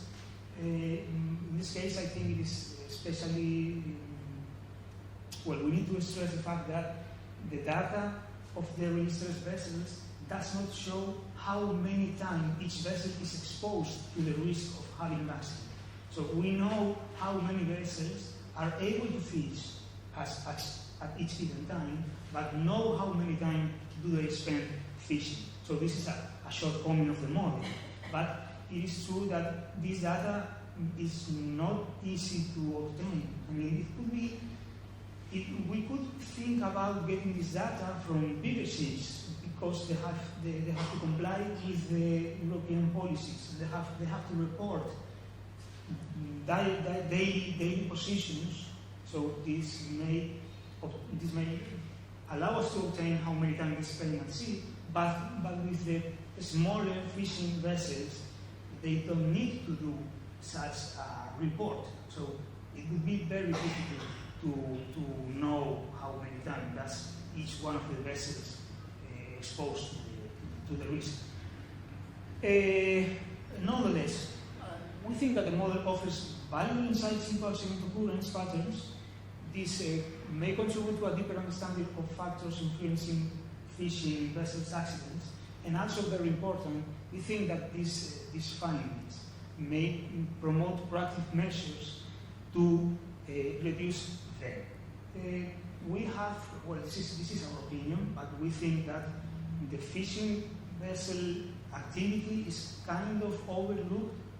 So we think that not enough attention from a safety point of view has been given to the sector. These figures are really high. If we try to compare these figures, not these ones, but the one related to the occupational deaths, among other professions, we may see that fishing vessels, the fishing activity has the highest rates of fatalities. We also think that it is very important for the sustainability of the profession to study and try to improve this situation. Also, the sector is facing generational turnover problems since quite a few years, and we think that improving the safety of the profession may lead to improve its image. So this could attract younger people to participate in this fishing vessel activity, which is so important for the Galician. That would be all. Thank you very much for your attention. I will happily answer to your questions.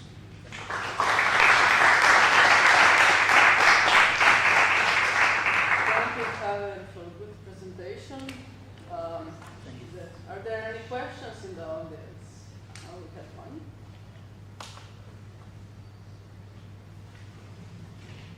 Can you please go back to the slide where you mentioned an index? Yeah, sure.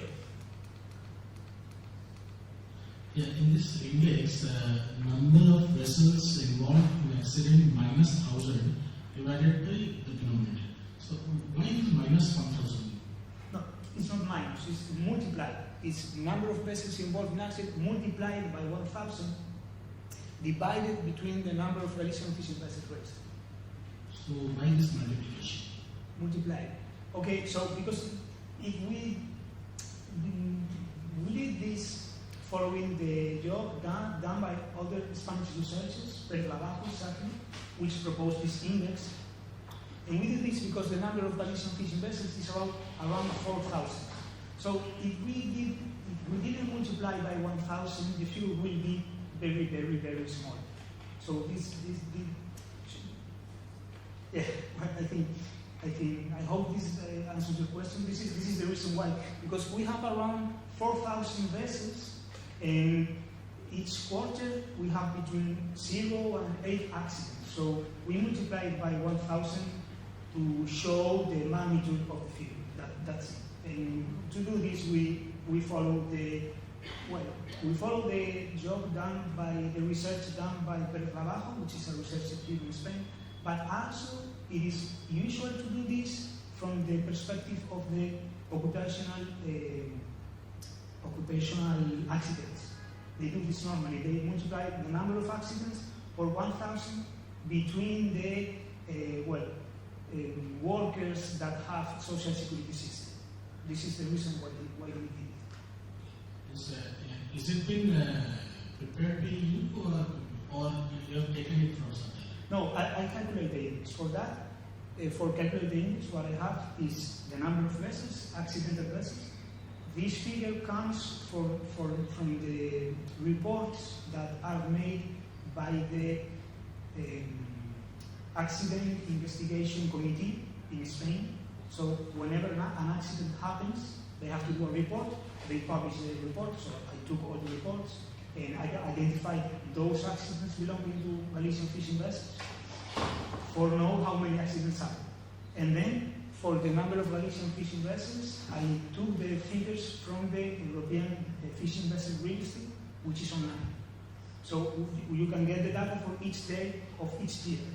So I took it from like the mean time for each quarter of the year. That's it. I'm asking whether this index yes. you mentioned, it is prepared by you, or you have taken the index from some other documents, some other. You mean the figure? Not the figure, the formula. The formula. Okay, so I took it from the research job done by Pérez Labajo, but also from the figures utilized by the Minister of Social Security and Work in Spain.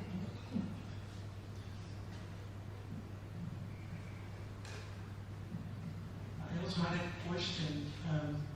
So, do we see here the number of accidents in function of year, or is it? What we see here is the index. So this shows the relation between the number of accidents and the numbers of vessels. So I'm wondering, is there a relationship between an accident happening in a year and the number of accidents that happened before? Because if they are completely independent, it is hard to predict now. I would expect for a random walk, for example, it is the same as before, plus or minus a little bit.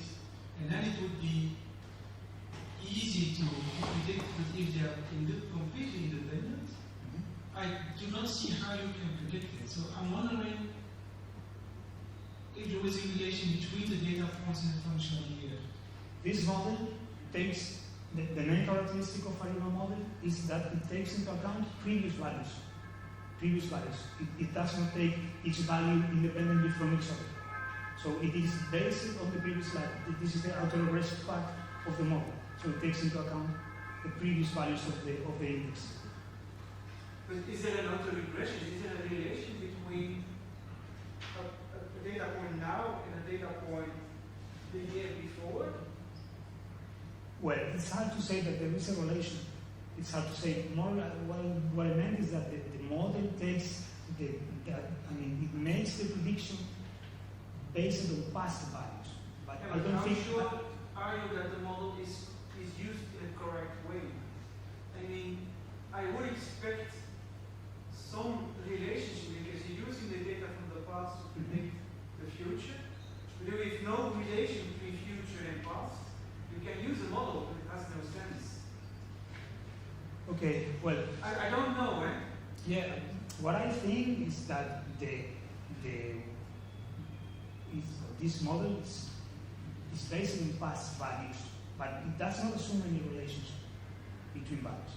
But it has proven to be accurate to make forecasts. So in the last part of our work, we showed that it forecast values. They fall among a confidence interval. But this is not enough to. This is the limitations of the model is precisely trying to establish factors influencing accidents. We don't know. We have to use other kind of techniques to know which relationships influence accidents. I would now stop this part of putting questions. Let's continue with questions afterwards, because we have to continue with another presentation, and we are already into the next session. We are taking time from the next session. So thank you, Javier, for a very interesting presentation, and here is the certificate for you.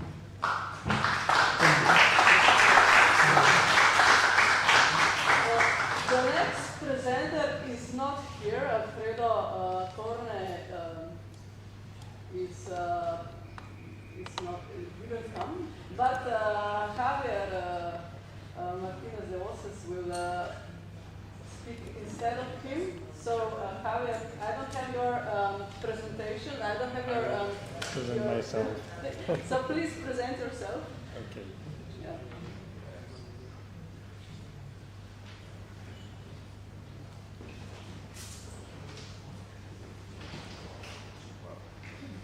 Good afternoon, ladies and gentlemen. As Dr. Daniel Brevko has explained, Alfred Torne is not able to come, and me as co-author, together with Professor Tony Sangre, as co-authors also, I'm going to present briefly this paper. This paper, which is called Effects of COVID-19 on Maritime Accidents, the title, you seem a little bit small. It's not, it's very small. I don't know what happened with this. Is dealing with, well, it's related with the PhD thesis that carried out Alfred Torne, supervised by Professor Isabel and me. And that thesis was dealing with the accidents or it was looking at the reasons of the accidents that fishing fleet is suffering in Galician waters, Galician and Catalan waters during a period previous to the COVID time. Okay? Then this paper is going to present a study that was carried out after this thesis analysis, but what we are going to present here is only data, because we have not analyzed in deep, no model, no statistics, reliable has been done. Then the situation is the following. No? We started the COVID stop during a period, well, in between 25th of November. In fact, here in Spain, we were closed from 14th of March of 2020 up to, well, this study is considered the beginning of May of 2023. This is a wider period, but it stands for the period in which it was studied, the issues, the consequences of this stuff. No? In the sea sector, there were confirmed this number, well, 700,000 confirmed infections, okay? And almost 7 million of deaths in that period in all the world, not in the maritime sector, in all the world. Okay? What happened in this time of the COVID? Well, maritime transport was stopped, but not at all. Not at all, because oil was traded. Even manufacturers were reducing the activity, but the life continued, and we can say that maritime sector still was working, not completely stopped. Fishing activities were continuing because food was necessary to be cut, and well, the situation in the society that we know. Then the objective of this study was to analyze what happened with the fishing accidents, or the accidents that suffered the fishing fleet.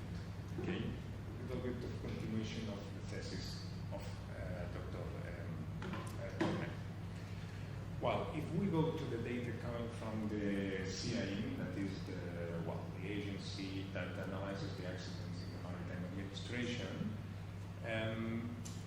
we studied 3 years before the pandemic period, and after that, the 3 years after the beginning of this period, the pandemic stuff.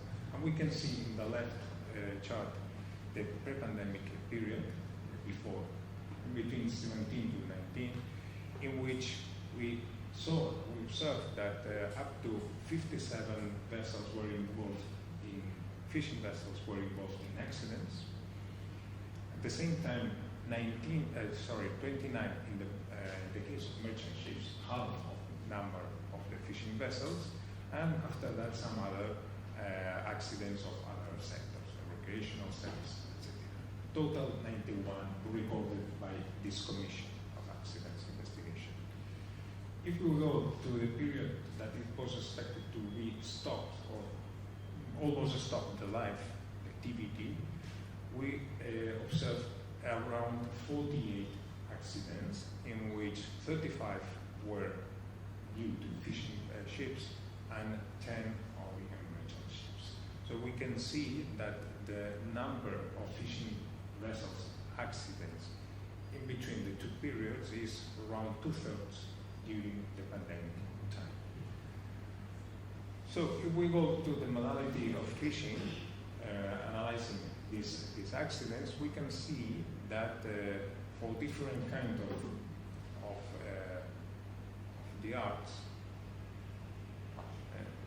you can see that, the different type of accidents, we can see that collisions and flooding were the higher number of vessels accidented in the first period. But if we go to the period in which COVID appeared, we can see that, for example, the number of collisions in between ship-to-ship, merchant ships, involved decreased dramatically.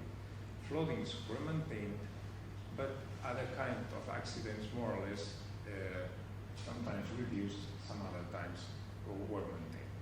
Okay, so the reflection or the issue was that the typology changed between periods, okay, mostly in between the collision in between ships.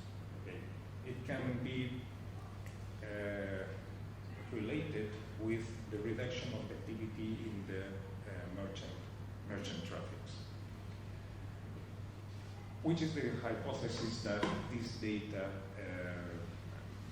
here were considered, that maybe the reduction of the maritime transport, the number of transactions, commercial relationships, was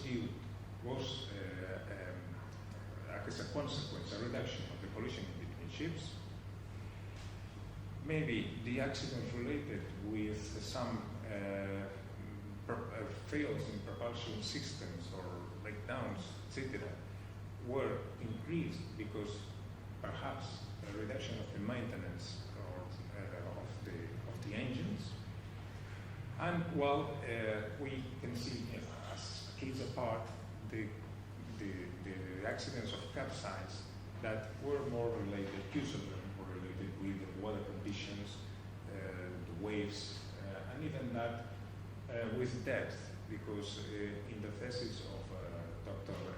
Fred Torné, it was recognized, was seen that the depth was a factor that affected the number of accidents in small fishing vessels. The change of depth, not the depth itself. Well, we can see here quickly the reduction of the accidents in the period 2019 to 20, which we can see that in the period in which we closed the activity, the case of Spain at least, the reduction of the accidents were very high. Okay, and this period, if we go to the period from between 19 to 21, these figures were changed a little bit. The we can see that instead of a reduction, there was an increase of the excitability in the second half of this second period. We can understand that the measures of control of stop the activities were reduced in the second part of this stop due to the victim. It seems that I think that there was another slide, but we go to the conclusion. Okay. Well, as conclusions, partial or how to say, not final conclusions, we can identify, looking at the data, that there were a reduction of interaction between fishing vessels and merchant ships. The number of accidents were reduced. It seems that the reduction of accidents in between merchant ships was related to, or could be related to, the reduction of the activity of the merchant or recreational ships. Also, we can say that during pandemic stop or period, maintenance tasks maybe were reduced, and this was the reason because the number of fails in propulsion, steering systems and other services were increased. And as a final conclusion, from our point of view, is that low maintenance about engine and other systems causing a hypothetical increase of the number of vessels affected by propulsion accidents. Well, this is our brief presentation.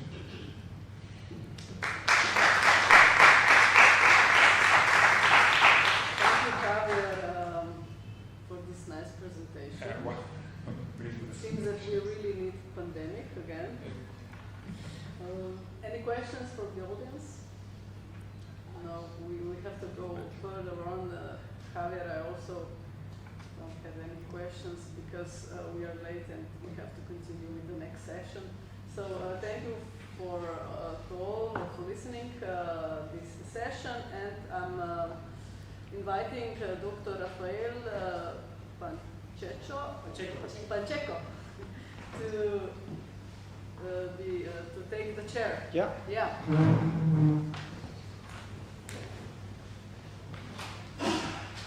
Thank you. Yeah. Is it on now? Okay.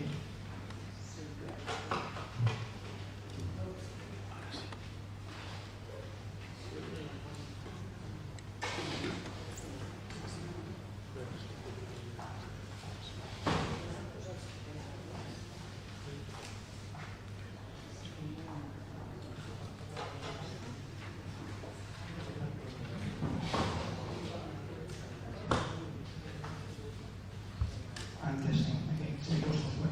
Right.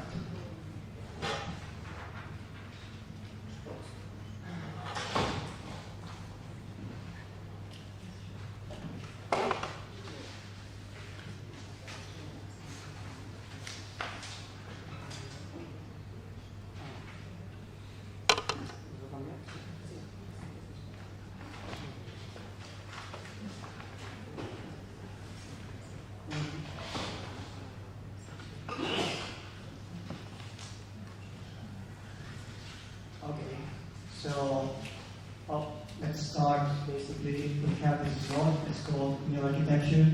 I'm going to be the chairperson. And we'll start with Mario Fonteja. He's a PhD candidate, if I'm not wrong. He's from Madrid, comes from medicine.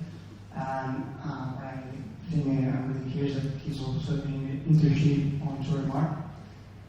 So without further ado, Mario, the floor is yours. Well, you're going to present some best-laid flows design recommendations in Panamax container ships, evaluation in fatigue scenarios for athletic configurations. Thank you. I also want to issue one warning. Maybe I have to leave for a free bit. I will come back. We have 10 minutes and 5 minutes for questions. I will basically warn you when you are 1 minute left. Okay, thank you so much, Dr. Rafael. Thank you so much as well. With that, now the governor for this opportunity. Good evening, everyone. My name is Mario Fontetaja, and with collaboration of Dr. Miguel Ángel Serra and Dr. Arturo Silva Campillo, we have developed this paper, Transverse Plate Floors, Design Recommendation in Fatigue Scenario for Alternative Configuration in Panama's Container Ships. It's a reality that maritime transport has been increasing last year, especially container maritime transport. So this paper tries to be a small help for the development or the design of this type of vessel. Well, the main objective of the survey is to study, to analyze within the field of structural fatigue behavior alternative design of the transverse plate floors in Panama's container ships.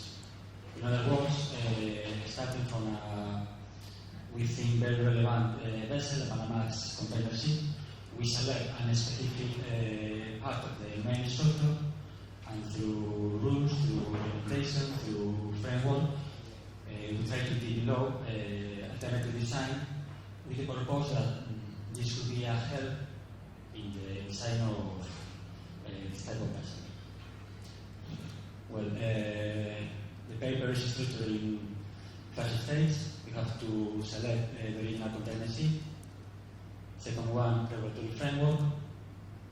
After that, we start with the design part, with alternative designs. And finally, the fourth stage, resume discussion.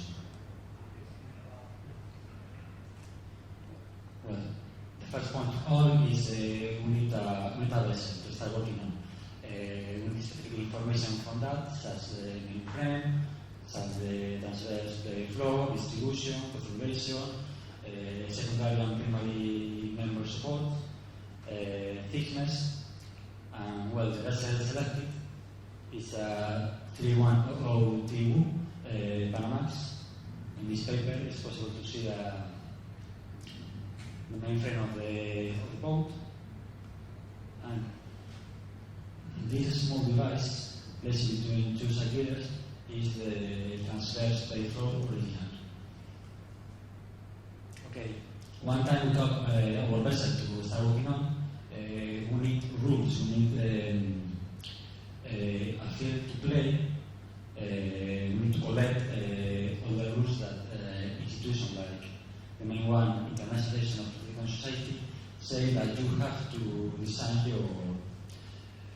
your vessel. As well, consider the rules from Law Register of Shipping and all that kind of African society.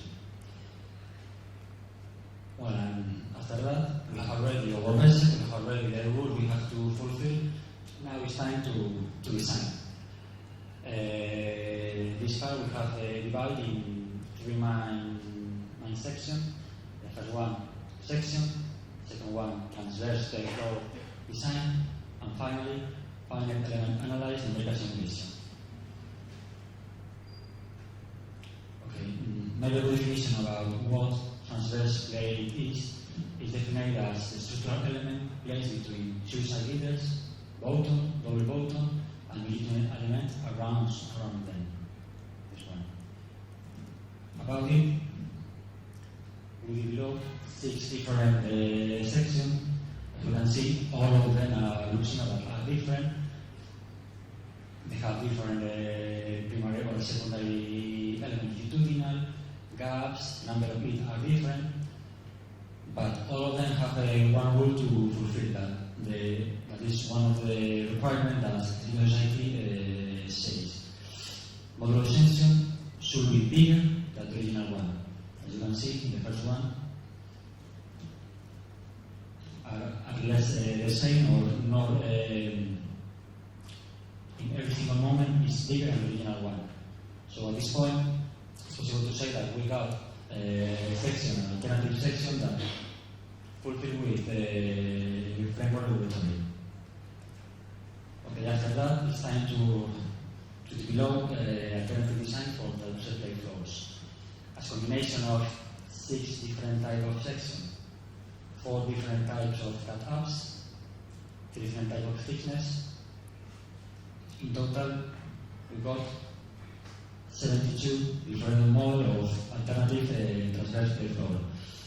The original one is number 4, model 4, coming from section 1, with opening number B and this thickness. Maybe in this other one pictures it will not be easy to see. Okay, all these transverse plate section, transverse plate floors coming from this first section. Looks like similar, but they are not, as you can see. All the holes to terminal are different. That means that the structural properties, the mass and the weight, will not be different, and that is the next point of our work to achieve. Okay, now we have 72 different models of transverse plate flows. Now it's time to know which one is better or what are the properties of every one. So for every single model, we develop through software ANSYS numerical simulation. The process is always the same. Initial model, secondly initial mesh. We set up boundary conditions. After load applied, at this point we develop the converge analyze, very important in field elements analyze. And after that, we come from every one single model to model that stress, strain, deformation, and finally, particularity. One thing I have to say is that in total we have done 2 different scenarios. The first scenario with shear stress, and second scenario with bending moments. Classification societies sometimes speak as well about torsional effects, but IAS, International Association of Classification Societies, say that the main one is bending moment, so we have focused on that, on bending moment and shear stress. And well, as a result, we have 72 alternative design that all of them are valid according with the Classification Society, and all of them have different properties. And it's interesting that as a result, there are a couple of transverse plate flows that present a better behavior in comparison with the initial one. For example, in bending moment scenario, initial one plate is number 4, number plate 1. The minimum critical life is bigger than in number 1 than number 4, and as well in number 67 with superior stress, and as well in shear stress scenario.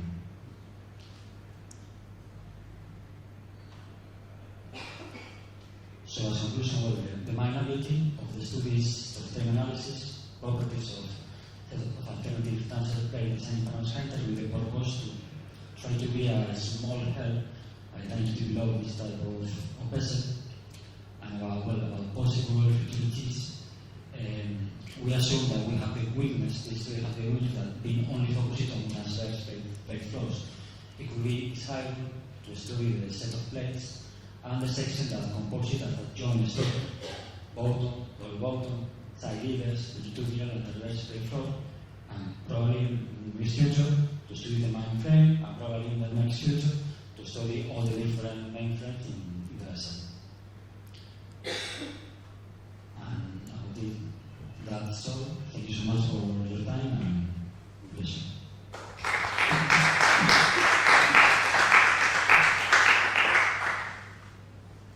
Well, anyone has any questions? No? So I'll ask myself, if you don't mind. So, technique is something I'm interested in, shapes of course, and something I've seen, because I had the peek on the paper, F1I, it was the way you modelize everything. So basically you modelize bending and shear stresses, input these in a shipping, and pass this to a 3D frame model. Then basically, one of the questions you have is the loads you introduce that are cyclic. Which type of loads are? I mean, are just a regular sinusoidal type of load, or? Well, the first following we made is to know what type of loads that the university says your vessel have to face on. But obviously we not use the same magnitude of the loads, because the second stage of this project is trying to develop a real model scale to develop in a laboratory. So we have use the same type of load, and the moment and services, but with a less magnitude. Okay, and I have one more question.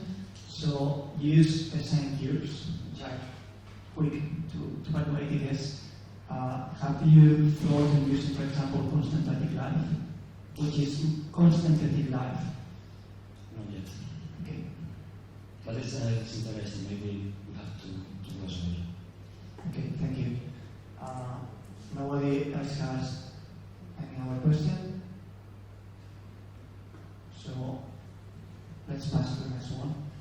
So next session, we have another PhD candidate. So his name is, So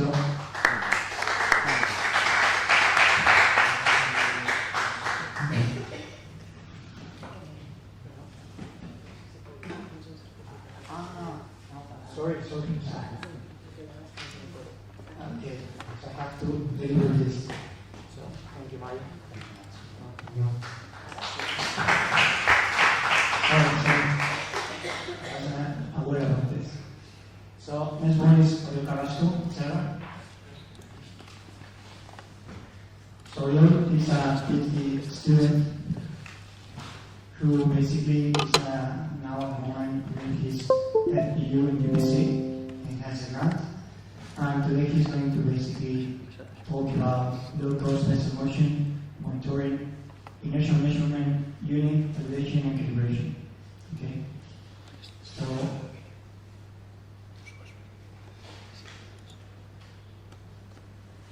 So we go whenever you want, you can start.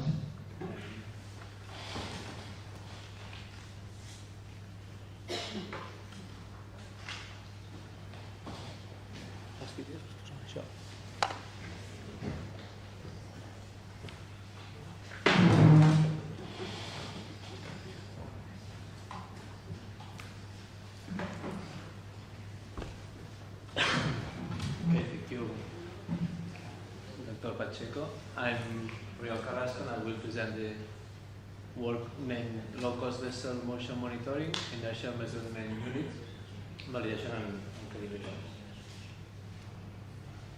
This communication will have first a small introduction to the topic, some state of the art about vessel motion monitoring, methodology that we are used, our validation test to validate our system to monitor the vessel motions, and we will end with the conclusions. And this work uses inertial measurement units, IMUs, as the one shown here in the figure, that are devices that use accelerometers, gyroscopes, and magnetometers to compute vessels or any body's attitude. So in the case of vessels, would be the position around the axis X, Y, and Z. Inertial measurement units, IMUs, have been used in previous research to assess vessels' attitude. For example, for stability assessment in Santiago Camaño 2019, you may see the bigger figure, the upper figure. They were calculating roll motion spectrum. And for example, for sailboat performance studies, Morris 2020, that was comparing heel angle and heading and speed for racing sailboats. Inertial measurement, commercial inertial measurement units can be so expensive. They can have a cost around in the order of thousands of euros. But nowadays, low-cost technology offers the possibility of having more or less the same device in the order of hundreds of euros. However, it should be said that depending on the scope of the study or the precision needs of the study, commercial units will be a better option than low-cost unit. Here we have two examples, Avancua 2015 that did an IMU by using a Raspberry Pi board, or Galoto Tebat that developed an app for smartphones or tablets for the same purpose, to monitor vessel motion. We are working with those IMUs, the orange one. This has been done in a collaboration with the University of St. Andrews in a project where we are monitoring fishing vessels motions. It's built out of a SparkFun OpenLocal Artemis IMU, and it also has a SparkFun GPS to match orientations and positions of the boat. The outputs can be or the raw data from the accelerometer, magnetometer, and gyroscope, which through an attitude heading reference system filter can be used to obtain the yaw pitch and roll of the vessel, or we can have an internal digital motion processor from the IMU firmware that obtains directly the 3 rotations of the boat.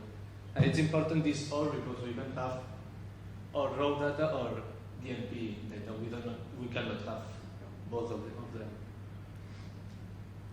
To validate our IMUs, we have done tests in 3 sailing vessels. First one, Lamboli test done in the Patti de Vela, the wooden catamaran on the left side. Yawing test using personal sailboat from the school, and stability tests done in the oceanic sailboats, class Globe 580. We have done tests in 3 vessels, but just to be on time, we will speak only about the yawing test and stability test because they are the ones showing the most relevant results.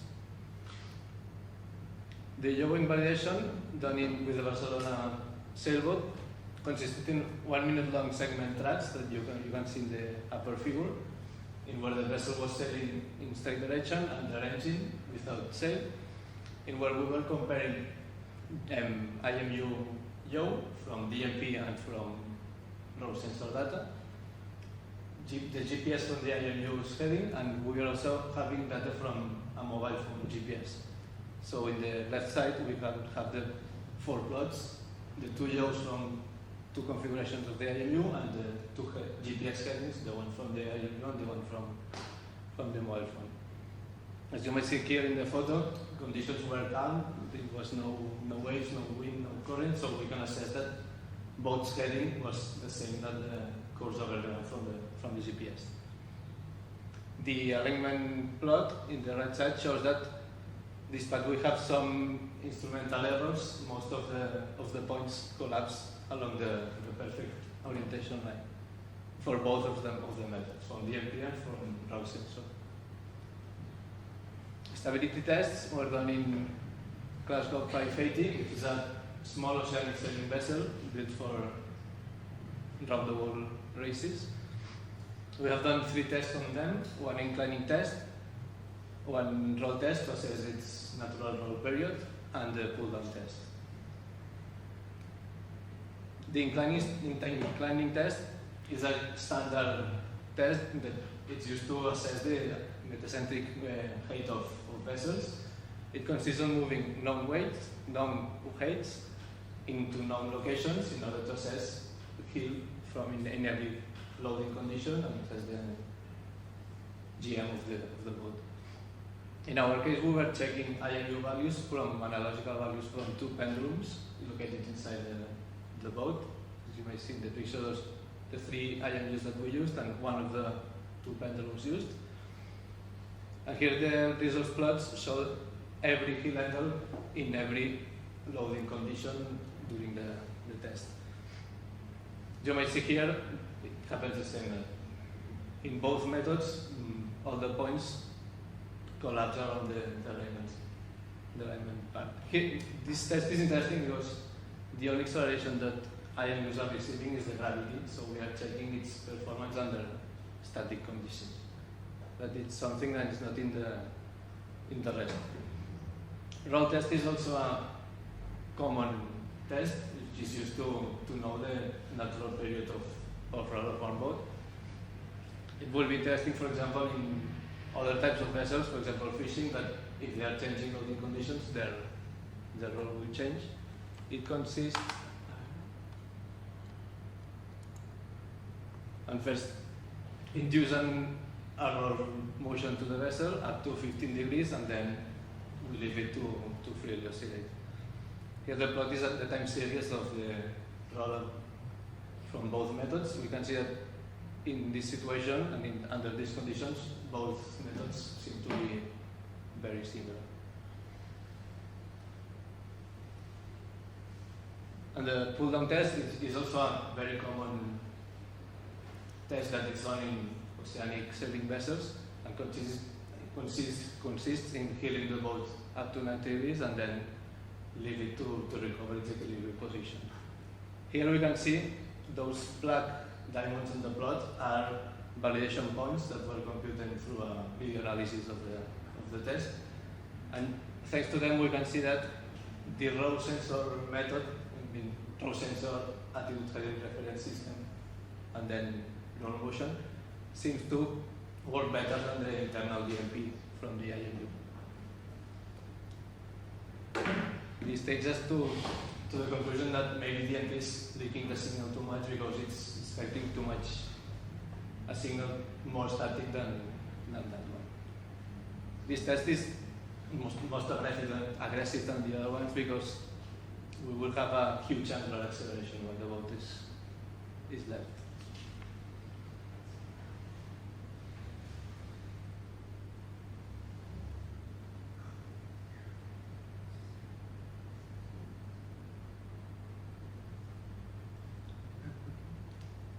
And just to conclude, vessel motion monitoring is of importance to assess vessel stability, has applications on fisheries management, on sailboats performance.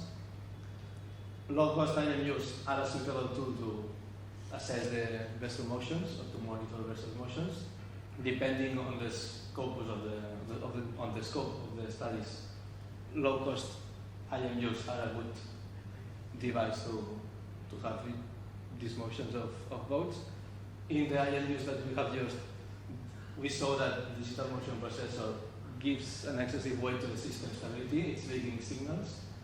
And on the other side, the AHRS filter offers more flexibility because we can compute some small parameters inside of it to adjust the accelerations that we expect to have.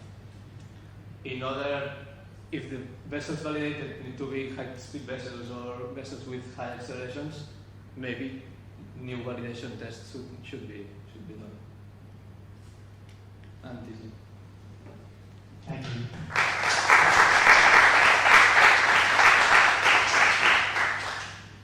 So, does anyone in the audience has any questions? Someone from there?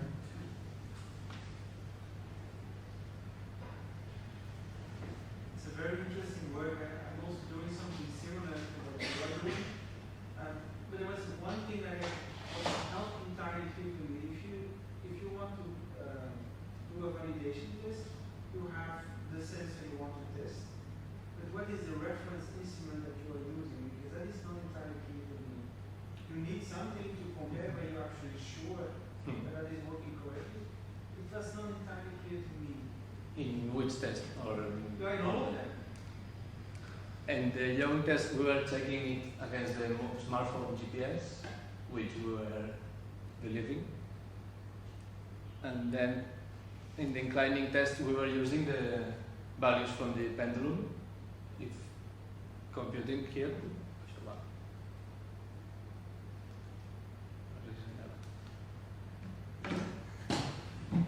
Here there's this wooden ruler to assess the triangle of the ship. So the ship is moving and the pendulum is standing still.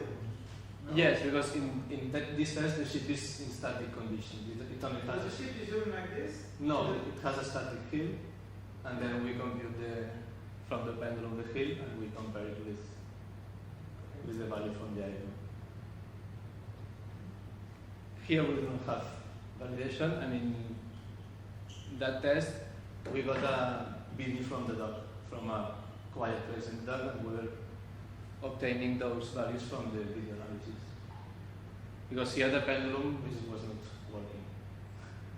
But how reliable is that method? Because a smartphone, you're sure that your smartphone is working? No, be uncertain enough that, for example, in the yawing test, we are trusting our smartphone GPS.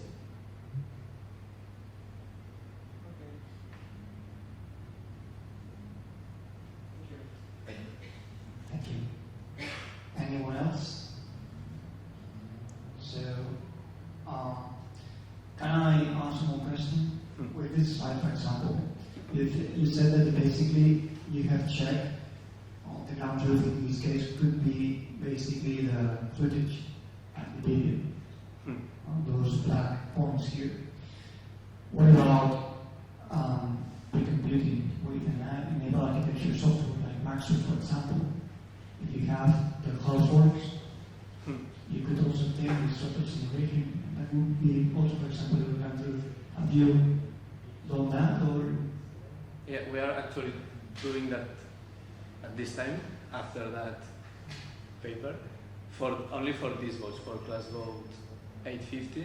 We have, as the class, this is a racing class which has the forms or anything on the internet. We have a 3D model of the boat, and we are checked with satisfactory results the inclining test in Maxwell, and then we are trying to do a good roll test and good pull-down test, because now we have problems with roll motion frequencies. Okay, thank you. So we have just one last question if someone wants to ask. No? So what about if we move to the next? Thank you.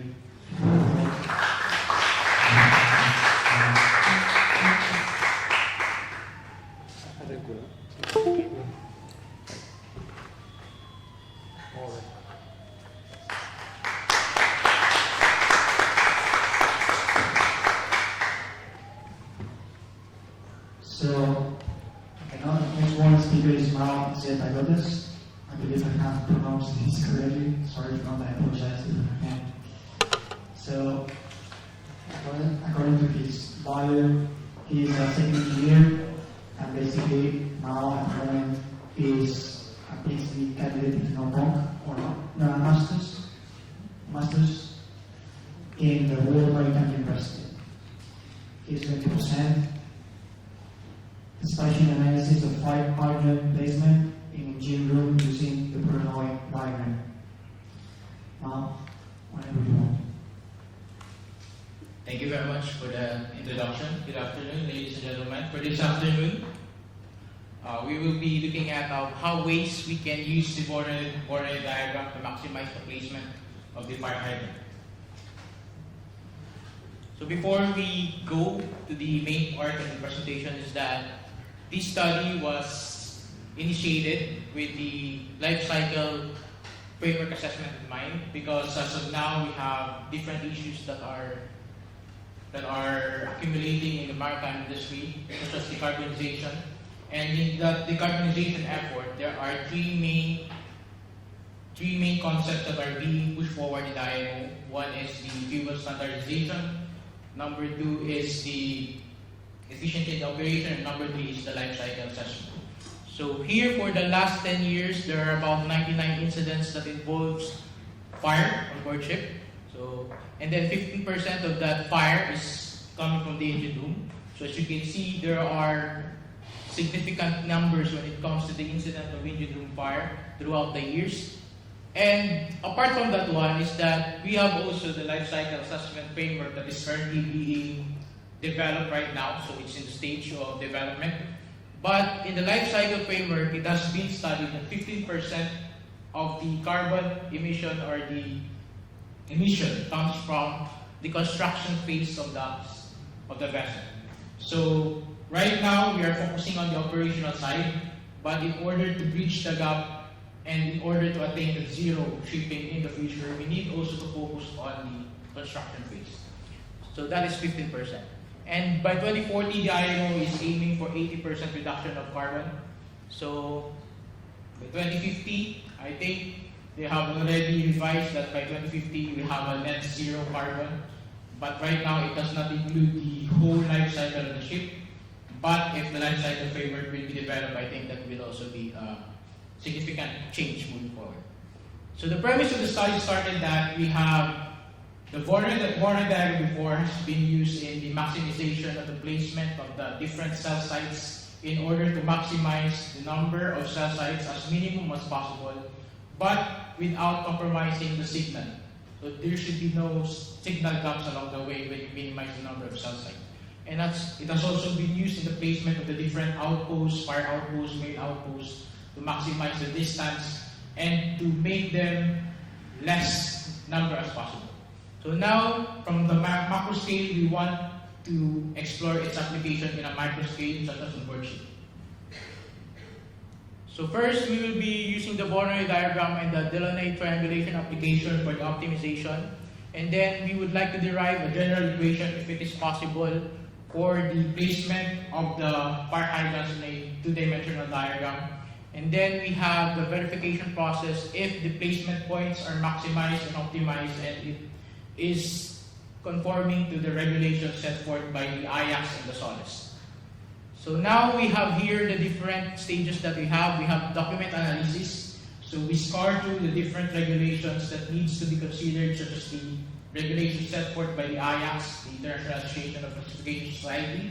And we also have take into consideration the SOLAS regulations and the flood state regulations, because there are also regulations coming from flood state that are more stringent based on the ship that you will be building. And then we have used the quantitative analysis, which is the Voronoi, and then we use the deductive analysis to test if whether in that specific premise that we have, it can be generalized to any kind of orientation or size of the floor plan. So right now we have assumptions. The important assumption is that we are still working on a 40 meter by 30 meter. We have derived this representative orientation based on the code developed by the IACS.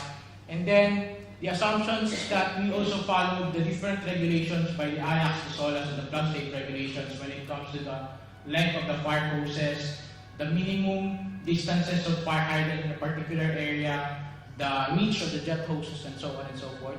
And then we uses the Cartesian coordinates, the linear algebra, 2D geometry, combined with Voronoi diagram for the optimization purposes. And then we use Delaunay triangulation to confirm the optimization and the convex hull diagram in order to derive for a general equation. So here are the Voronoi equation for a given area. So we have used 40 by 30. And then the perimeter of the floor area. So here we have the matrix provided for by the Voronoi diagram, and we use that one to calculate the number of center points for that particular floor plan with the different boundary coordinates derived from the matrix and the different center coordinates also derived from the matrix. So here you can see the Voronoi cells that have been developed by the matplotlib in Python, and we use the equation that we have seen earlier. So you have here 16 center points, and then from that 16 center points, we need to use the Delaunay triangulation to determine the maximum minimum distances of the center points in order to check for the optimization. And then after that one, the image is not clear, but we have drawn a circular representation, and from the 16 possible central points, we need to zone in on the minimum number of points by drawing in a circle with the diameter of the fire hose. So now we determine the center points with the maximum number of overlaps. So from that 16, we zone in into 13, and with the use of the convex hull diagram and with an application in the Python, we have derived on a general equation. And using this general equation and this Voronoi constant and Delaunay constant, we can use the constant here based on the slopes and based on the center point that you have to confirm if the minimum distance is less than the constant. So if the minimum distance is less than the constant, then the generated Voronoi center points has been optimized. So here we have concluded that in the interest of the initial analysis is that we have an effective methodology and using a 2D diagram. And we have factors affecting optimization. We have determined that the orientation of the floor area the shape of the floor area, and whether if you're doing 2-dimension, 3-dimension will also affect the general equation that you will have and the placement. And then the verification methods for this particular assumption and premise has been applicable. But moving on forward, if you will be using 3D applications, and if you will be using it on other decks, open decks, mini decks, and in the optimization of other elements, then there will be some factors that will be changed, and the equation will also be changed. But right now, we have concluded that this is a good way forward. We know that the fire hydrant placement and the construction, the planning design has a minute proportion when it comes to the number of resources that will be used. But moving on forward, this minute optimization that we have in the construction of the vessel moving forward will contribute to a larger reduction of carbon emission, especially in the shipbuilding construction and design. So moving forward, we hope that it will also lead to the life cycle assessment, framework development, and its success towards a zero carbon shipping. Thank you.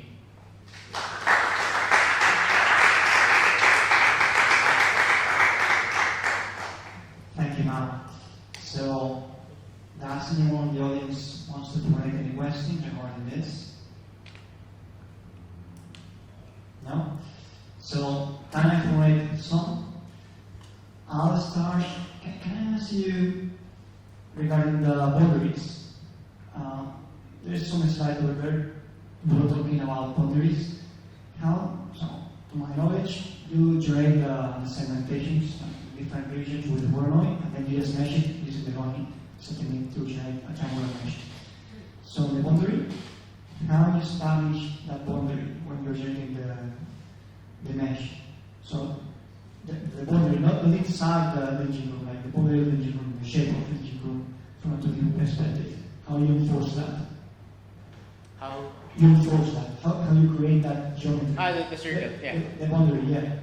The boundaries was determined with the minimum and the maximum distance of the fire hoses. So we have a regulation when it comes to the reach of the fire hoses, right? Mm-hmm. And jet stream. So we take up 15 to 20 meters of the fire hoses.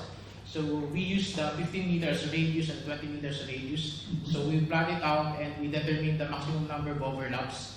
So it means that that number of overlaps, it means that for a given area of a floor area, it means that when you place those particular points, it means that those particular points can cover any fire sources across the particular floor plan. Okay, thank you. Can I ask you a second question? This is more regarding solar CDS and regulations. You talked about regulations that based on how you have a step that enforce these regulations. So how true is this? Because when you read solar, there are very particular regulations that maybe tell you what exactly a hydrogen must be. Near an exit, for example, from the point of view of operation, is this being enforced in your methodology? Are you taking into account these particular very specific cases where it's saying that you will have to put a hydrogen exactly where? So as we have mentioned earlier, is that these regulations, these are involved in the establishment of the assumptions before we do the Voronoi diagramming. So we take into consideration the SOLAS, wherein it states there that there are distances when it comes to the streams of the jet, and then there is like no less than 10 to 20 meters, I think, of the distances between the fire hydrants in a particular floor plan, and then the fire hoses distances, and then we take into some of the more stringent regulations of the flood state, especially the Philippine flood state. So in the Philippine flood state is that there are at least 3 fire hydrant in a minimum floor area of 1,200 square meters. So we take also into that consideration. So, but the limitation of this one, if you are going to another flood state, is that your assumptions will be changed, and then since you have changed step 1, step 2, step 3 will also change. So that's the limitations that we have already provided in this time. Okay, thank you.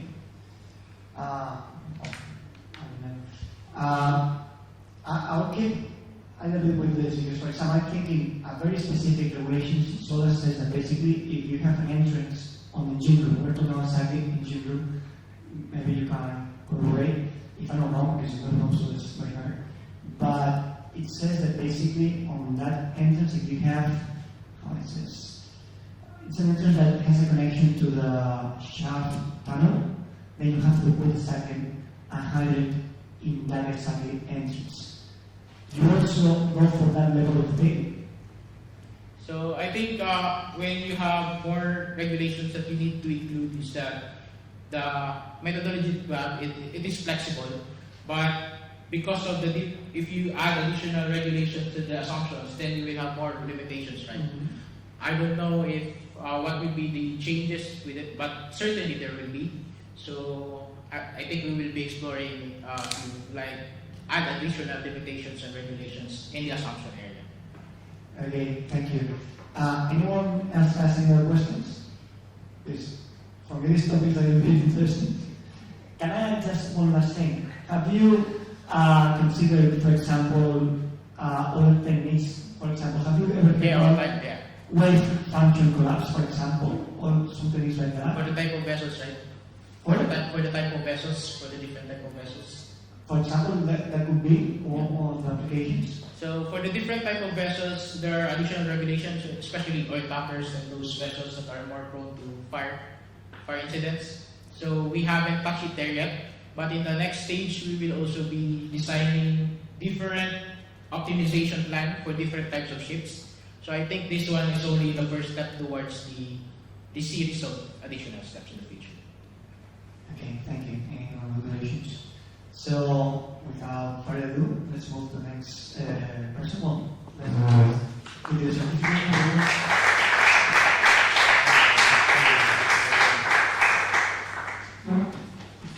So next one is Ginés Yáñez.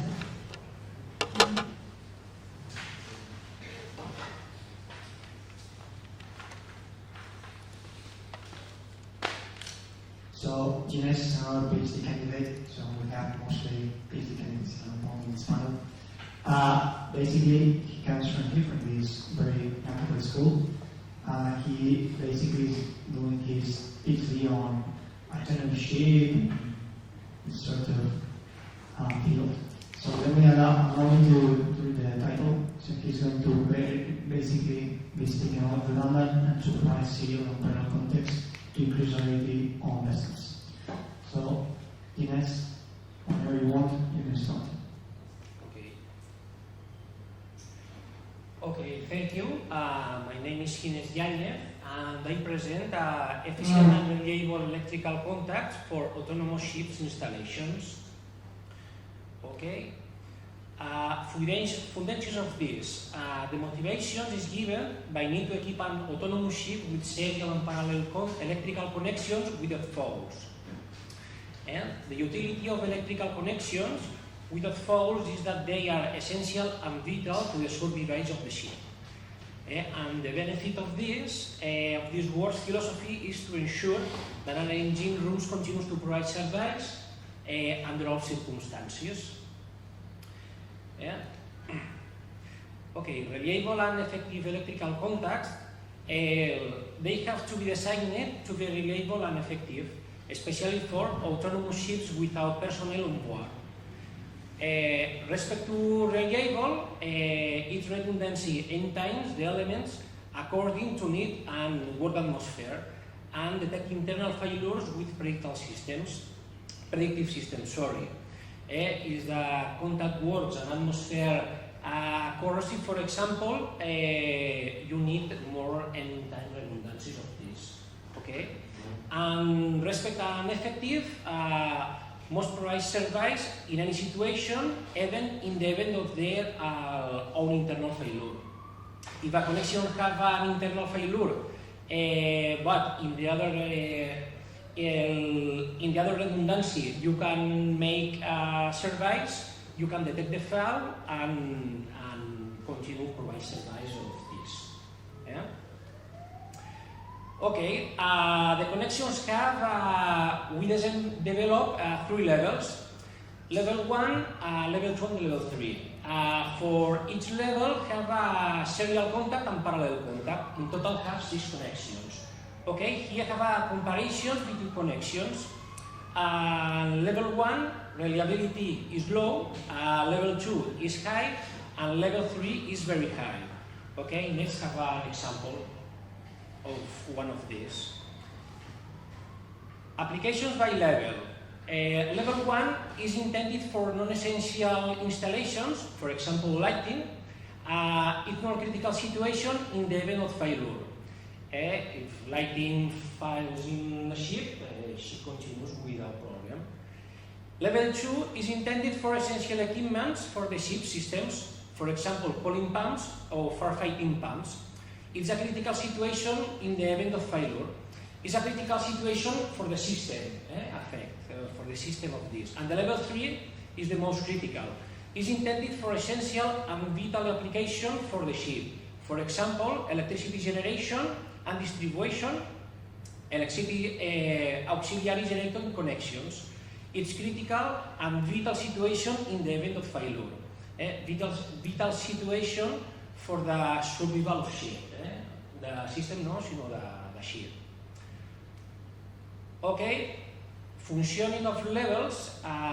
Level 1 is characterized by redundancy of contacts without any other redundant elements. Only redundancy contacts. Level 2 has full redundancy. It redunds all the elements that interface the connection. And the level 3 has the full redundancy in addition to the internal fault monitoring. In the event of an internal failure, this level can detect it while it connects to provide service. Indeed. Okay, here I have an example. Lighting. These are level 1 parallel contacts. It only redundates any contact. It's here, only contact redundance. I have only one coil paraelectric point, only one coil, and one connection line between A and B. This A, this is point B, and it only have a one line connection. These are level 3 parallel contacts. It have full redundancy, have two contact redundancy, two coils paraelectric in point V, the 1 and 2, two connecting lines between point A and B, two lines, to here, and so this is the level 2. Okay, and the level 3 is the 3 points plus the last point is predictive control sensors. Predictive control sensors are the orange line that is as ammeters to control consumption in the line.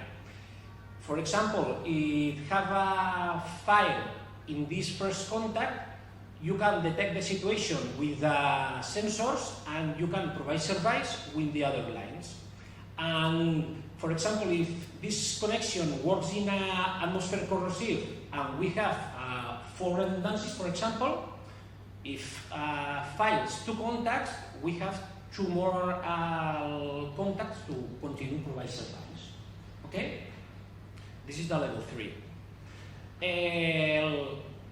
The cost, level 1 has a low cost because it has simple redundancies. Level 2 has a medium cost because it has all the elements redundant and requires more equipment. And level 3 has very high cost because it has all the redundant elements plus an internal monitoring system. This level requires more sophisticated equipments and specialized technicians. Okay, for conclusions, an autonomous ship without personnel on board, long distance and far from the coast, need effective and reliable electrical connections for their survival. Level 1 contacts are intended for non-essential systems, level 2 contacts are intended for essential systems, and level 3 contacts are intended for systems that are essential and vital to the survival of the ship. And the economic cost of level 3 is much higher, much higher. Yeah. And to here, thank you very much.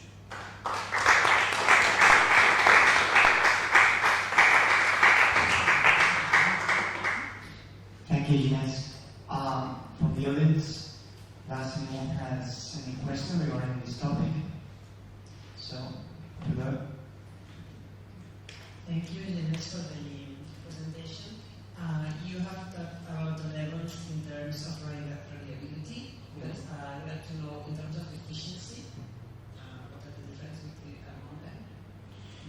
Yes, here is here in these comparisons. The comparison between connections, the reliability is different in each level, low, high, and very high. The efficacy is the same, is high, because the level 1 and level 2 and level 3, if it works, efficacy is high, because it works. And the level 1, 2 or 3, if don't fail, makes the work. It's connection point A and point B. Okay, it's the same in the three levels. Thank you. Thank you. Anyone else?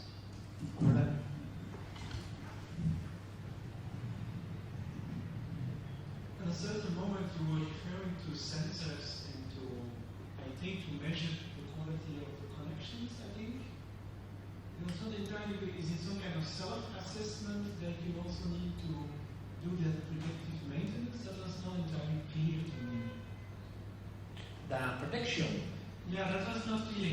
At a certain moment, you said prediction and sensors somewhere. It was not clear to me how you do that. Well, these are a connection electrical without protection, if I understand correctly. Well, I suppose there is nobody on board. You want to know if there was a problem. I suppose you need also to check yourself if everything is working well as a system.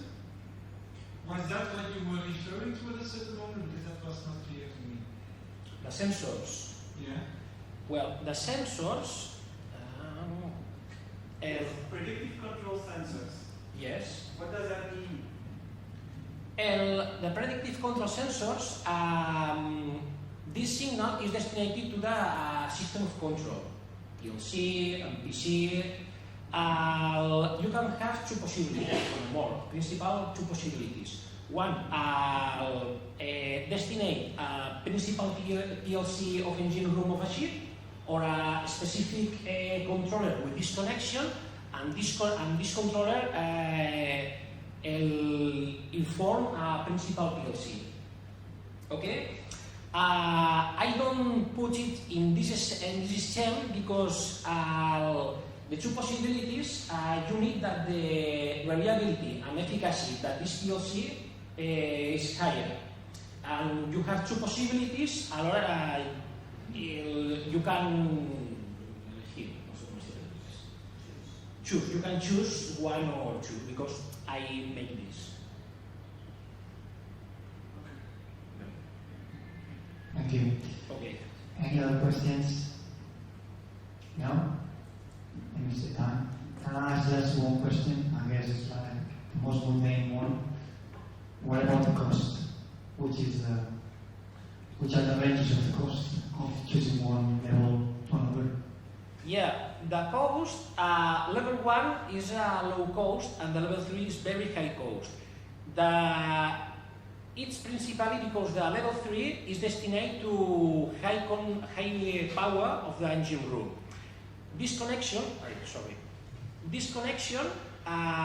in the level 3 is a contact, ACV is the technical name, and one of these costs 2,000 euros.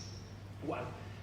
And in the serial connection is parallel. In the serial connection you need 4. Yeah, 4. 4 connections of this. All the signals, PLCs, special technicians that you need, the cost is very, very high of this level connection. And the last question, I guess, is it worth it? Sorry? Is it worth it? Bueno, for the survival of the ship, yes. Okay, thank you. Thank you very much. So let's go to the last one. Yes, I will do this.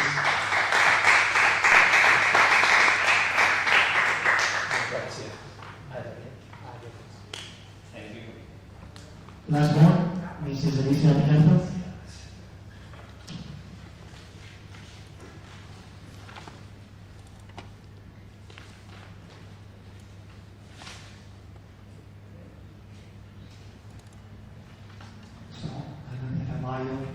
here. I didn't have the pleasure to be here before, so I allowed her to present for herself. I'm not sure if I'm referring to you correctly. Are you a doctor? Are you about to? No. Okay. Sorry, I don't want to. So, Alicia is going to present a very interesting topic. It's called ammonia, a clean fuel for a cleaner future. So the floor is yours, Alicia. Thank you very much. Good afternoon, everybody.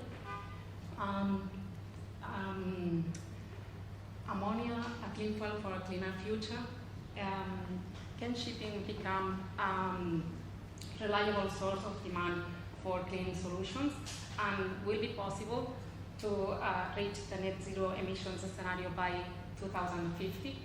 These two questions are the motivation to do this little research about ammonia as a fuel for a cleaner future. So, first of all, I will do a little introduction to see what is the current scenario and what is the target for 2050 about carbon emissions in shipping business. And then we will see the ammonia considerations as ammonia as a marine fuel. After that, there is a strengths, weakness, opportunities and threats analysis of ammonia as a marine fuel. And from that, I want to talk about safety consideration of using ammonia as a fuel, and particularly the training and certification that because to mitigate risk, one of the most powerful tools is training and information of the personnel and of the crew. And last but not least, the conclusions. So, at this point, according to the International Agency of Energy, in 2022, the international shipping was responsible for the 2% of the global energy-related CO2 emissions. And the IMOS is establishing a path to address this situation, and it wants to move towards a strategy in line with goals set out in the Paris Agreement and the United Nations Agenda for Sustainable Development, and its goal number 13 about climate change and its impact. So the IMO's resolutions aims to slash ocean vessels emissions, at least for 2050. It wants to reduce the emissions compared to 2008 in 50%. This requires an effort to change for a cleaner fuels. So we need to use low carbon or zero carbon fuels. Ammonia is a strong candidate for this green transformation, and nowadays there are worldwide initiatives wanting ammonia to become a fuel for powering ships. So it has a higher energy density per unit volume than hydrogen, is less demanding in storage requirements and also in storage spaces compared to hydrogen. Its flammability range is narrower, and it has a higher ignition temperature, so it makes it less risky than hydrogen. Also, in shipping business, ammonia is familiar because it's commonly transported as a product in cargo gas carriers, and there is safety standards and regulations about its transport in this kind of ships and vessels. Also, we have that we have proven and widely used technologies compared with other fuels, because ammonia is used inland for chemical industries, for fertilizers, for example.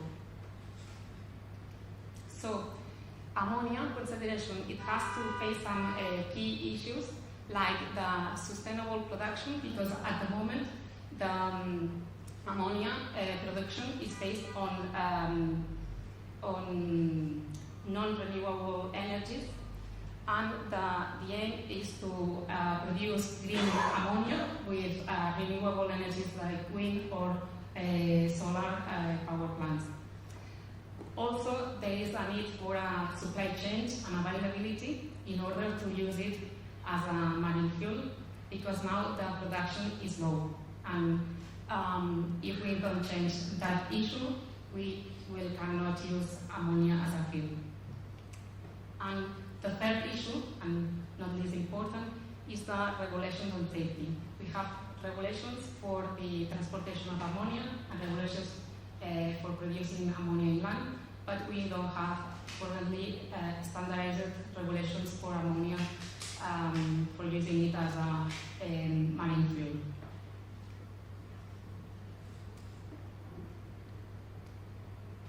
So, if we do strength, weakness, opportunities, and threats analysis, we can find as a strength that ammonia nowadays is a zero carbon emissions on a tank to weight basis, but and also it has lower toxic emissions like monoxide carbon, sulfur oxides, particulate matters, and polycyclic aromatic hydrocarbons. Also, if we use low temperature fuel cells, we can reduce almost to zero the nitrogen oxides production. Another strength is that we have very well developed production techniques, storage and transportation, and it is largely used by the chemical industry. It can be used in engines and fuel cells, and if we modify internal combustion engines, we will be able to use it as a fuel in our current ships. Also, the fire risk and the cryogenic burns are lower compared to hydrogen and compared to the use of liquefied gas natural. As a weakness, it requires more space than fossil fuels because it has less energy per volume compared to HFO or MGO. So we will need a larger storage tanks or more refueling, more bunkering. So at the moment, another one of the weakness is that its production relies on fossil fuels, and at the moment we depend on the electricity price. By another hand, it is toxic and flammable, and it requires safety protocols and a crew training in safety, handling, storage, and in safety equipment. There is another issue, that is the production of nitrogen oxides that can be reduced with SCR, selective catalytic reduction techniques, that already uses urea or ammonia to reduce these emissions. And the last but not least weakness is that there is an absence of regulation, and at the moment we only have provisional rules and guidelines provided by classification societies and other teams that are working in order that ammonia will become a marine fuel. As opportunities, we have an existing market and its potential production. We have the production for the chemical industry that can facilitate the production for the ammonia as a fuel. And also, we can develop bunkering stations to address the concerns about refueling frequencies. And creating supply chains can be a great opportunity for a worldwide sustainable economic development. Another opportunity are the current regulations about storage and about the transport and production of the ammonia that can be used as a guideline and framework for the new regulations. The last opportunity is that it is possible to upgrade some existing dual fuel engines and make them operate with ammonia. And the threat is the investment, because we will need a new infrastructure, we will need ship modifications, and green ammonia production will need also investment.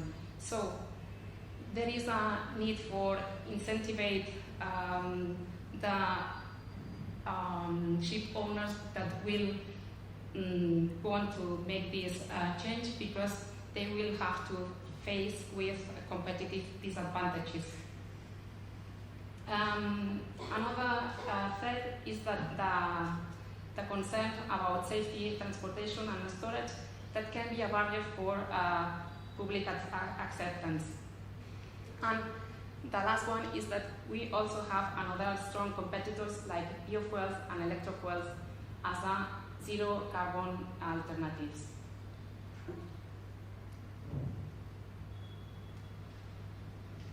So, if we move to the safety consideration for ammonia powered ships. 1 minute. See? 1 minute. 1 minute, okay. We have to, first of all, do a hazard identification, then a risk assessment. We need to know the likelihood that the hazards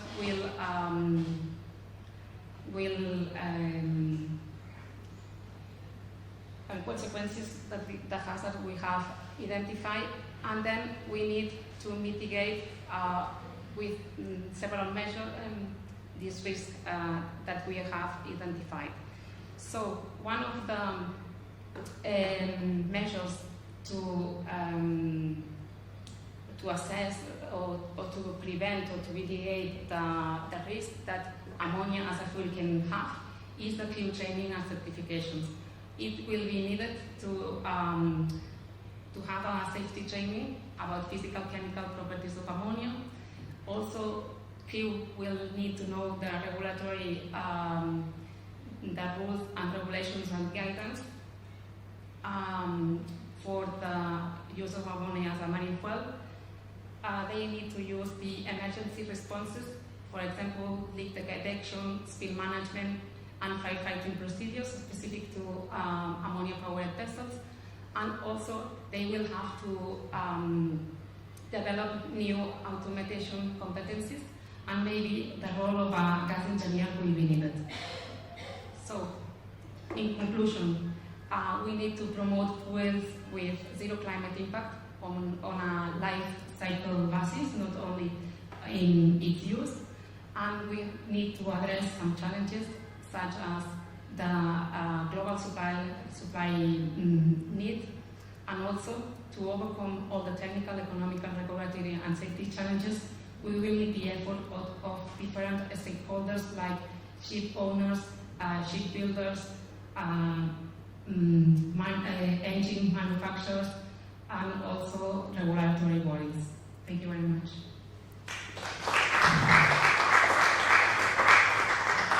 Thank you. So, does anybody has any question? No? Can I ask,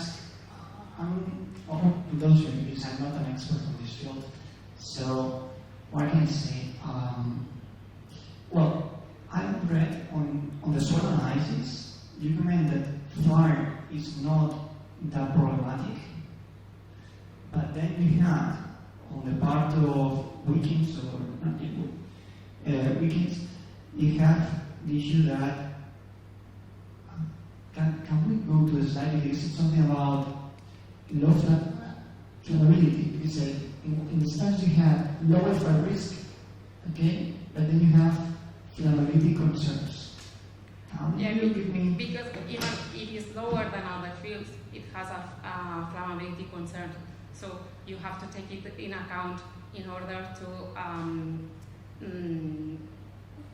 make the emergency procedures and the firefighting systems, yeah, and procedures. Because we are talking about a field, so it has fire hazards. okay, thank you. I thought it was very interesting this. Anyone else? Should I?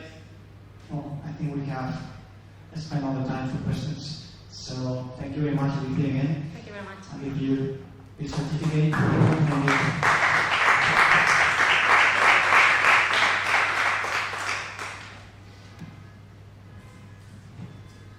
So I believe that with this, we close this panel. I think that now you have a coffee break and we are on time. And the next session is going to be communications. Chairman is going to be Dr. Tony Gilbert. So let's go for the coffee break.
My presentation is tomorrow. Everything is here. I don't need to.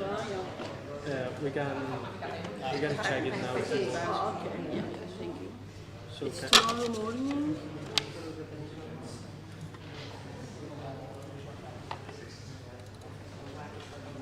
Yeah. The third one. Yes, the third one. Okay.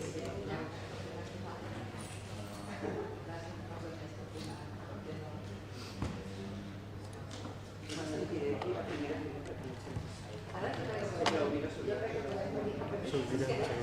Oh yeah, it's okay. It's okay. Yes. Yeah, it's The okay. last version. Oh yeah. It's the last version. And how is this work? Oh yeah. This works forward, backward, and the laser pointer is Oh okay. still. Oh okay. Thank you. Thank you. No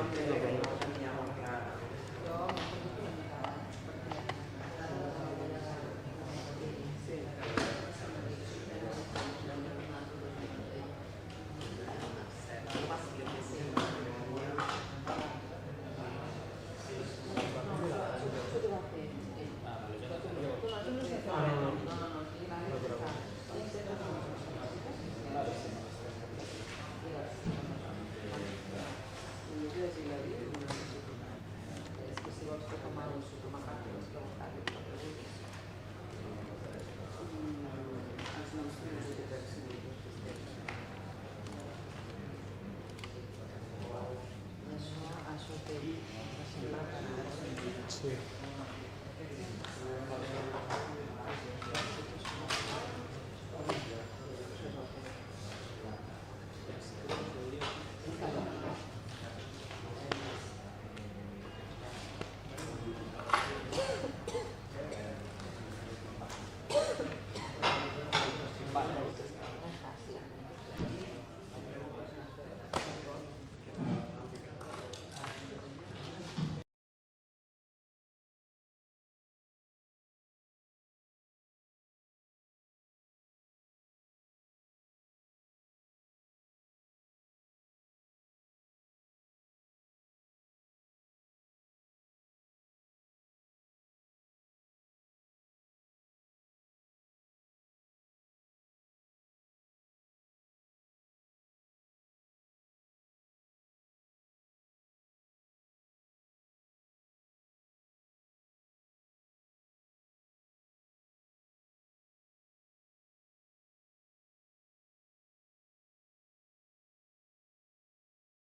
communication was about safety issues, leading safety issues.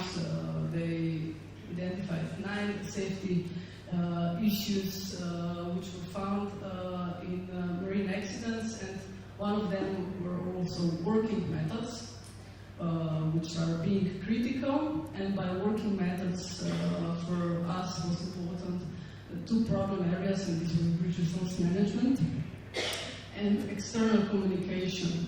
So regarding breach resource management, here we are actually talking about communication between breach members, between ship-to-ship communication, ship-to-shore, and all these communication issues which can lead to accident, like collision, grounding, which are the most common accidents. Regarding external communication, we noticed that there are a lot of communication failures due to language barriers with pilots, tugboats, and shore services like BTS. So what were the motivation for the project? Was actually recently, or in the last few years, there was one situation, not just one, but there are many situations like that. But I'm showing you one situation where there was a routine communication between 2 vessels.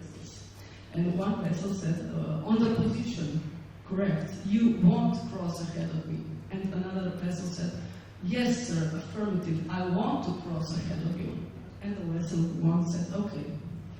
So they were talking about 2 different things. We noticed that this kind of communication, routine communication, is happening all the time. We found out that there should be some research or some project which can deal with this problem of communication, of English, of use of standard communication phrases which should be used in maritime transportation. So, to address this problem, we started with Erasmus plus Digimar project, which will dure till 2026. And objective is to improve maritime communication skills of students, of seafarers, and especially BTS operators through the digital tools. So actually the main focus of the project is to develop a digital teaching tool for routine communication at sea. We have a consortium of 10 partners, 5 from Adriatic area and 5 from Scandinavia. The countries which are in this consortium are Slovenia as a leading partner, and then we have Croatia, University of Riga, we have Montenegro, Norway, Sweden, and Finland. The names of the universities you can see on the bottom of the presentation. We have 5 higher education institutions and 5 maritime safety authorities who are working together on this project. We have 5 work packages, but for this presentation I think the most important are number 2 and number 3. So we are at the moment in the work package number 2. We are dealing with maritime communication standard and database content development. And at the end of August, we are starting with digital education tool development, deployment, and evaluation.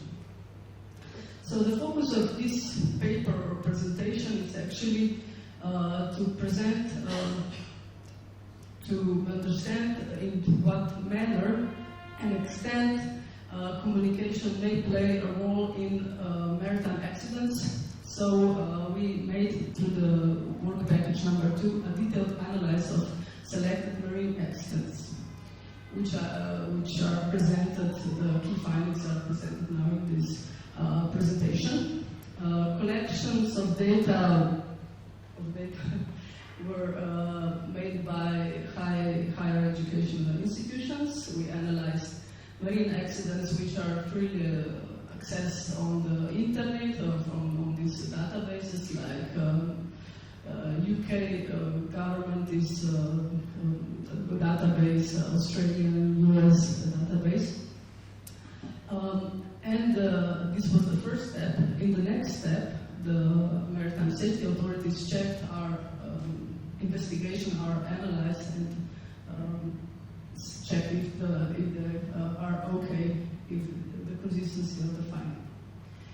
So key findings of analyzed accidents we analyzed more than 1,000 documents, investigation reports. We find 44 accidents with communication problems as primary or secondary cause. Most of the accidents were actually collisions or streaking or grounding. These are the most common even in these situations. And luckily, more or less, all the accidents were, the consequences were damage, structural damage. But regarding communication issues, we found out that more or less there was a lot of errors by frontline operators. We are talking here about pilots, masters, other officers of the watch. There was actually a lot of insufficient communication between them. Most of them, they were quiet, or they didn't express their attention to each other. So, and actually this leads to wrong decisions and suddenly to the accidents. So these are so-called unsafe acts by frontline operators, which were found in 88% of all cases. Consequently, also there was a lack of shared mental model between bridge team members, which was detected in 40% of the cases. And what was more important for us, language barriers.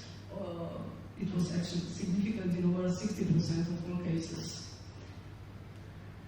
Now, when we are talking about language barriers, we are talking about lack of understanding of English or use of English language, or the use of local language which was not understood by the pilot, or the use of local language which was not understood by the master or officer of the watch. Or on the ship, they were talking, few of the crew members were talking in one language which was not understood by the other person, and all these issues influenced the course of the accident. We were also examined the cases where the VTS was involved in the accident, and luckily, actually, we found that just 3 cases were where the communication between vessel and VTS was considered inadequate, which influenced the course of the action. But otherwise, 11 cases, or in 8 cases, the VTS did not interfere in the communication between 2 ships. Maybe they should, or they have to do so, but we didn't judge these situations. However, to address these problems, communication problems, we can address them through the future training and professional development, and one of the possibilities also the digital educational tool, which is part of the work package number 3 of the DigiMar project, which will start, as I said, in August, and this is intended to make an important contribution to the improvement of navigational safety. We expect 3, let me say not 3, but more outcomes that I will present only 3. One is instructional videos, which will be for the studies, which will be freely accessible to all the stakeholders, but at the beginning for students and for VTS operators. We will develop the freely accessible speech recognition chatbots for routine maritime communication scenarios, and of course a pilot study, which will be actually the first one, on digital education, using educational videos and chatbots. So to conclude, I think that effective communication among bridge team members, not just bridge team members, but ships and shore, services is a key to successful conduct of the ships and maritime traffic. We think also that continuing training is essential for maintaining high standards in marine communication, and we think that project contribution will be through significant improvements of communication among maritime stakeholders through innovative digital tools. So this was my, I hope, short presentation. 10 minutes. Perfect timing. Thank you. For those who want to know more about the DigiMar project, there is a website which is still not working as we wanted to, but we are working on that. However, if you have any questions, I'm here.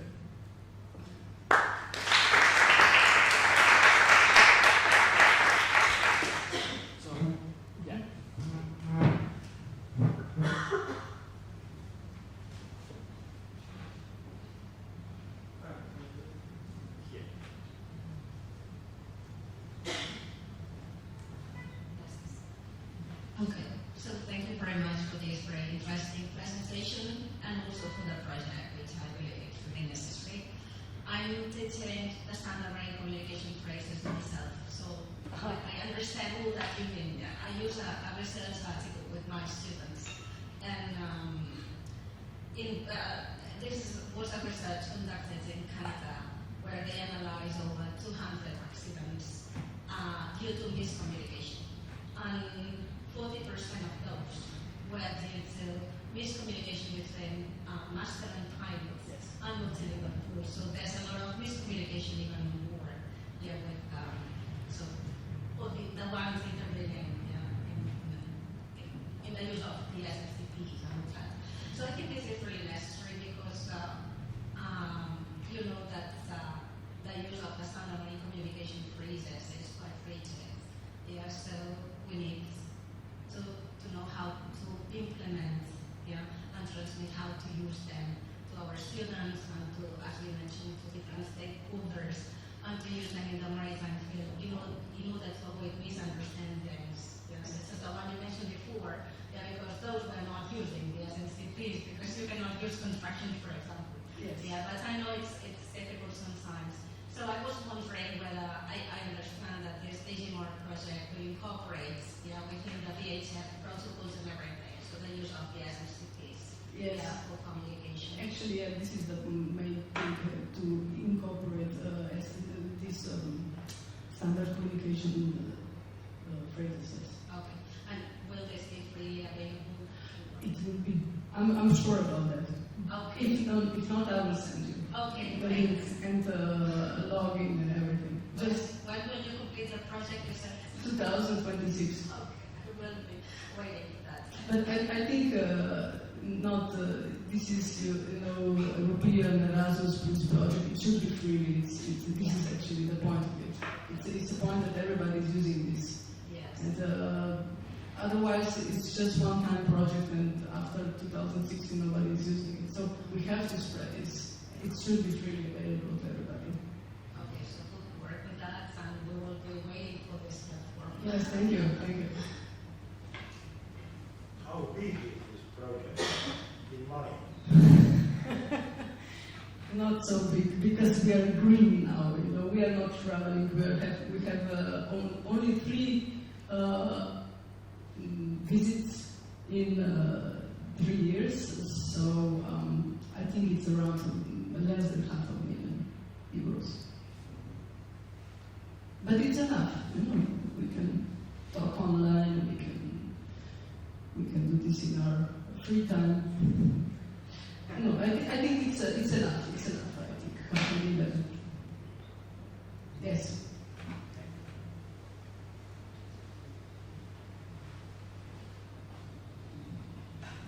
Who are the learners actually?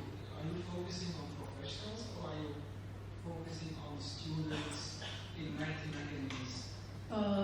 At the beginning, we will focus on students and VTS operators.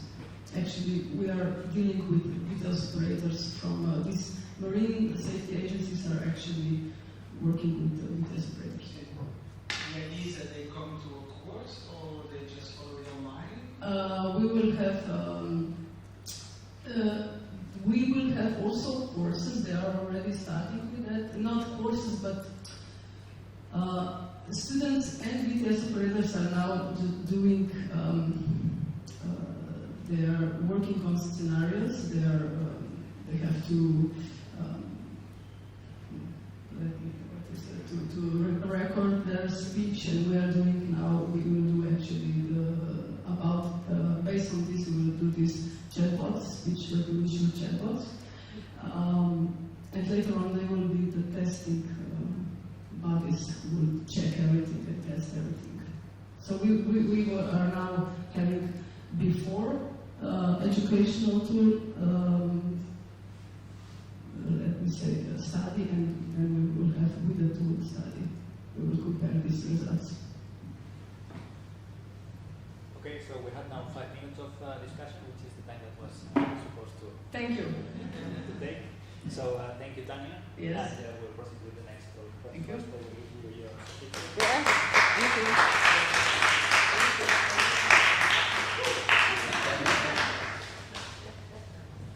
And our last talk of the day will be last but not least. Yeah, last but not least. Will be made by Dr. Sanjin Balcic. Yes. Good pronunciation. Thank you. So welcome. Let me introduce you.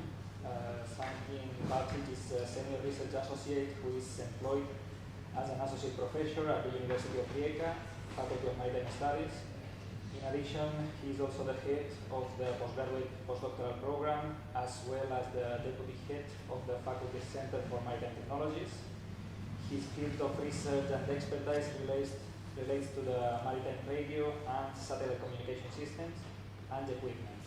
He received a doctoral degree on the topic of digitization of maritime VHF systems.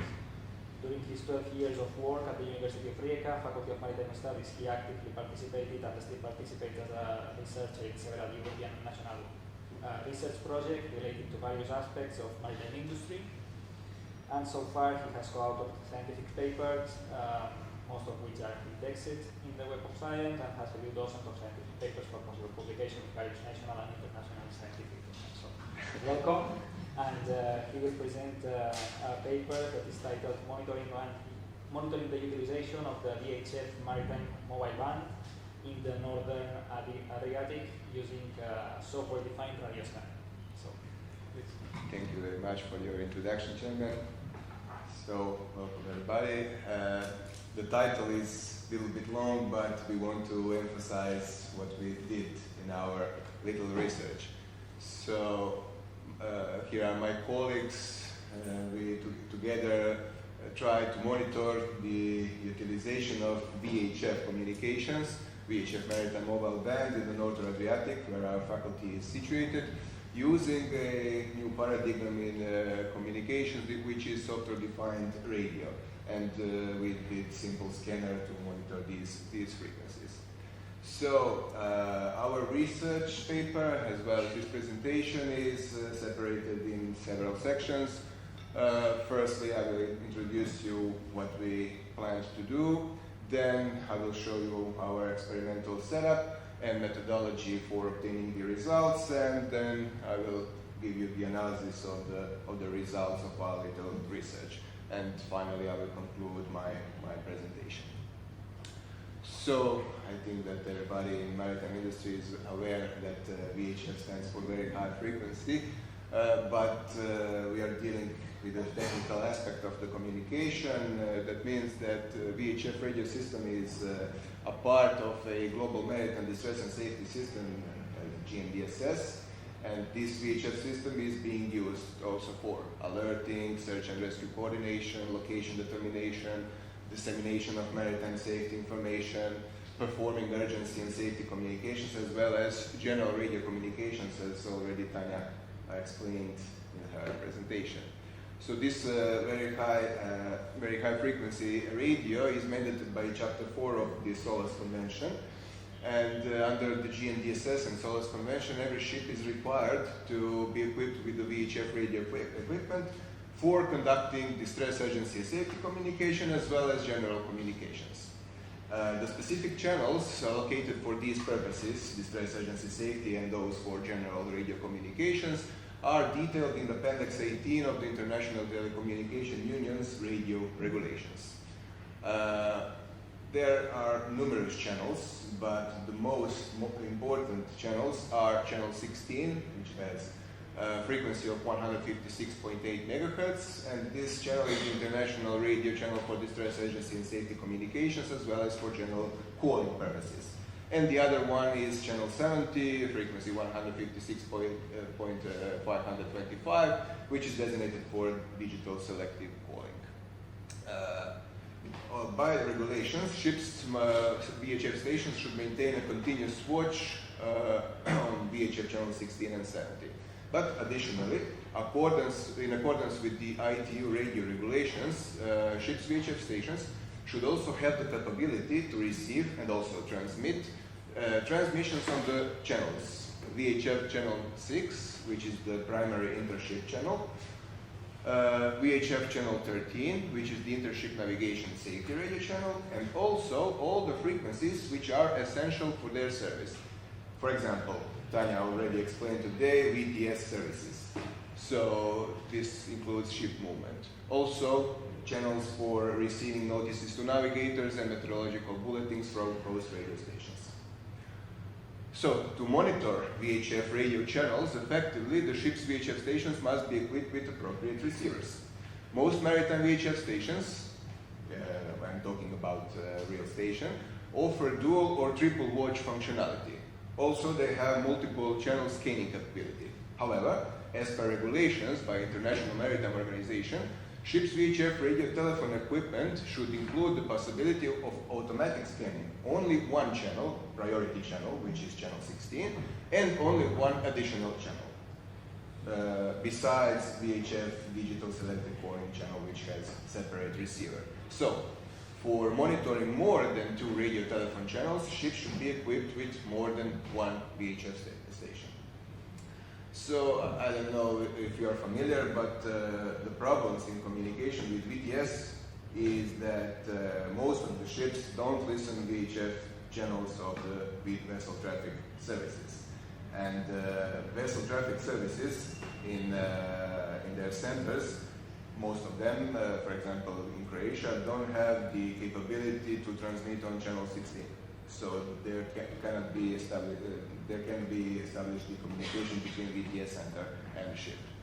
So we found some alternative approach, which means which involves the use of budget-friendly or low-cost software-defined radio receiver for monitoring desired or all maritime VHF channels without utilizing actual VHF stations.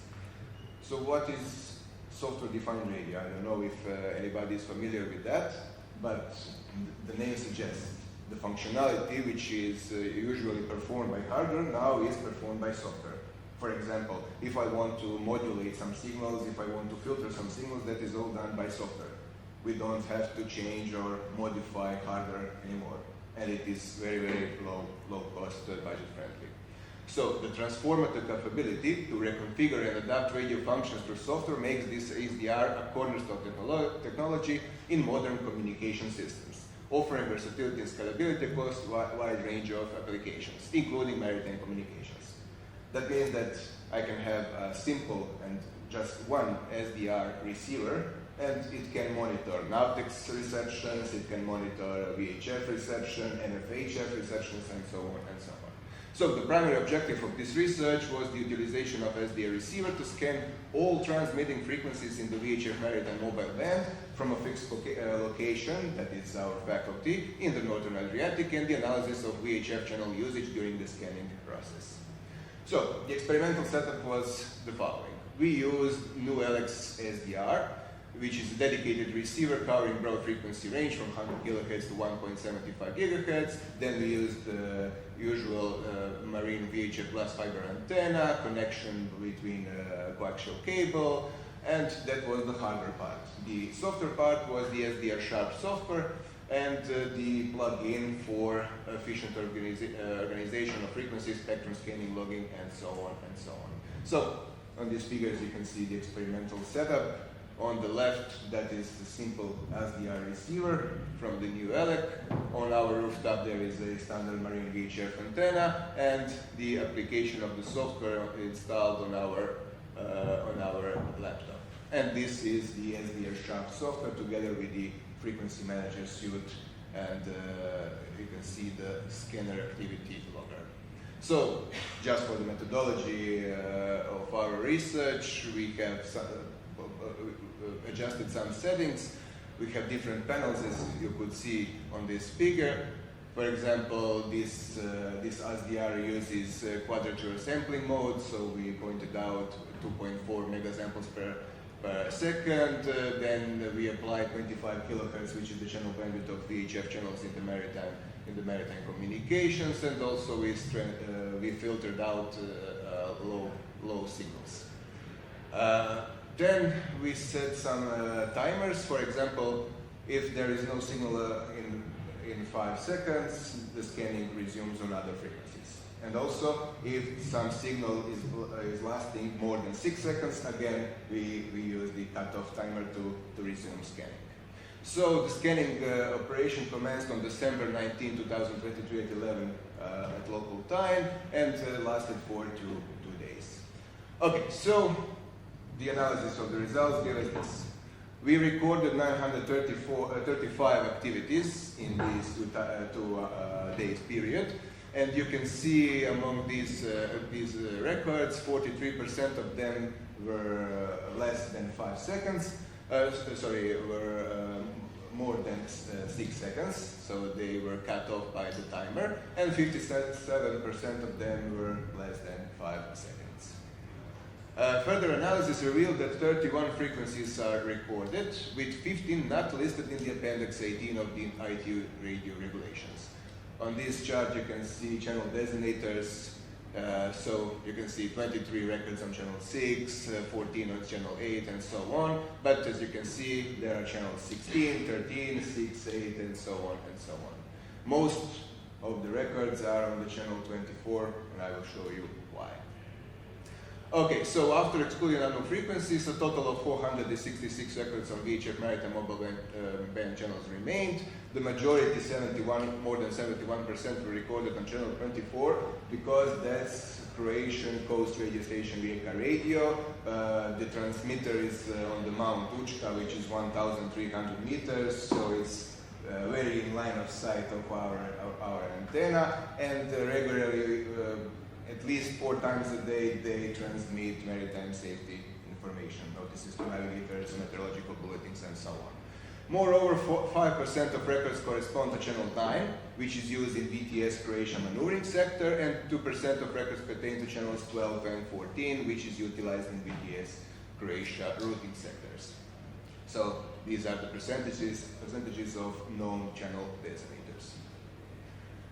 Okay, so I think I'm okay with time. So the combination of SDR technology, advanced software tools, and specific hardware components provided us a robust and flexible platform for monitoring and analyzing VHF maritime communications.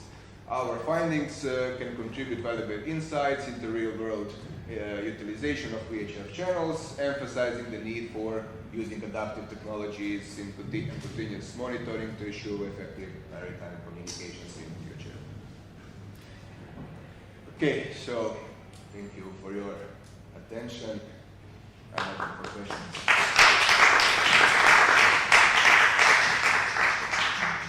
So thank you for this talk. 10 minutes for your time. So thank you for that. And is there any question in the audience? So if there is no question, I will. Channel 7 was not used. No, because channel 70 is for digital selective calling. We have made settings only for FM. You see here narrow FM frequency modulation, analog channels. And channel 70 was recorded only once, but analog communication. This means that some signal was spreading inside it. Okay, so this, but it's good to point out, this was recorded only by the signals, not the modulation. Okay, so we can use the same receiver also for analog communication demodulation and digital communication. So digital selective calling is digital system, and we used only this narrow band. Okay. I will ask also one question. In the paper, it is mentioned that this could be also implemented in chips, but it seems, I'm not an expert, but it looks like more on land system or on ground system to monitor all the frequencies that are in a region. Yes. And this is the main purpose of the research of the, let's say, the small project that you are doing with the DSC. Yes, we are using this. This is chip one, the chip SDR, but we are just exploring possibilities of its usage in maritime communications. We could use it on board. Yeah. But the problem is regulatory issues. Yeah. You cannot use this low budget technology on ships which are very highly restricted and regulated. For example, I wanted to say something about communications that Tanya addressed. For example, we are all talking about miscommunications, misleading with these standard marine communication phrases. But we could also go to digitalization. There is a new system which is called VHF data exchange system. So we can have standard marine communication phrases already installed on every ship. And there is no language barrier when you are using digital systems. We will talk about this later. So I also investigated the accidents which had this. But why am I saying about this system? This VDS came in 2008.